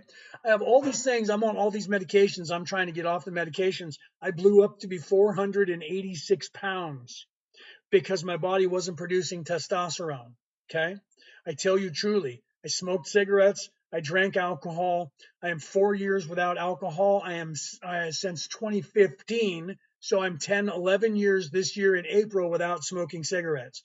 Okay. I quit doing all the crap that it was happening to me. I was taking shots for testosterone. I was taking pills for my diabetes. Okay. I tell you truly, I stopped drinking alcohol. I stopped eating all the salt, started using Himalayan salt. I actually stopped doing shots of testosterone. I stopped all of my medication because they changed everything about my diet, and I ate organic food and I take vitamins every single day because I looked up what is holistically does these things. My body is now producing testosterone on its own. I do not have high blood pressure. I do not have type 2 diabetes. And all of that has been gone now except for the testosterone, for 4 years. The testosterone, since I got here to Australia, I am not needing the shots at all, and my testosterone level is fine. My doctor even knew that my testosterone level was starting to go back up, and we were limiting my shots because I was eating the right foods, exercising, sleeping right. I'm a Reiki master. Okay. I also had asthma, and I was diagnosed with COPD in 2015. By 2017, the doctors said, your lungs have regenerated. We don't know how, but they've regenerated and you no longer have COPD. And at first they were like, we must have misdiagnosed it. Okay. They said, we must have misdiagnosed it. So let's do all these x-rays. And they said, nope, all the same scars are there. We don't know why you don't have, COPD anymore. You know what I told them? Magic. I Reiki'd myself. I healed my own body by eating properly and taking the right vitamins and exercising and getting the right amount of sleep. And I didn't believe that I was going to become unalived by their stuff and their medications. And I looked for alternatives in nature to do the same job that their medication was doing. And I stopped eating the food they told me to eat. And I ate properly, and I ate good food, and I ate organic food. It's not, everyone thinks, well, if I eat organic, there's nothing I can eat. That's not true. You can eat everything. Just don't eat the stuff that has their shit in it that they're putting in it. Okay. Get organic everything and eat it. Cook your own food. Stop going to the fast food restaurants.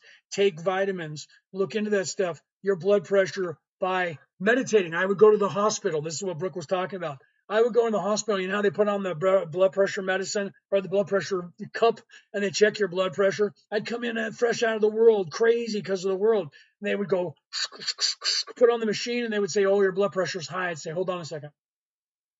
They would take it off. They're like, well, we'll just let you sit here for about 10 minutes. I'm like, I don't need that. And I would literally go like this. And I would go.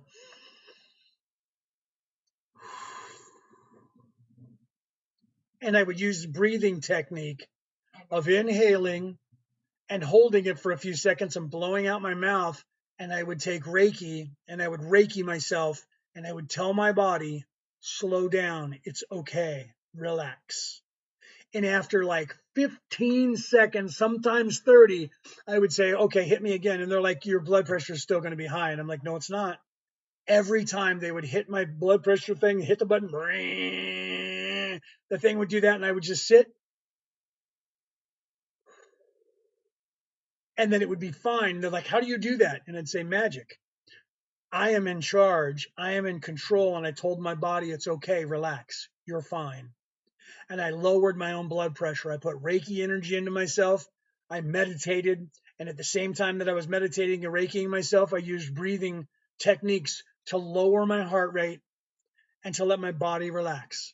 You, all of you, can do the same thing. Every one of you. Okay. So you can see on the screen, my wife is showing you win a voucher. Okay, we're going to have a contest. So if you guys pay for some of our things, it doesn't matter what it is, Defense Against the Dark Arts, we have classes coming up, Reiki 1. If you want to become a healer, we can teach you how to do all this thing, okay, to heal yourself. Can teach you here, you can look on our page, you can see the same thing, okay? We are life coaches, spiritual life coaches. We do Reiki healing. So if you just want healing, we do Reiki healing. We can heal you. Doesn't matter where you are in the world. We do medium reads, tarot card reads. Okay. We also teach every psychic ability, including we teach the Reiki 1, 2, and 3. If you want to become a Reiki master, we teach you that. Okay. So if you guys book one of our things, whatever we have, and you pay for it before the deadline of March 5th at 9 p.m. New South Wales, Australia time, you will get entered into a contest to win a voucher for one of these vouchers, a $30, a $60, or a $90. We're giving away one of each of those. We're putting people's name in it. We're going to do it live here on March 6th, 10 a.m. New South Wales time. We're going to come on and we're going to have a computer that puts all the names there and a little thing that spins around and it'll pick a name. We're going to do the $30 voucher, then the $60, then the $90 voucher, and then we'll contact whoever through email and let them know that they have that, they've won that voucher. You don't have to spend the whole entire voucher on one thing. You can break it up any way you want. Okay. And if you book us for any of our things that we do and you pay for it before that deadline, you get on there as well. Then, once you have paid for anything from Merlin and Maeve, you become a wayfarer. That means you get 5% off of everything for the rest of your life, any one of the things from us. Okay. 5% off forever. So even with your voucher, so you'll get a voucher for one of these if you win it. And then if you use it for something, you still get 5% off of that thing that you use it from. So if you're smart, say, and you won the $60 voucher, you could buy something that costs $30, get 5% off of that, pay part of it with that voucher. And then when you buy something else, you get 5% off of that, use the rest of the money on that, and still get an even deeper discount. Got to think, right? So if you guys are interested in learning anything, Defense Against the Dark Arts is something that everybody in the world needs to know about. This is our most popular course right here. It's a 2-day Zoom course. And it's literally, we got the name obviously from the movies and the books, right? Defense Against the Dark Arts. What is that about? Everything you can imagine, everything we talked about that the bad guys are doing to us, not to mention negative energy, not to mention the negativeness on television, the narcissism, the energy vampires, not to mention, what if you're an empath and you're just collecting people's freaking energy and you don't know what to do with it? We teach you how to deal with that as well. Okay. Who's the narcissist in the energy vampire in my life? You know that person. What if somebody hates you and they're putting negative energy at you, putting a hex on you, casting spells on you, all of that stuff? What if you just have a haunting? What if you just have bad luck? Where does all that come from? How do I protect myself? How do I cleanse myself? How do I protect my kids? My car, my plants, my house, my job, my website? How do I do all those things? What other things could there possibly be? Well, there's propaganda, there's gaslighting, there's Jedi mind tricks just by everybody. Everything I've taught you, what they're doing, everything I've been saying to you all day that you guys have been here listening to me, that the bad people on this earth are doing, because 14% of the population is evil and 1% of them think they own us all. How do you protect yourself from that? Defense Against the Dark Arts, which should be taught in schools or in your classroom or by your parents or in Sunday school. Everyone, yeah, you guys probably can't hear Brooke. Every single person who's come into this class and did this class, no word of a lie, I swear to God, if one of them was in this audience, they would tell you that. They have literally said that this has changed their life forever. They will never be the same, and they will never anymore be used or have bad energy or anything with the greatest knowledge they ever learned. If they were anyone in this class right now or in this live right now, they would tell you, greatest thing I ever learned. No word of a lie. That's why this became so popular, that we do this like three to five times every month. we teach this class, okay? That class is only 88 Australian dollars. So if you're on the American dollar, the pound sterling, or the euro, that $88 is about 65. You get another $20 off of that because your dollar is worth more than ours is. But then if the stock market goes down, it'll be worth a little bit less. But right now, if you're on the American dollar, that's going up, isn't it? Because America is doing stuff around the world and people are really liking it. And so the American dollar is going to go up. So literally, if you guys are interested in that, email us right here at merlinandmaeve@gmail.com. Tell us that you're interested in whatever it is. I need more information about this or that, or all of your price points. Put your name that your handle is here on TikTok so we know who you are. Otherwise, your email is just your email. Okay. And then we'll send that information to you. Was out of body your biggest understanding? You're asking me that? No. Well, in this life, my biggest understanding was I had to live with people who were not awake and teach them and try to teach them. Because of being out of body is something that you learn. It was fun the first time I did it here, but usually everyone's biggest thing to learn is that I am not this pain body. I am not this thing, and that I am an immortal spirit. And then the biggest thing that people learn is that I am awake. And that because everybody starts like fighting against that. If one life were a rock, lower dimension, how would we get to? Are you saying the human? Higher dimensions. Okay.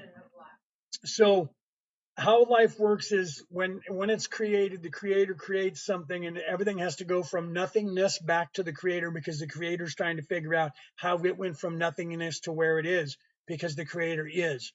Okay, so we're going through the same thing that the creator's going through, but because the creator doesn't know what the creator was, the creator's creating everything and imagining what everything could be, and then a soul goes there. Okay, so we start out as one dimensional, we're something, a rock, like we were saying, like you said there. Eventually, after a million years, you're not going to be a rock anymore, and then you're going to graduate to something that's a two-dimensional beingness. That's like a fish or a cat or a dog or a bird or a snake or a spider or something that moves around, even a tree. Okay. Then you're going to be in that body, however many lifetimes it takes you to become self-aware. Okay. And that's usually about the same as it is for humans, between 7 and 10 lifetimes in one of those bodies. And then you start realizing that you are something, you are someone, not just instinct. I am someone. And usually our pets we name that helps speed them up. We call them names. I have a cat somewhere around here. I think he's outside. And his name is Luciano. He knows that. He comes to it. Okay. So you have to realize that. And then you move from there when you become self-aware to a human. And then eventually you keep going all the way up to the creator. What do you think of Jesus? Jesus was a being who came here to teach you the way to ascend to heaven. He didn't say, wait here, I'm going to go get a truck and come get you. He said, the way to heaven is through me. Here is my way. Do these things and be this person and you will get to heaven. You do not need to go to a church. You do not need to do these linear things. You just need to look within yourself. Jesus was not the only one on this earth telling you that. That happened 28 times on this earth before the Jesus person came here. And they were all telling you the exact same thing that Jesus was teaching you. I could be considered the 29th because I am here to tell you the exact same thing. But I'm not the only one telling you this. There are millions of people who came here. If I was the only one talking like this right now in this world, you guys would eventually call me the 29th character who came here as Jesus. But there's at least a million of us who are teaching this exact same thing to you. My wife is teaching it as well. Okay, I personally know probably 30 people who speak like this. Matt LaCroix is one of them who's waking up and telling you the same thing. There are many people that you know on this earth, Dolores Cannon. Okay, there are many people on this earth that are telling you this stuff. You know who they are. You're just not listening to them. You're listening to them. Bashar, right? Daryl Anka. He's here telling you the same thing, but you're not listening to him either, right? You're hearing him, but you're not listening to him. Or you're listening to him and you're not hearing him. So people all around the world, all around this world for thousands of years since the dawn of time have been telling you what I'm telling you, what Jesus was telling you. It's the same message. All right, this is the last question, and then I have to go because I have to eat and refuel because I've been on here for 4 hours now without any kind of sugar, and I'm burning up all my sugar when I'm over here talking to you guys and channeling from the 11th dimension. So, have you always been awake in this lifetime? Yes. I've been mostly awake in every lifetime that I've been on this earth. There's been a few where my wife and I took a couple of times off where we decided that we didn't want to do what we were doing because everybody can just kind of wait for a minute because you guys are all doing okay. So we took a couple of lifetimes off and just lived. But most of the time, we lived and became unalived by evil people trying to stop us from telling you this information. Every life we were in, except for maybe 3, we were destroyed by evil people trying to stop us from giving this information to you. And we've been here in this time, in your lifetimes of the last, 70,000 years, we've been here over 30 times. And we've been unalived in every life by people hunting us. And we grew old and made it to old age in about 3 of them because we took those lives off. Okay. Except for the rituals. Except for the rituals. Okay, there was a time when like she unalived me because we were doing a ritual that would wake up the earth, and we had to do it across time. So I laid down in the dirt, in the mud, in a bog, and my wife unalived me with a knife, and we put a stone on my chest, and they buried me. And science found me about 2012, and they talk about it on the internet right now. And they found a guy buried with a stone plaque on his chest, and they don't know what it says. And he was unalived as a sacrifice, and the people in Europe found it and studied it. And you can look it up online. And that was me from a long time ago that I volunteered for. And she was the goddess that unalived me, even though she was in love with me and I was her husband. So there are a couple of times when we did that stuff, but we did that because we were changing things within the earth and within this plane to get to this point where we could talk to you about what we came here for. And you're supposed to wake up. These are the tools that we come to give you periodically so that you guys can wake up, because you're already supposed to have graduated from here as an entire species to the next level, but the evil people have kept you caught here, so you haven't done it. Okay, so we're here to wake you guys up, right? How do you remember? How do I remember? You will remember when you start waking up. Raise your vibration. I know, right? Raise your This is literally the last question, right? Raise your vibration by doing the Christ oil. Read my book; it'll tell you about it, or listen to the Christ oil online at YouTube. When you raise your vibration, you get downloads from your higher self, so you start getting your actual memories, and then that's how you remember, my friend. You raise your vibration, stop living in the flesh, start living in the spirit. You're here in this place, but know that that's not who you are. This is what you do in the place of doing. Like your job when you go to work is not who you are, it's what you do for a living. This body is not who you are, it's what you do. Okay? And then you'll wake up, and as you wake up, you'll remember who you are. You'll remember your real name. My real name is Kelto, and that is Satori. Okay, you'll remember that. You'll be able to talk to your guides, and you'll be able to get your Akashic records and put them in your head and know who you are and why you're here and what you did and what you're supposed to do here. And then your veiling will go away, your third eye will open up, and the people that are down here won't be able to gaslight you anymore and go, these are not the droids you're looking for. You do not need to see their identification. Move along. That won't happen anymore. They'll try that to you, and you'll go, why are you waving your hand at me? You think that works on me? Okay. All right, guys. I love you. I gotta go. Thank you for supporting us. Please follow us.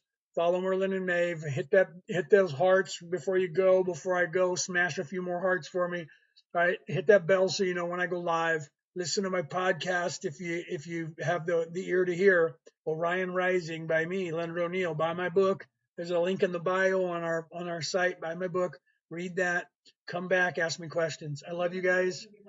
I'll be live. I'm sure I'll be live again tomorrow. Okay. So if you guys want to get into the, learning stage, email us. Tell us what you want to know. We can work one-on-one with you instead of you listening here. Okay. I love you guys. Have a good day. I will talk to you guys either tomorrow, or maybe some of you I'll never see again. But if that's the case, I'll see you after. Okay. Have a good day.